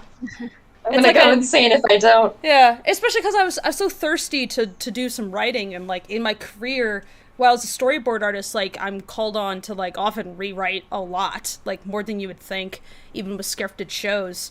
I still am not like really allowed much creative freedom. I'm just trying to solve problems essentially, and that's not super fun, you know. It's like writing just to solve core problems with the script is like, you know. But writing is like you actually behind it, but not as much. Yeah, it's just it's less interesting than actually working on something from scratch. Actually, I had a really good time writing the script for this short. That was it brought to mind a lot of the old RPs that I used to do, where, you know, effectively what I was writing with people was like whole ass books. Just entire form threads that just could be considered a book, and they would go on for like 50 pages or more. So, yeah. That stuff's so fun. Yeah, we did a lot of back and forth on that script, right, Tracy? Yeah, we were just, we had a Google Doc shared, and we were just like typing all kinds of stuff and backspacing and editing and refining the dialogue and rewriting the dialogue, and we rewrote the fourth act like 3 or 4 times. Oh my god, there's so many versions of the fourth act. There's like whole scenes that I like had written up that got entirely cut. We rearranged like the versions of like so many versions and discussions between you and me about like how we would introduce like the antagonist trio. Just like, and I'm like, we need them to say something actually. It's like just not have like a shadow, but like also I want like some foreboding, but also, you know, and trying to figure out how to juggle like the mood we were going for. Right. And you want their personality to be there because that's important, but also you don't want them to be a joke like right off the bat or something like that. So you have to like, and you have to, the hardest thing sometimes is tempering that like inclination to delve into a joke where you need impact to be instead, and to like diffuse everything by being funny, but it's like, no, you can't always do that. I have an issue with that. Same. It's naturally easy to give into that temptation to just goof off and be like, but what if they said something funny here, huh? Something extremely tragic happens, and it's like, it's the funniest thing in the comic. Yeah. Honestly, like in my own comic, I'm like, he died. That's my sense of humor.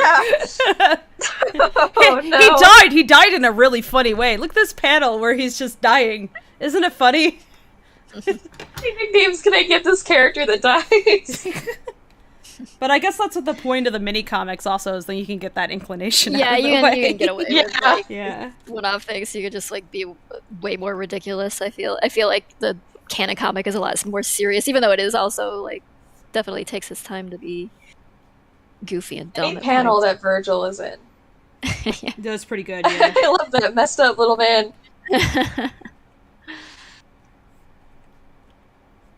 Yeah, well, you gotta remember to have fun with it all too. So if you're not having fun with it, it feels like a chore when you stop doing it, you know. So apologies, I disappeared for a minute there. My internet hiccuped. Oh, no problem. Welcome. I was wondering what happened. You died suddenly. Yeah, my internet does that sometimes. It comes back after a minute. Peace Chihuahua says, I got kids in the home and she's a big fan and she wants to say hi. I remember she's watching my videos on the phone last night. Aww. Hi. Hello. Hello. Oop, did Nox drop again? Uh-oh. No, I'm here. Oh, you're there. Okay. I paused to allow you guys time to stop. Oh, okay. It sounded like you just like got cut off by internet or something. Okay. I'm also managing multiple windows at once to catch everything. Thank you. Thank you. Much. Appreciate it. Yeah. No problem. Although we might think about Fable, if you wanted to, did you still want to do like Mad Lib? Yeah, I can do it. Like again, this chair's actually keeping my energy level pretty good. Like I don't feel in pain or anything. It's amazing. Nice. Yeah. That's how I've been able to do as much. It's like, holy shit. What a luxury. I have 6 questions left, so we could plow through those and move on to Sure, yeah, let's try and address those, and then we'll take a quick break and then do some goofy stuff, I guess. Sounds good. Jake Dolber asks, what's the name of Seraphine's snake? I don't believe I have given it a name. Probably just also Boudreaux. It's definitely something French. Just call it Jean. Jean. Jean-Pierre. I like it. It just says, I've been trying to practice making manga, but I wonder if you can give me a few pointers for comics or something like that. A few pointers for making comics. I think probably first and foremost, don't let your scope get too out of hand, especially if you're just starting out and you haven't done a lot of comics before. Oh, hey, I do that.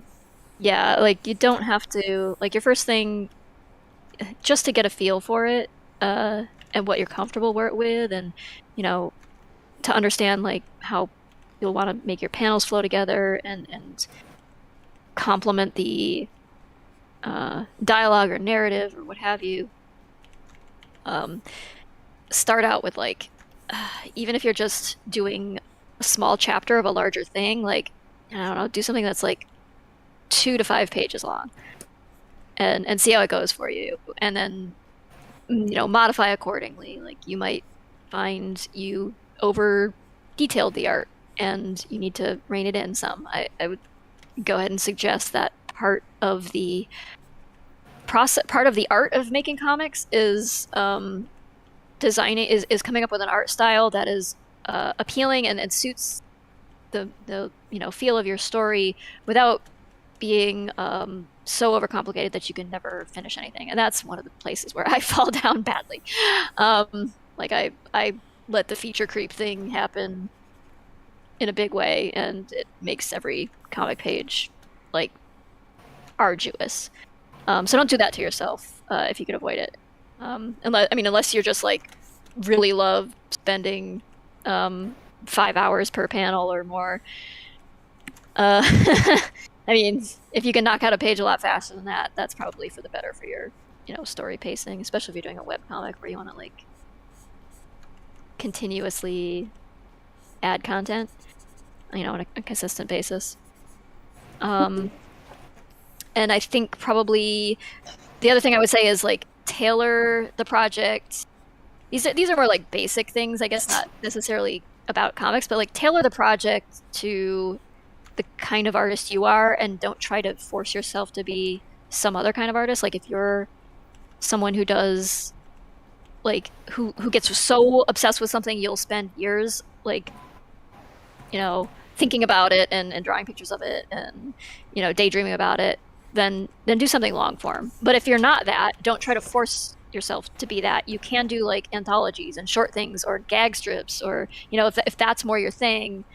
Yeah. And you're just going to be miserable trying to force yourself to be something else, like, just work with your strengths instead, because I think you'll just be more likely to see something through if you do it that way than if you do it the other thing, which, you know, maybe you're trying to challenge yourself, but if you're really just trying to get a project done and out there, like, work with your own strengths, and you know, be aware of what's best for your type of personality. You know, you don't have to force yourself to be an artist who does, like, a sprawling, you know, 5-book epic, when really your interest is just telling one-off jokes, you know, or vice versa. You don't be me, who is making the sprawling 5-book epic. Yeah, well, no, like, you can be that. Just if you are doing that, be the, like you don't have to. You do not have to. I feel like that's how I'm going to be able to concentrate on my project, as if it is that. So because the moment it starts feeling like punishment to work on it, that's the moment you're going to start thinking about abandoning it, and like, you know, doing that meme thing where you're like, you know, the other girl walking by, and well, the guy looks behind him, like, and you're like, oh, there's another idea, you know, and you abandon the other one, and you know, it's like, if you ever want to finish something, work with your strengths, not your. Don't try to force yourself into a shape that doesn't fit you. My issue with spontaneity and trying to make a comic that has an entire long story. I mean, you can to some extent work with that, but you have to like break it apart in a way that is going to. Well, you don't have to, but I mean, but I would suggest like breaking it apart in a way that like suits the more fleeting like impulses, where you can make smaller stories within the bigger story, you know, and treat it like a chapter at a time or something, like episodic or whatever. Break it up in a way that, you know, helps you as an artist instead of hinders you as an artist, or makes you just suffer. I know that they mentioned manga, so I ran to Boo really fast to get advice just for manga, since Boo's a manga artist. Yeah. Boo says that remember, characters are great, but also work on your backgrounds because they're fundamental to manga style. Absolutely. Also, there's a lot of history and tradition, and it's okay to learn to do the traditional with the ink and the paper and all that. Boo does do a lot of the foundation in traditional, but embrace the digital because you will save time, energy, and there are so many things you can do now with digital in CSP. In CSP that can help elevate your manga and save you time that you know the old way doesn't do. So just learn to embrace both techniques, especially if you're focusing on manga. Yeah, you can mix the two as well. I still do. Like, some people are comfortable drawing straight into a digital canvas. I prefer drawing a pencil, scanning it, and then working on top of that digitally. Nailing a pencil is so much easier. Yeah, I don't know why. I'm just so much more comfortable drawing on paper, like when I'm doing the initial drawing. When I'm like inking or painting something, I'm fine working on a digital canvas, but for some reason the drawing is just so much more natural feeling to me and on paper. But yeah, I mean, work with what you want. I do definitely recommend the digital realm of things because you are going to save time and money and energy. It's more forgivable. Control Z is a great thing. And then there's also all kinds of other tools, like the vector tools for making speech bubbles and stuff. If you really if you don't have the luxury of you could certainly treat lettering and bubbling as its own art form, but you know, a lot of the time, if you're doing a solo comic, you've got to take shortcuts because you're the only person working on it. Whereas something that's you know a more mainstream cape comic or something will have a pencil artist, an inker, a flat colorist, someone who does the lettering. Like, they'll have multiple people working on all the different aspects of this, and they can treat each of those things as an artistic discipline. But you may have to take some, you know, if you're doing this by yourself, that's a lot. There's so many aspects to comic making, from the page layout, the graphic design element of the speech bubbles and text, to the, you know, the clear communication and staging and composition, and the drawing itself and the coloring itself and all of that, and the writing. All of that's on your shoulders as a comic artist and author. So you can give yourself some, you know, cut yourself some slack and use the digital tools that are available to you to give you a little bit of tiny bit of shortcut here and there with you know, vector tools and whatever, or create your own font. That's what I did, so I don't have to letter things by hand. It doesn't look as good as hand lettering. It's not as much of an art form, but it's still, you know, it's serviceable for the purpose it serves. And you can't, you may not be able to just do all of that all at once. And it's by easier yourself. to find things. It's easier to find things when, especially since you're, at least with Boo, she goes page by page by page, and then it's okay. And it takes her a long time because she does other things in between. So you start to misplace pages if you're just doing, if you have them all digital, they're easier to find. Be okay, I'm working on page 2 versus 5 or whatnot. Clip has a way to organize the whole project like that. So Yeah, it's really good for like. I mean, it's made for making comics. Initially, it was like so much originally it was cheaper Manga than Studio, Photoshop, so yeah. It's more fun to draw on for me. It's a better ink or a better like brush engine than Photoshop. Yeah. It's made for doing the thing that it does, which is comics. Photoshop, it was originally for photo editing, photo manipulation. It really wasn't. People started using it as a digital painting tool, but it's sort of like those features are added in post hoc. Or like manipulated in ways that they weren't initially designed for, and in some places you can really feel that. I do have brush engine's one of them. Sorry, go ahead. I do have a recommendation for comics, which is the book Making Comics by Scott McCloud. Oh yeah. Yeah, Scott McCloud's good. Eisner. Eisner's excellent. The thing is, his best book is Comics and Sequential Art, and it's way too freaking complex to read for somebody who's just getting into it. If you're just getting started, don't like. So, Scott McCloud is a good place to begin. Yeah, I think his Making Comics is the best beginner place. But even just like read other comics, like look at other comics that interest you in terms of like. I mean, but if you're doing manga, I pretty clearly manga's your area of interest, so you have like a wealth of things to inspire you and pull from and learn from. So you probably don't need my recommendations, but yeah, I mean, just look at what looks good to you and learn from that. Like learn to understand how to communicate visually in a clear way, and I think that's often the hardest thing, and to like time things in a specific way, like that makes sense to what's going on. And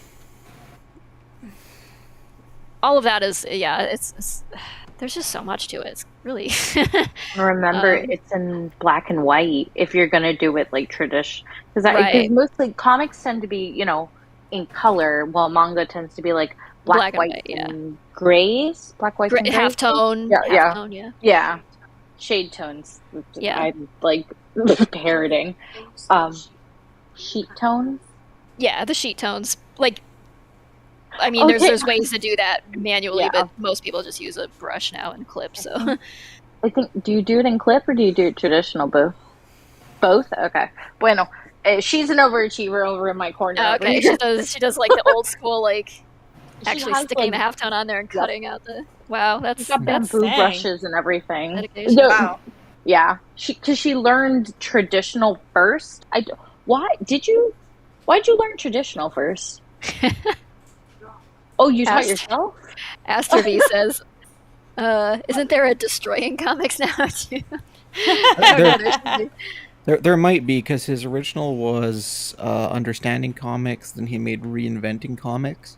Okay. Much later. I don't know if he did a third one. His third one is much clearer than the first two, which is Making Comics, which he made maybe 10 years ago, which is much later than the other two.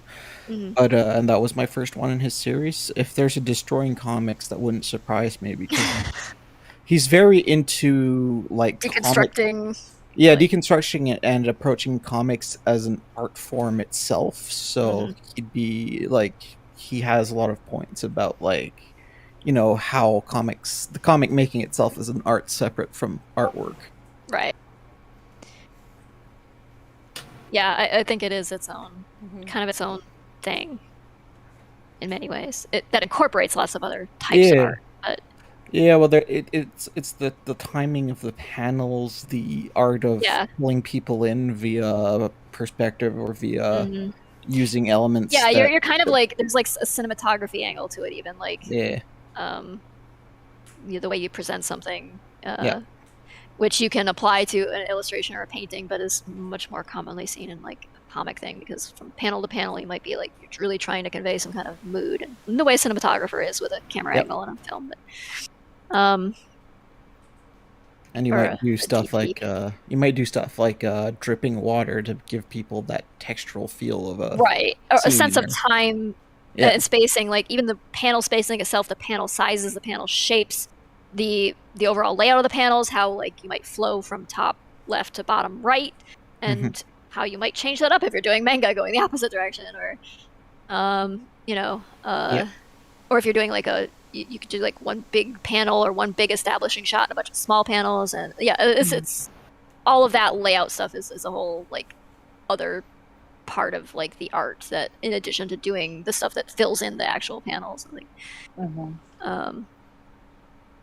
even the dead space between the the gutters between the panels is a thing, and there's tangents and other things to take into consideration and all that stuff. But yeah, going back to what you were saying about backgrounds, that's a very good point. Is that I know a lot of artists,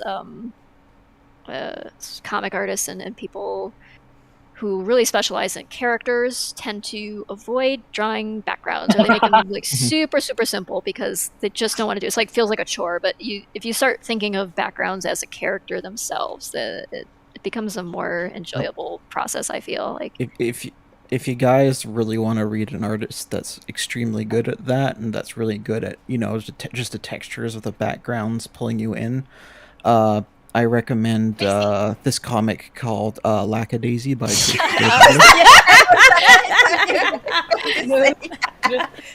Oh no, stealth compliment. Gotcha. No. And you can see early on I was like, if you look at volume 1, like I was doing just straight on angles on everything, just like a crappy version of this is more TV sitcom like nailed down camera thing, and then like as you start playing around with your own work, it's like a crappy version like this more of a Wes Anderson film where everything was just like, like straight. And now you're like I play with the camera angles a lot more. And like every brick must be beautifully rendered, and I'm not kidding for those of you who haven't looked at Lackadaisy recently. I don't necessarily recommend that as a I wouldn't either.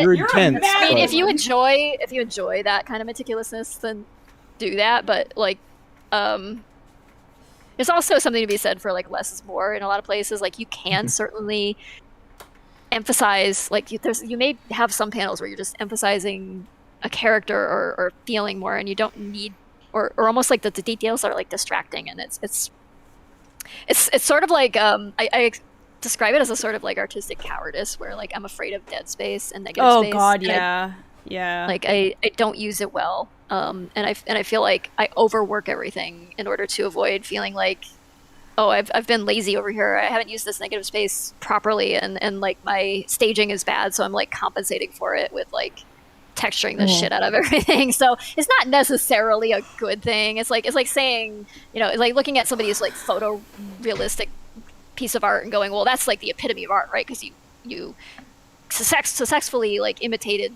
life, but that's not really like the definition of good art necessarily. It's like it's maybe the definition of practice process, but it's like there's an art form to using space well, to using negative space, using like low detail area as well, and to not overworking all of it and detailing the shit out of everything because you're afraid of any kind of blank space being there. So and also like the time consumption and the fact that I feel like part of the art form is, like I said, being able to produce it at a reasonable pace so that you can tell a story effectively, especially if you're doing like consistent update webcomic sort of thing. Bear that in mind. Like, are you going to be able to do this regularly? Like, are you going to be able to turn out a page a week, or are you going to exhaust yourself and then find yourself like taking a month per page or something like that? Like I do, and it's like, doesn't have to be that, and it may not even serve the story very well to be that. You may be doing disservice. So just keep that in mind. Like just things I've learned that from mistakes that I feel like I've made. Just being, honest about it. I'm not looking for fishing for compliments or anything like that. Really, seriously, I'm just like, think about that stuff and understand like your working speed and what you're comfortable with. And something I think that would really help. I know with like me personally it would help, but like it might help others, is having a buffer. Like a lot of webcomics have a buffer, so they do a shitload of pages before they start a new chapter, and then by the time the chapter starts coming out, they already have about half of it done, and they can keep up with it. I mean, if you're good at like managing your time and things like that, do that for yourself. Like, give yourself a buffer. I know, like, in the past I have occasionally had a buffer, but I would just like blow through it, and I would like, the buffer being there would give me an excuse to way overindulge on the next page, so I'd like spend even more time then, so then I'd like end up posting the buffer material, and then I'd like catch right up again to the point where I'm like producing pages and putting them out as fast as I can. And like, I would never be able to retain a buffer because my brain works that way. But I feel like I'd end up that way too. If you can do that, if you're good at time management, like, yeah, do yourself that favor. I know Boo also said specifically for manga, a lot of times if it's like a more cityscape type thing, go sit in a cityscape, look at the view around you, and also look at old masters, look at what you like to do, buy like art books, and just look at landscapes and backgrounds if that's something you want to work on. Because I think sorry, go ahead. It was something she struggled with too, and then she had to learn tricks and tips and things because she hated background. You can abstract backgrounds quite a bit too, and get away with that, especially if you are focusing on a character expression or something, and you maybe want to keep the background in there, but it's got to be a lower detail version of it or something like that. You can use blur, blur it out, use like, camera focus sort of tricks, like, focal distance and apply that or whatever. But, the thing is, it's kind of like art basics, right? Where you pull from reality, from observation, but then you put your artistic twist, you take that knowledge and then you use it to bend the rules. So a lot of times if you're just looking at things that are already abstractions, like you're only referencing other manga, you're going to kind of veer off into maybe some, it's going to become even more abstract. You're like abstracting an abstraction. So if you go back to the source material, you kind of like can, I don't know, I feel like it's a stronger basis upon which to create your own abstraction is pulling from like real life. So yeah, take reference photos and look at pictures and stock photos and just gather references for yourself. That's always very useful.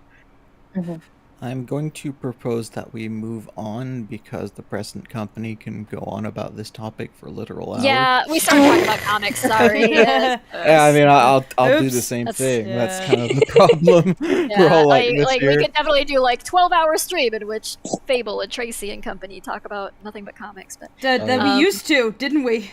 Yeah, we did. Yeah. We did have some 12-hour streams. Yeah.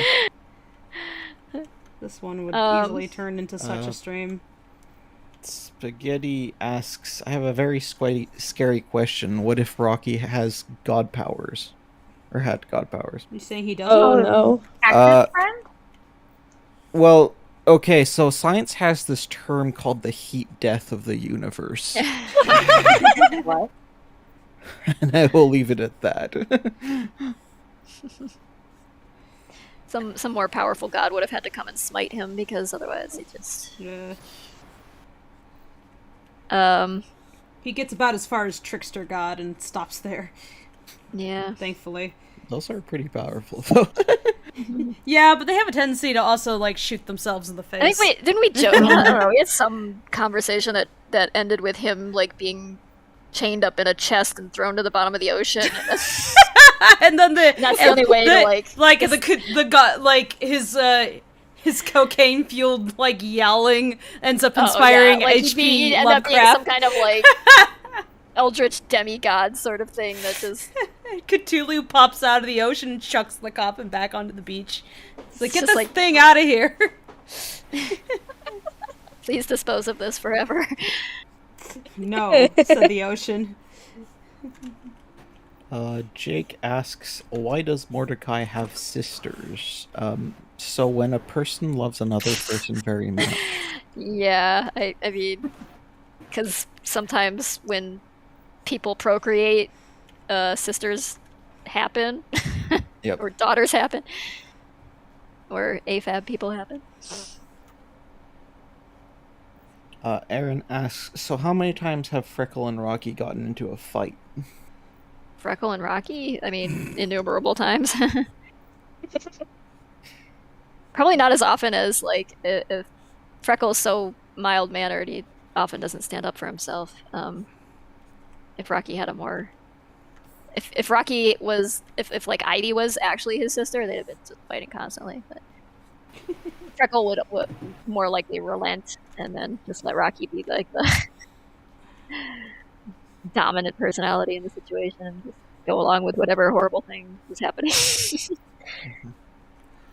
Foxy Plays asks, will there be more of the band in the animation? There's a little bit of the band. Yeah, the band appears in the animation, yeah. Huh. That is my last very question. Popular. Okay. Yeah, I was froze seeing questions lately. earlier when we were looking at moving on, so there were a few more, but I told people, like, guys, let's Yeah, we'll save them for next time, I think. Yeah. So, did we want to do at least one? Give me at least one Mad Lib prompt to do for the audience. If you feel up to it, if you feel like I think I could doing draw. it. If anyone else wants to as well, they're welcome to. What's Mad Libs? So Mad Libs is when you give somebody like you say like name an occupation, give me a color, and then give me like an adjective, and then they like slot those into a sentence that has blanks in it, and then you like the person giving or the people giving you the suggestions for words don't know the context yet. And so you slot those words in, and then you end up with a story that like they've kind of crafted, even though they're kind of doing it blindly. It's like, it's like the kind of thing you do on like a long car trip. Like someone has the little like Mad Lib book, and they have a pencil or whatever, and they're like asking the other people in the car, like, okay, give me the name of a man, or like. I used to have a giant travel book. Yeah, and then you read out the story as it's told with the the words that the people picked, and usually it comes out very silly because they didn't know the context, and so it's like you get something inappropriate by accident, right? Or they start picking up the pattern of the Mad Libs and make it inappropriate on purpose, and then they intentionally make it very silly. Yeah. I'm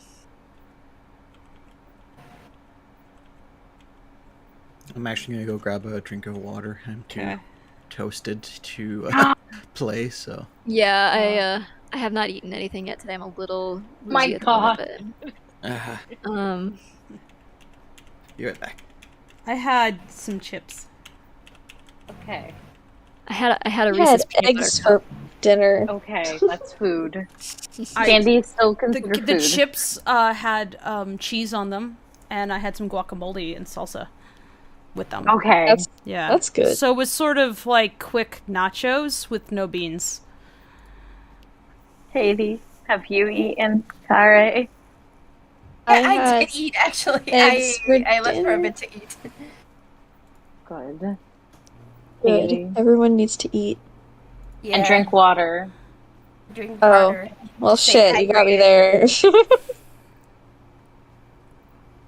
Water will happen eventually. Have you had a liquid?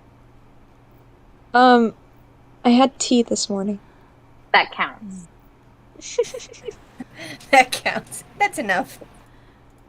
Listen, I know sometimes water is hard to drink, but as long as you've had a liquid, there is a percentage of water in that liquid. So you know what? But what if I'm drinking liquid mercury? Katie. Which I totally didn't do. I know you're kidding, but I just want to grab like a loaf of bread. What if I drink molten aluminum too? Oh. What then? Katie, your obituary will be hilarious. Mitzi will have a great time reading that. Oh my goodness. Please don't. I will throw bread at you. Oh, is the Mad Libs drawing related? Yeah, that's the idea. We're going to... We basically get the audience to construct a prompt, and then we draw based on the prompt. So that's what I'll be doing. You guys don't have to. This is my responsibility. So I would love to. I'm gonna go fucking sit down at my desk. Sorry for the cussing. I've been swearing this entire time. What are you talking about? No, I know. I worry about YouTube monetization. I don't know if you guys are doing that. Well, then we've already fucked ourselves, so. Okay, that's fair. Yeah, I'm a little too melted, so I'll just make sure there's no more bots in chat. Man, I want some more liquor. Melted? I'm getting running low. I don't think I have What much do of you mean anything melted? left. I have a It's tiny hot- bottle of absinthe, but I refuse to drink that on stream again. I did the Tiny one bottle time, of- and I lived to regret that. And that was a bad decision. I will explain what has happened to my brain after the stream for those who were asking. Valid. But Fable. So funny enough, you talking about absinthe. I walked in and I was typing and I was working, and Boo goes, "You haven't made a drink based off me yet." And I was like, "Okay." Oh, that's bet. super cute. That's a very cute thing to say. It I want a was. drink. Aww. I got up and I just like hodgepodge something, and she's like, "This is acceptable. This is good." It was absinthe, satsuma rum, black cherry rum, blackberry syrup, and there was something else in it, wasn't there, Boo? Given its Blue curacao. Thank you. given its boo, I would expect belladonna. I don't have that. It's only extremely venomous. Yeah, I don't have that. But the alcohol content of this drink, I mean, it had absinthe in it.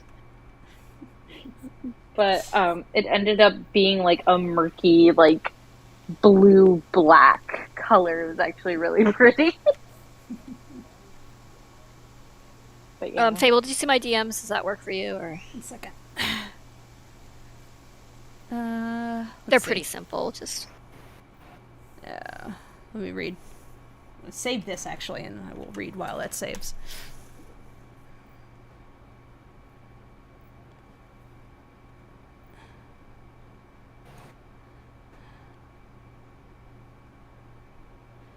That sounds cute. Is the well? I guess we could start with that. Or yeah. There's more. Yeah, there's a bunch of them. Oh, let me see. They're just like they're short prompts though. Like usually Mad Libs are like you'll get like a couple paragraph long little short story or something, but you can't really draw that so easily quickly. So we'll do like these short prompts. So for like the first one, we need chat and or the people in voice chat here to give us an object, and we'll pick what sounds the weirdest. Space laser. Bro, I have one beside me. Did you just say space laser? Yes. Space laser. Black. So I guess we'll give the chat a moment to shout out if they have an idea. Just an object. Just an object.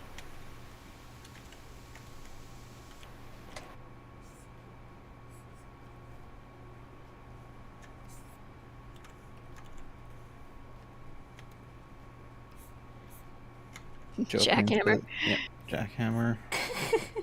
And Fable, you can. Oh no, I'm not contributing to this.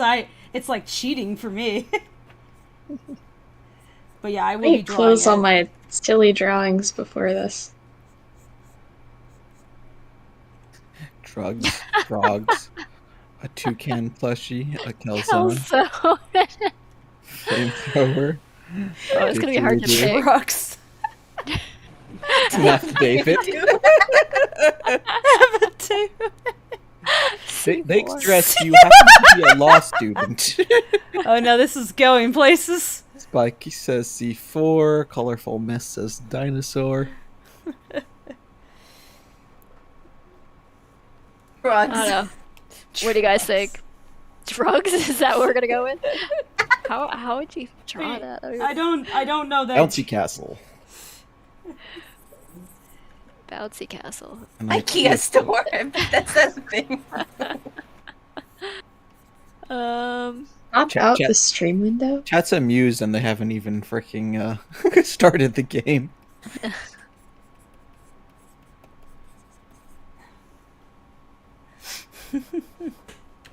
We got to see if there's consensus where Oh no. Oh no. Oh no. No. Oh. Oh, here comes that bot again. Just in time for the bot has suggestions, too. Oh, no! Yeah, let's see, like, man, all of these are good. I really like Jackhammer, not gonna lie. That's pretty good. Yeah, I think Jackhammer struck me as, like... struck me as a good one there, so yeah. Let's go with Jackhammer. Alright. Did those exist in the 1920s? Like, were jackhammers a thing? Some iteration of them must have, because, I mean, they had... They had dudes with Jack with a hat, with a sledge.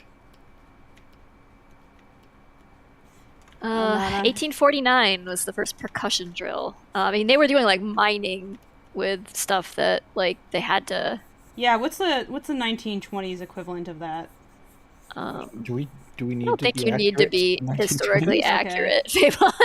Okay. It's Mad Libs. That's true. That's true. The point is to be ridiculous. So we have Jackhammer.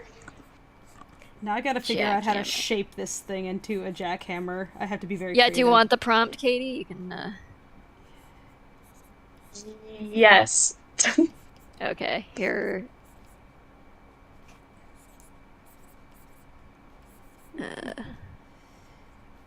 We're good on objects, Chad. It's been selected. Okay, yeah, we'll ask for another in a moment. Okay, here was the prompt. The blank space is the... where the word goes.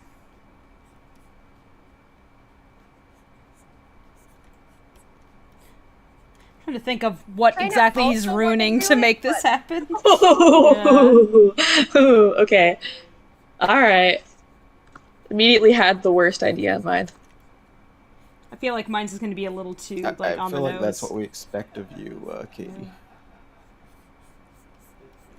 Kind of want to do it, but I've been animating ever since the stream started. Yeah. You don't have to. Yeah. My arms are tired. Just admire Fable working. Make it like a baby. Because I don't. So baby. Drawing actual children requires proportion math, and I don't want to do that. Figure out like how baby is he really. I feel like any age he might do this. I'm gonna make him a kiddo because that's part of the prompt. Oops. Oh no. Oh. Smart box. I'm not as used to drawing the younger versions of him. It's like I have to like. It's like, damn it, he's already adorable. Do you know how hard it is to take that and then turn it back into like an actual kitten? Oh, his arms. What have I done? Okay, here's a good one for next one. Yeah.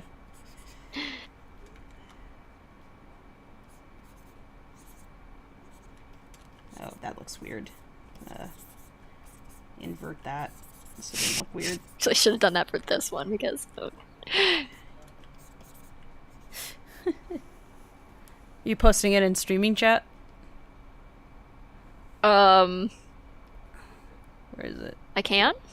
Yeah, I mean, if it's the prompts that we're following. Sure. We'll start gathering some more things.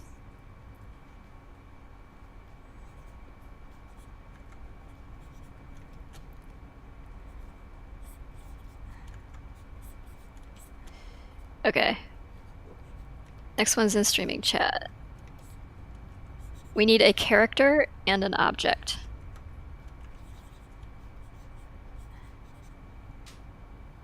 Horatio. Ivy. Okay. I want to see Ivy. She's still my baby. I'm getting way too involved in this drawing. It's like I gotta keep this shit short. A saxophone, a grapefruit spoon, a synthesizer, a red baron? Oh, the red baron. I'm done with mine, but it's kind of, I don't know how to elaborate. I'll just send it. Rocky with pancakes, Pinkie Pie and Ring Pop. Oh! Ivy with a taser. Katie, that's so cute! Freckles. His are Freckle and so Whiskey. long. Oh no. Well, that is Okay, so my thing is evolving, but Weird then like guy. Katie just did something weird. Here, let me. Oh god. What's Katie doing? Well, this is what Katie did. Bless Okay, you, carry Katie. Thank you. I love you. I'm gonna leave the current court case person out of this. Sorry, Nanyan. Zulius from Centaur World. Ivy and an anti-aircraft gun. Victor and a pizza. Like pizza? Wow. Ivy and an clothing- anti-aircraft gun. What?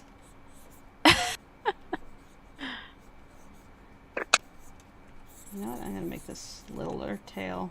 Kittens have little tails. Oh my god, I like love it. Ponytails. He's Oh. beautiful. Now, this is not usually how you doodle like Kid Rock. Even I'm just trying to like come up with something off the top of my head. Sorry. No, don't There's apologize. nothing It's wrong with adorable. him yet. You are giving it way more attention than it deserves as a prompt. So I couldn't much help it. I was like, serotonin. well, that would just be cute. I don't know how to fuck it up for you. Mordecai and maid dress was just proposed. What about Mordecai? Mordecai and Waitress. maid dress.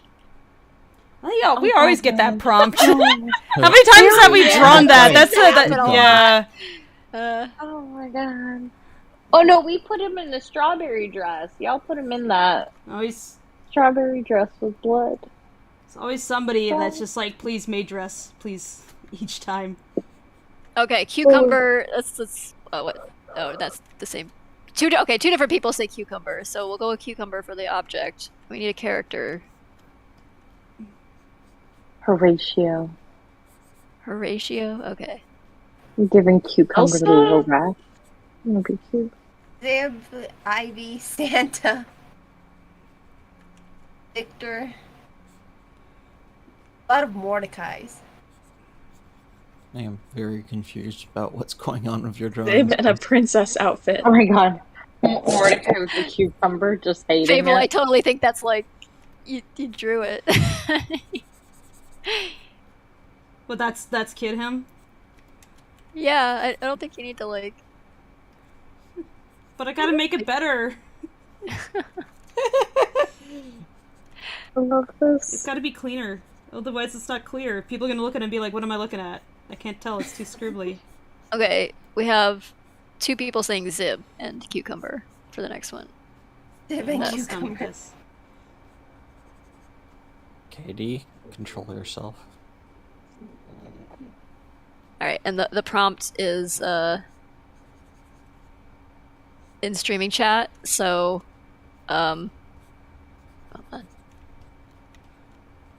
First blank is the character, and the second is the object. Nox, you telling Katie to control themselves just feels like someone looking at an eldritch horror and going, no. The eldritch horror is gonna do does that- whatever they want. Does that not sound like how I interact with the internet? This is valid, actually. I'm being normal. I promise. Sure. That instantly I makes mean, me whatever that last suspicious. thing was, I'm not gonna do that again. I promise. I have the biggest I'm sus of you face. I am like staring at your little profile picture going, Hold on. Pepsi Man. There's a Lackadaisy emoji that's perfect. That one. Just Mm-hmm.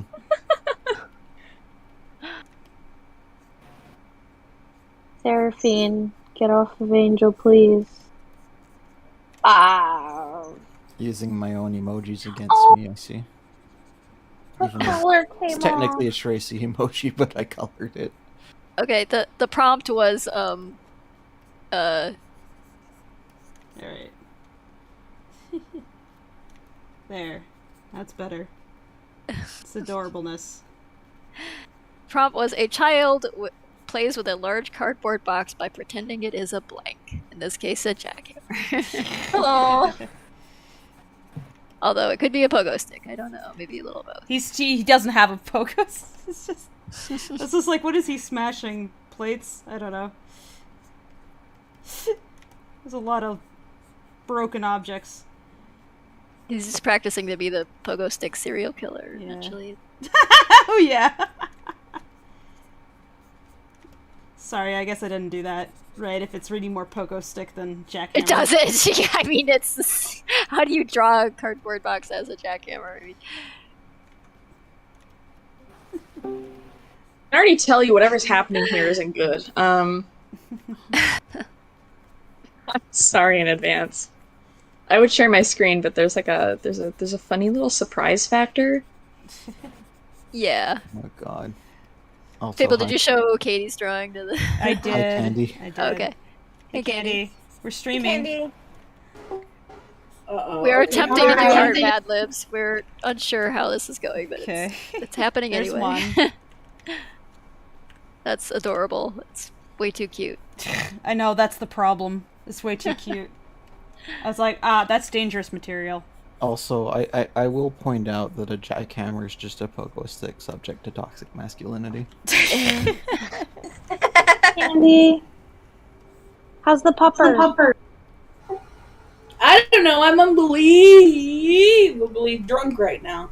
Oh, Oh, what a mood. as a reminder, we are on YouTube right now. Yeah, just Yeah. just FYI. We are live. Puppy is fine. She is sleeping with my son right now. Aw. Cute. She can go screw herself, though. Uh-oh. Oh no, What did why? she do now? What did she Fred do? tried to take her on a walk today, just a simple walk around the block. And since she's such a solid dog, her neck is thicker than her goddamn head. Oh no. Uh-oh. So she So- switched out. Yes, she did, and decided, like, oh, look at that busy street. Uh-oh. I want to go to there. Is she okay? She's fine. Fred, like, fucking tackled her like fucking Hercules, and Good, Fred. Good.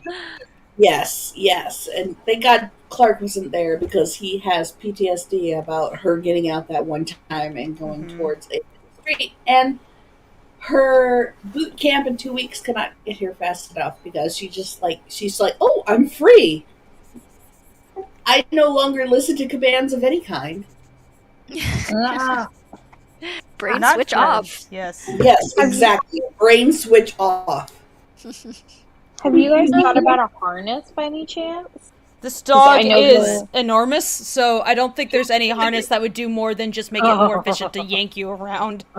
Well, not yet. I mean, she's still probably small enough that you can control her, but she just has to be leash trained too, so she's not like yanking. Yeah, and that's what this guy's gonna do. We're doing everything wrong, apparently. I don't know what the hell we're doing wrong, but I'm hoping this 1 week that she's in the boot camp, it's gonna fix a lot of this, and we're gonna be trained too. So, all right, real quick question: what was the decision for the Zib one and and the two? cucumber. Zib is the first blank, and then the cucumber. second blank Okay. is cucumber. Oh, okay. Okay, so this was Katie's interpretation of that. Now I have to go for my own. It's a light up cucumber, I guess. It's a lantern pickle, I suppose.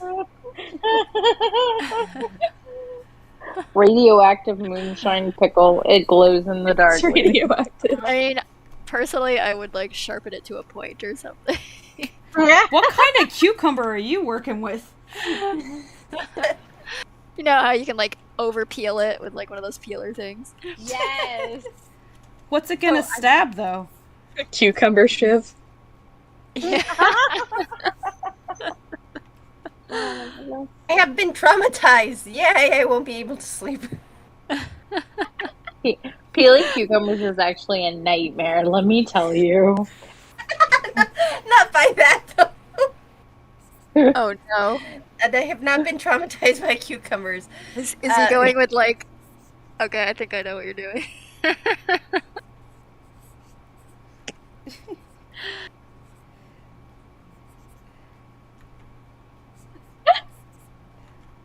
Dorito Man. Is it like a nunchuck? Yes. I'm sorry. Sequel to Brick on a Rope.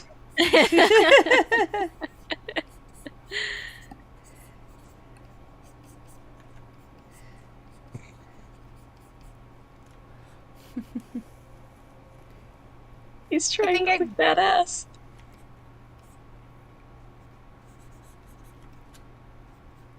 More motion than he's ever actually capable of doing. Yeah. He probably just hits him in the head. He gets hit in the head and just collapses on the floor. How many times can I draw him laying on the floor challenge? So should I read what it is? Yeah, go ahead. Hearing strange noises at night, Zib grabs a nearby cucumber to use as a weapon, then goes to investigate. Let's just pretend that's what he would do and not just like roll over and go back to sleep. Yeah. Hey, Keaton. Just thank you so much. Fate. Keaton says that's a strange episode of VeggieTales. Indeed. Bless you. Dredge says, hey, I came across y'all's work on YouTube, and I gotta say the animation style gives me nostalgia. Fantastic. Well, cool. Yeah, it's definitely got like some influence from films from like the 80s, 90s era. Is the bar a good place for a nap? Zip will determine. Any place is good for a nap if you're that deranged. I mean, tired. Let's be real, though. Zib would not get up if he heard a noise in the night. He'd just accept death and go back to sleep. Yeah.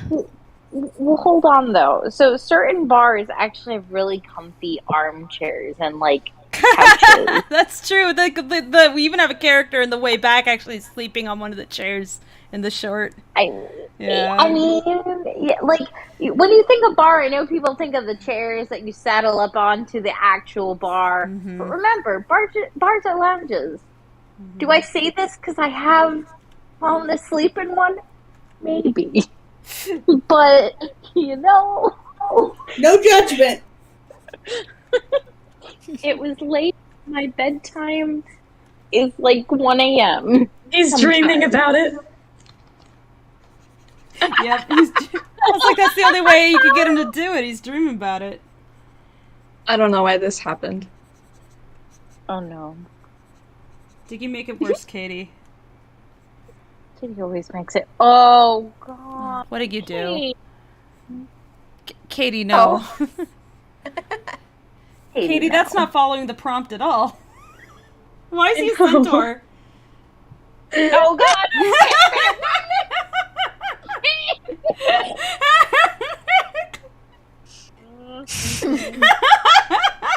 Katie, why is he a centaur? That's just his saxophone-shaped tail. It is. Oh my god.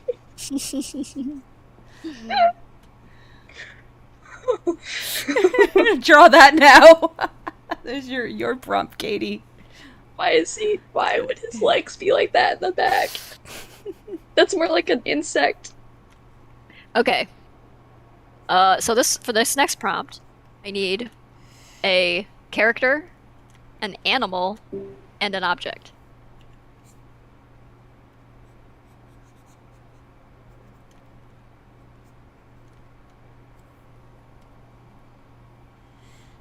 More cat cake.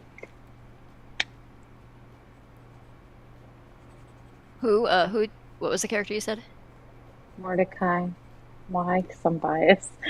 Can you guys write down what's decided on in the streaming chat so that I can see what I'm look up. Once I we end up concentrating. Once we get some words. I'm like, no, it's got to be a good drawing though. Knox, are you there? Making his saxophone look like a bong by accident. By accident. Oh, did Knox by accident it again? Knox? Uh-oh. Yeah. Internet trouble. Well, I elaborated on what you guys told me to do. Your fault. Told you to do what we demanded. No, Fable did tell me to. Could rewind. Bueno. See, you're one of those people that makes me want to purchase a crossbow. What? You wouldn't need a crossbow to kill me. I need one to repel you. I'm not sure if a crossbow's enough. So we have Marco says freckle, platypus, banana. Phoenix says rocky, eel, and stick. Whoa. I like that one. I like that one a lot. Sounds like it's gonna be That. Victor Marmoset Trumpo.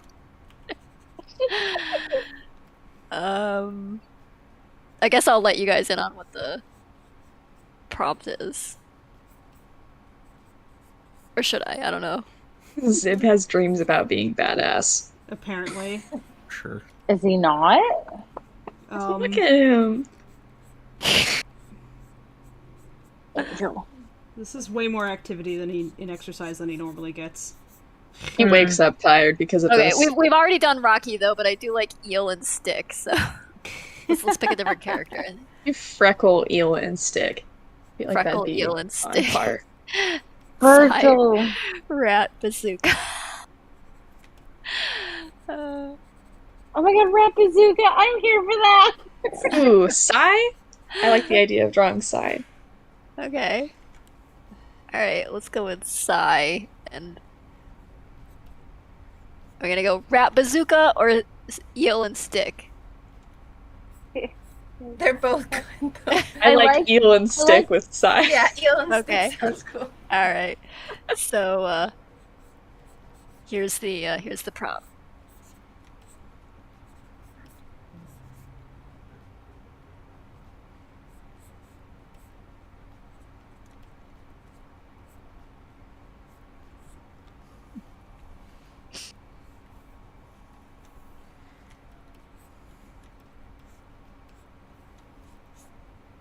Oh my god. Oh god. No. Alright. What? Oh, that one's good.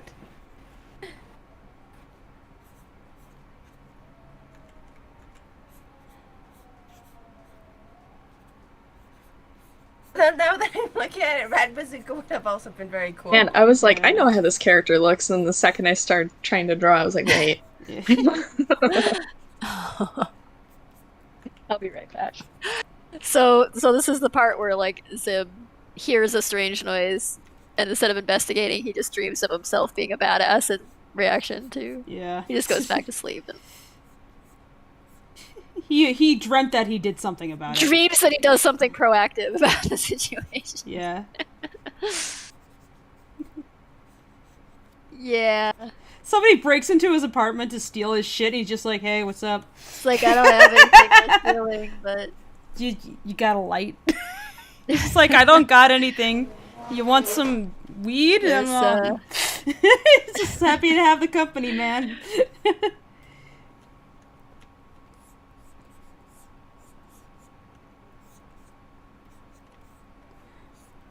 It's like a half-eaten sandwich on the counter. It's not even particularly good, because he made it. It's just a half-eaten cucumber on the counter. Just crunch up a urinal cake and be like, oh no, you found my meth. I feel like he would do that kind of thing. You found my prized possession. Oh no, this prized possession, this pencil. Oh, it's so valuable. I paid this much dollars for it. And the guy like steals his like heh and runs out, and he's like, oh thank God, can get back to napping now. Problem solved.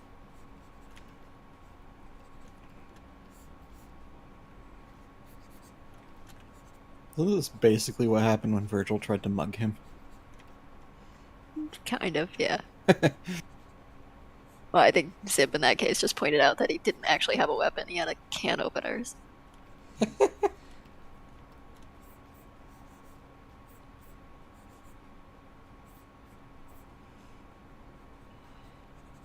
It's a little glass with cornichons in it.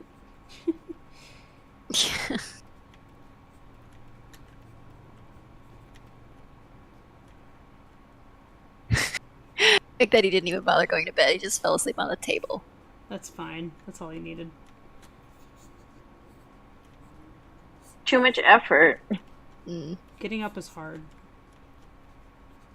And that's his seat. He needs to sleep there to let others know this is my seat. I'm not sharing. It's his bar stool, damn it. Yeah. He gets a little placard that has his name on it and nobody takes his seat.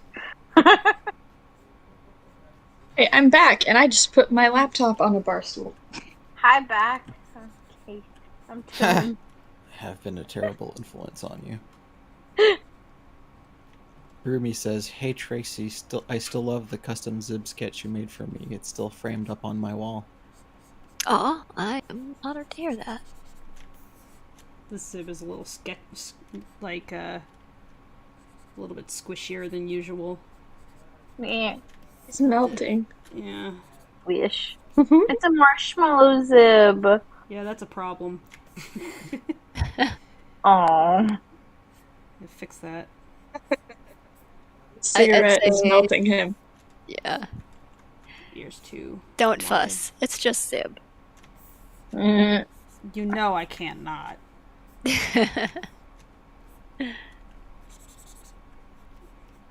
This is the continuation. He is difficult to draw too. Yeah. He is. He is. That's why I exclusively draw him messed up.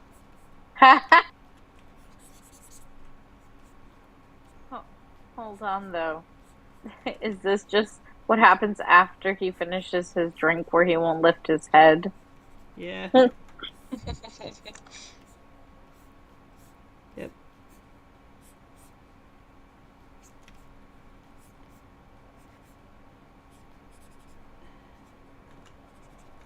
It looks more like he's like using a sausage rather than a cucumber.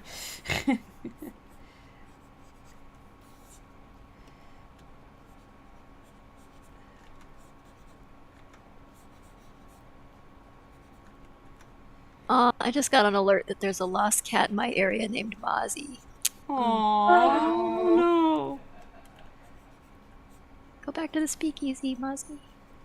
And then it turns out it's an actual real-life version of the character. Oh yeah, what's he doing out here? And then Mozzie, get back to where you belong. And this turns into that shitty Hollywood fish out of water script. Oh god, no. I did have a really weird dream once where, like, we were at a convention, and I was there with the VAs, and for some reason, actual Rocky has, like, just jumped into our universe, and I was like, we cannot have him meet Mike. It was very important.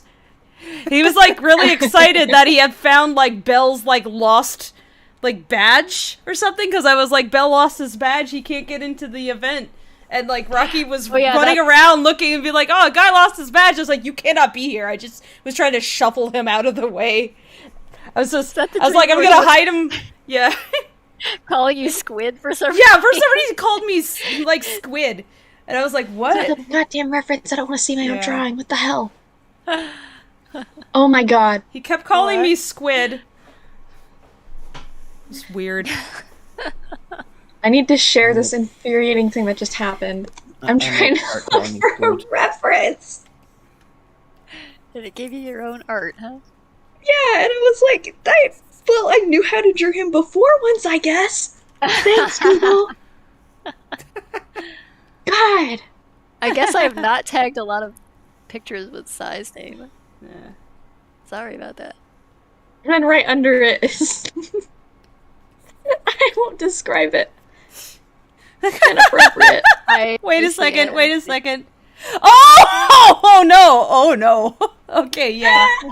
All right. We don't need to go into more details. Oh, I saw it. Yes. Well, oh my god! I didn't notice that was in the screenshot. Well, you're not an I employee, feel like so... I could take a guess of which of 3 people drew that. Oh no. I'm pretty sure I know who drew it because I saw them drawing it. I can give you one name. One singular name. One name. They know who they are. It is one name. If you're watching this stream right now or in the future, you know who you are. Yep.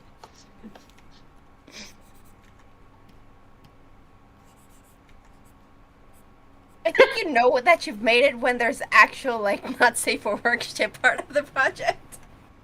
My friend told me that the other day, like, you'll know that you made it when you get random inappropriate art of your characters. And I was like, why would you tell me that? I think it depends. So you know when you made it. It depends what kind of thing you're making, because there's some artwork that'll get that after like 3 viewers, and there's some that... What? No, yeah, I'm laughing at that. Yeah. Why does he look like that? Why did I do this? Why did I do this? Why did I do this? Now I'm very curious. It's not cursed as much as I'm just dying inside trying to draw this. It looks relatively normal, but does it look like the character? Hell no. Never. It won't. Give up. Be forever dissatisfied. This is a very soft-looking Zib, though. Inspirational words from the director of Lackadaisy. I'm a very encouraging person, yeah. You're only encouraging when I'm drawing horrible shit. I mean, yes.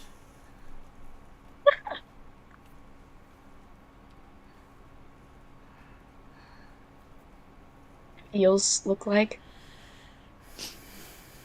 This is like having to look up a reference for a table. I know what a table looks like, but do I really? You end up drawing a horse by accident. Oh, yeah, they look like that. Okay, they kind of have teeth. That's... Alright. Okay. I'm seeing the problem with playing this with Fable, because you're still working on prompt 2. I require it to be correct and look good. Everything. I can't draw shitposts quickly. I pay too much attention to what I'm doing. It's terrible.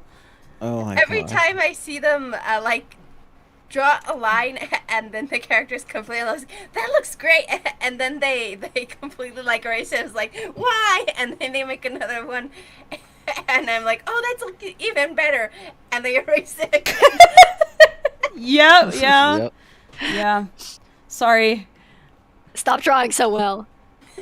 No! Stop knowing what you're doing. I'm trying to make it good! It's not allowed to be bad! If it's bad, I don't want to look at it. I want to be able to look at it too and enjoy it, you know? What a mood. The next prompt is in streaming chat, Fable, if you want it. Thanks, yeah. Don't feel like you have to keep doing this. No, I'm gonna do it. I said I would try to do 3, so... Okay, alright. Yeah. 3's good number. Yeah, I'm starting to get a reputation for my 2-minute shitpost sketches, so... I could go a lot faster and dumber if I was doing it in physical media, but when it's digital, I get, like, very persnickety. So easy to draw stupid shit super fast on paper, but with the computer, it, like, looks worse without me wanting it to. I guess that kind of adds to the funny factor, but oh my god, my hands didn't want this. Why does he look like that? Why does he look like that? What the... No. The more you say why, it makes me sit here and question what's happening. Well, whenever I'm asking myself why in an exasperated way, it probably looks okay, and I'm just freaking out for no reason. What the fuck does his tail look like? Ah! Is his tail fluffy or not? I don't remember. I got a reference for you. 1 second. I got it. Oh god, I'm gonna solve your issues. We did come up with a... There you go. There you go. That's Sai. I know I have it somewhere, but it's not on this laptop. It's on the other one. Is that good? Oh my god. Yes, thank you so much. Oh my god. Why did it turn the drawing blue? What? Okay. Ninian, right now it is Psy, Eel, and Stick, right? Mm-hmm. Yep. What a handsome cat. Yeah, that I actually told the characters that I was like, okay, it's really important that he is good looking. There is a reason why. What does I play? The trumpet. The trumpet. Your heartstrings. Trumpet players are usually very goofy people, but he's an exception, I think. Oh, I didn't know. None Saying of our goofy trumpet people on players were- behalf of my brother. Wow. The 8 trumpet players I had when I was in band, they were all really intense guys. And then we had one girl, and she was just as intense. We'd be out in marching band practice, and it's bro, the one, the lead trumpet, who I will not say his name, but I still remember his name. That's how much but he wanted to run it military, and I just stood there one, I'm a flute, I don't answer to you, and 2, this is not a military. Stop it. Our director might be military, but no. Oh my goodness. Phoenix Feather wants to know if you could share the brushes you're using. I don't know if they're clip. I think I'm using one of your brushes, Tracy, and I've just turned it into a sketch brush. Oh, okay. Yeah. This is called Sample Brush 1.5. It's not very That sounds like one of mine, yeah. where it's not named anything useful. You can get my brush set from my Patreon. Yeah. Mm-hmm. Oh yeah, that's a thing I can do. It's a massive brush set. I really need to reorganize it into different brush sets so that it's not loading a gajillion brushes at once. Yeah, it's a little these need to be it'll at least. Yeah, it could easily lock up your computer if. Yeah. So I need to. Laptop should be better, but I would be hesitant still. I like that the eel has freaking googly eyes. It's gotta have googly eyes. It's Lackadaisy. Yeah, I was gonna say it has the face from freaking regular show. Yeah.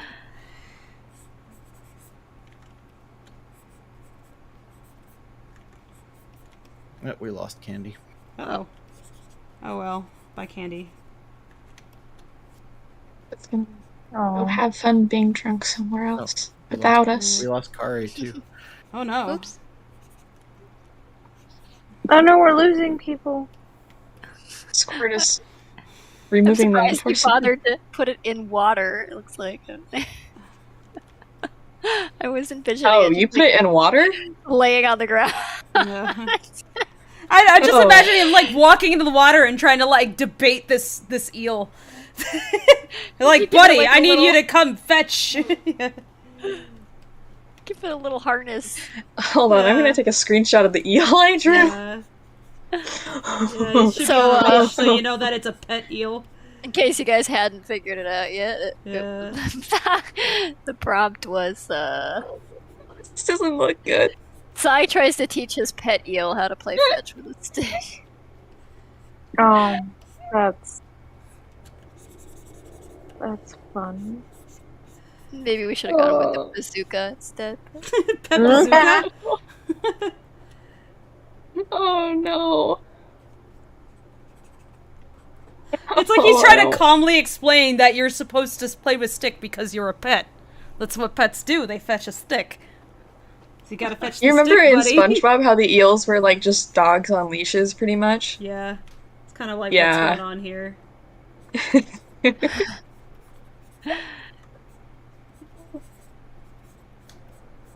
The eel looks like he's trying very earnestly to understand this game.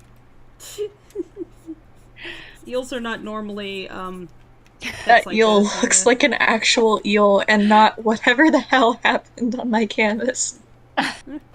I like eels. Your eel looks like it has the appropriate amount of teeth to be a Eel.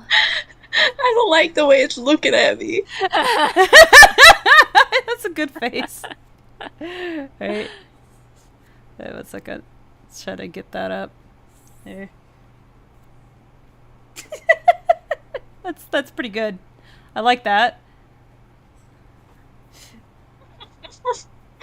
Oh god. Joe Plains asks, why did you make Sai so handsome? Well, because I didn't want to insult Zib.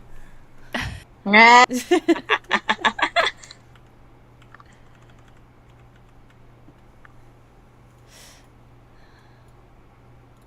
was like, it's very important. He has to be pretty. Make him pretty. So Zip will make out with him, I guess. In the back. I like the drawings, the one that I screenshotted because I was mad that I saw it. That and the one that I was laughing at because oh my god. I didn't expect to see it there. Holy shit. They were both the same. They were both prompted the same way. I was like, yeah, okay, subtle little look in the eyes, and then it's like, oh my god, they're making out in a closet. What? Wait, what did I miss? That was a thing you did? No. The drawing that I did was they're just kind of looking at each other. It's like, oh, maybe there's something going on there. And then the drawing of the unnamed person screenshot is them making out in a closet. And it's because of the same comment. Because I think Newt put out a list of, like, their sexualities, and it was Zib and Sai pointing at each other, and we were like, hey, whoa, wait a second, what's this? It's banned. Why is Katie's eel Homestar Runner?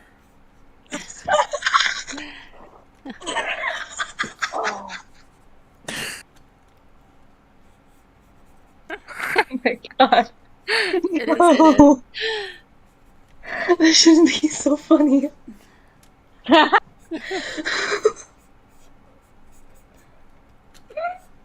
You doing alright, kid? No, obviously. You killed me.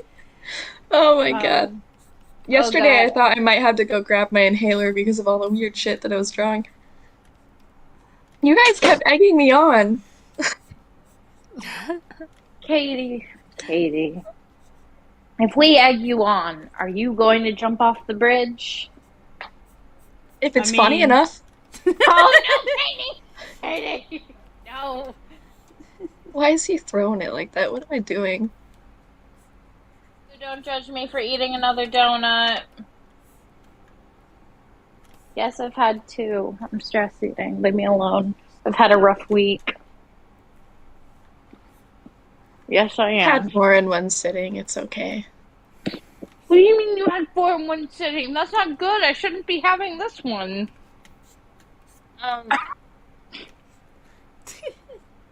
This all sounds like fucking rookie numbers. You mean rookie numbers, not? He's Canadian. You know what he means. Oh no, yeah, They get a lot of Tim Hortons and shit. Work at a cafe.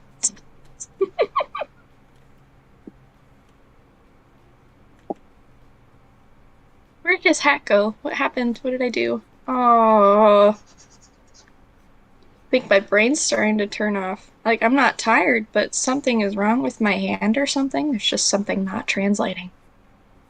Come on, brain, communicate with it. Please.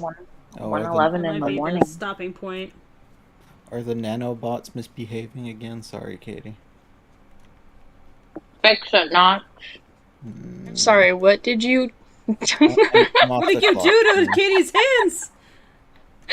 You put nanobots in my hands, Nox? I plead the 5th. The 5th or the 5th?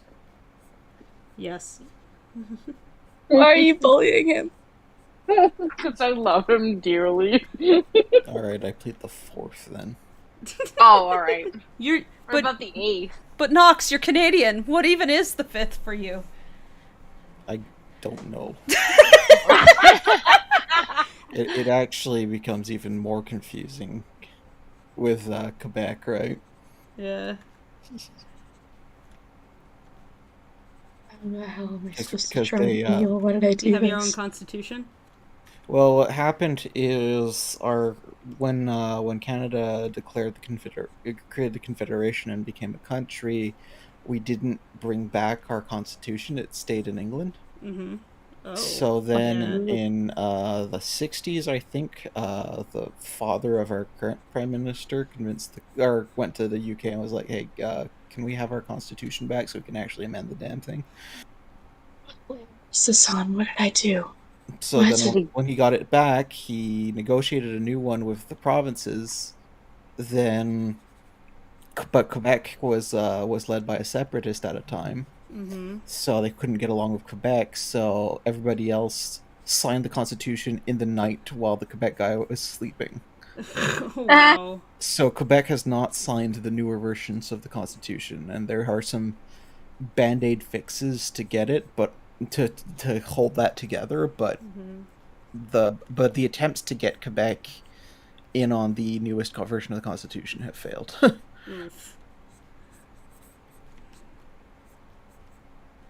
It's a whole thing.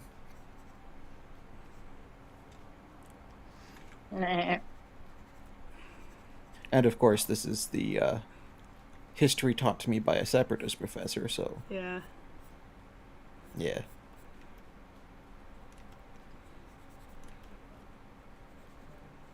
Abel has this nice in-character drawing, and then... I don't know what happened. He looks like he's throwing the eel and the stick. Your Sai really needs the old school internet awesome face, is what he needs. No, Katie, I love it. Oh no, now I'm taking a look at what Katie did. Eel's not understand That's like throw the eel at the stick and then it'll... This is what Sai was imagining what happened. The reality was very different. He's not quite sure why he accepted this eel pet thing. They both took psychedelics or something. He's drunk, okay? I meant both as in Sai and Zib, but then I realized it sounded like I was talking about the eel. Talking about the eel. My question is, did he get the eel the same place Rocky got the cactus? Size eel. Can you get that the sounds bot? like a My very fucking bad mod tools are euphemism. Tracy, my mod tools are glitching out. Could you get the bot? Oh, oops. Sure. Sorry about that. Okay, I got it.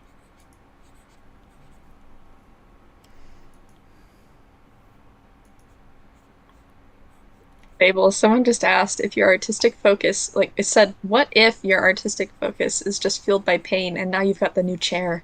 Oh no, I mean, I know that's like a joke, but I prefer the pain to be mental. The anguish of my creative struggles, not physical pain. Physical pain is intensely distracting. So, yeah, I do not find that encouraging at all. Your Sai looks really nice. Thanks.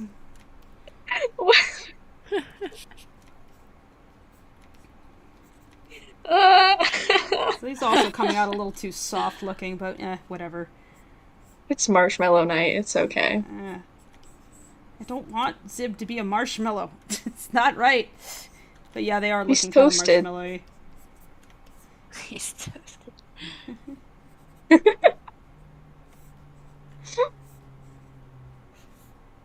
I haven't doodled enough lately. His I eel like looks so with uncomfortable. The nunchucks, it's a cigarette. Yeah, of course. Why would he lose it? He loses it and he just takes another one out of his pocket and it's already lit. I like the idea of the eel just being out of the water but dragged around on a a leash, just limply. So sad. It's just it's a really good looking eel. I don't know why he decided to go into water and leash up an eel. It's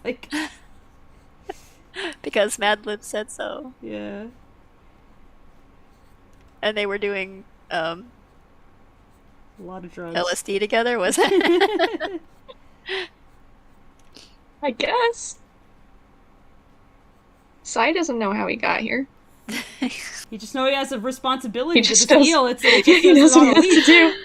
The seal needs an education. Yeah.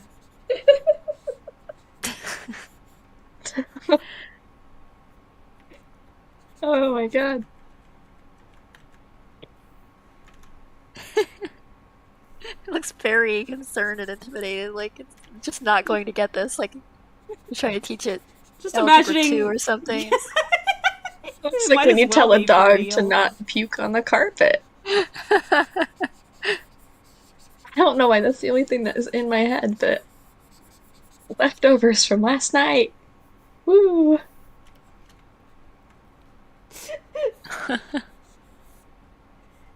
He's just standing in the water. Yep. Wakes up. Why are my pants wet?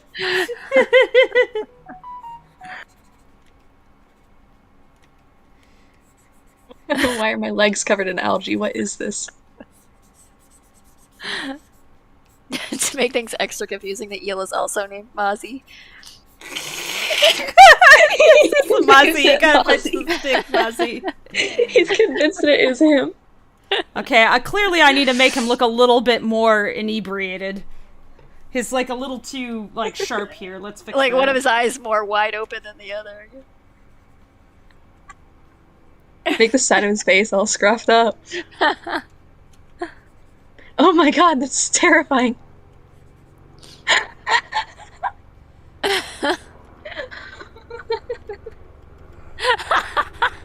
Now it just looks like he's there we go. Just squintier, maybe. He looks like the scary old man that yelled at me at Pizza Hut. Aw. There's a guy that came into the store that was like, I got a thin crust pizza. I wanted a thin crust pizza. This is a regular crust. And I was like, okay, sir. He was like, looked like that. Like his eye was twitching and everything. I was like, where were you before this?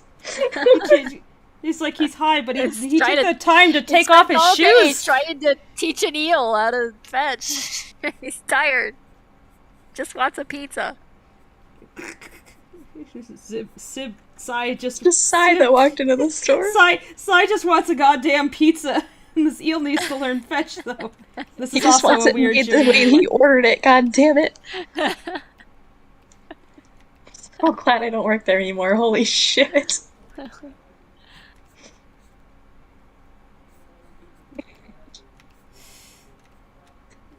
The shoe.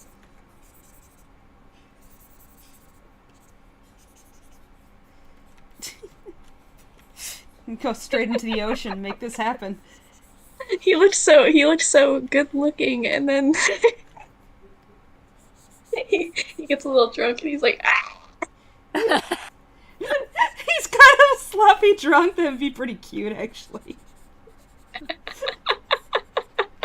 I think someone up in the chat said, why did you make Sai so handsome? Well, I told you. It's because I didn't want to insult Zib. Listen, why are any of them as handsome and beautiful as they are? Taste. I mean, Casey has taste. Phoenix Feather just said, he looks like he's trying to convince the eel to love pineapple on pizza.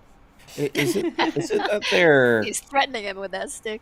Is it that they're beautiful, or is it just that you guys have questionable taste in men? Because I've seen the exotic comic about Zib and Kaz.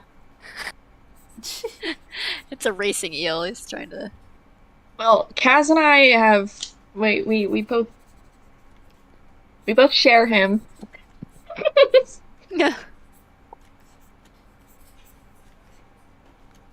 My taste in fictional men does extend into real life, unfortunately. Okay. He didn't hear that. He's in the other room.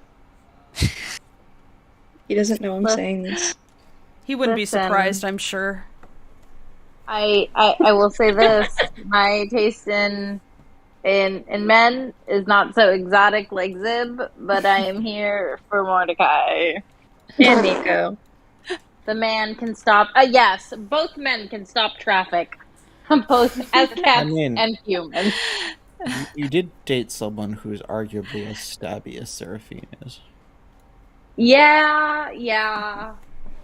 She is basically a walking Seraphine.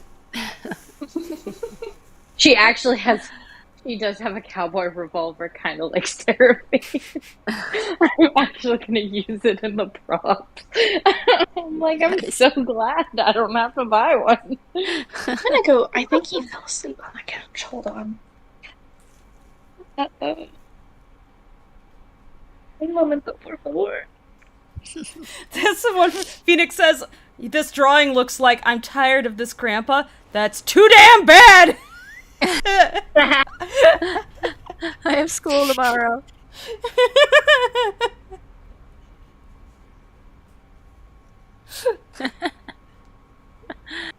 This is really cute. I love this. This is fun. It's way too cute. Love it. Well, thank you, Fable, for entertaining us. Yeah, no problem. And Katie, too. Yeah, thank you, Katie, for your assistance. Katie stepped away, but... oh well. Fuck you, Katie, for your assistance. Wow. That escalated quickly. No, it's fine. She's very welcome. I appreciate that. It's entertaining. Farrah Bathory says, y'all are still going? Yeah, we're just wrapping up. I think we're just... doing We've been goofing stupid around with Mad things. Libs for Yeah. a while.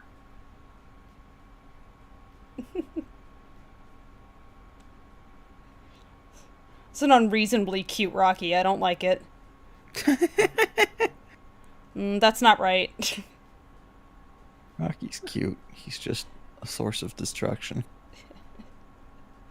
He looks like he's 4. Yeah.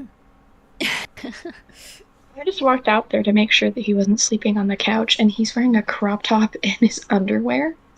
It's a tie-dye crop top, and I walked away laughing. He's like, "Why are you laughing at me?"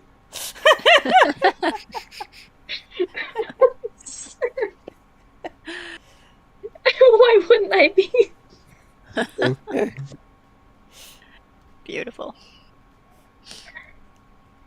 There's my taste in men. Thank you, Nox. Yeah. I mean, sounds accurate. It's good to know you're consistent. Alright. Alright. Alright, I this haven't is even been done. the one drawing, and I'm, like, wiped out, so... Yeah, I think that's it for today, then. I'll put some of these up online.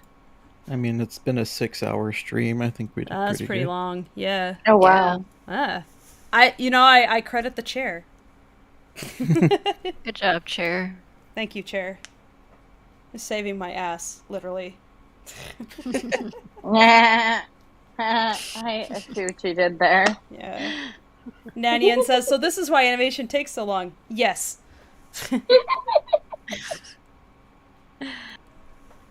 Alright. Yep. Alright, everybody. I'm literally dating Zib. Does he know? Does your guy he know? Has he read the He comic? knows. He said Mordecai's his favorite because he can relate. Little does he I know. don't know what that means, but Should you be concerned? maybe. So he's a Zib who thinks he's a Mordecai. That's kind of cute. Alright. Hey. Thanks, everybody. Yeah. This was a lot of Guys. fun. Mm-hmm. Thank you so much for contributing to whatever the hell this is. It was a good All right. time. Night, everybody. Have a nice Good weekend. night. Have a good Good night, weekend.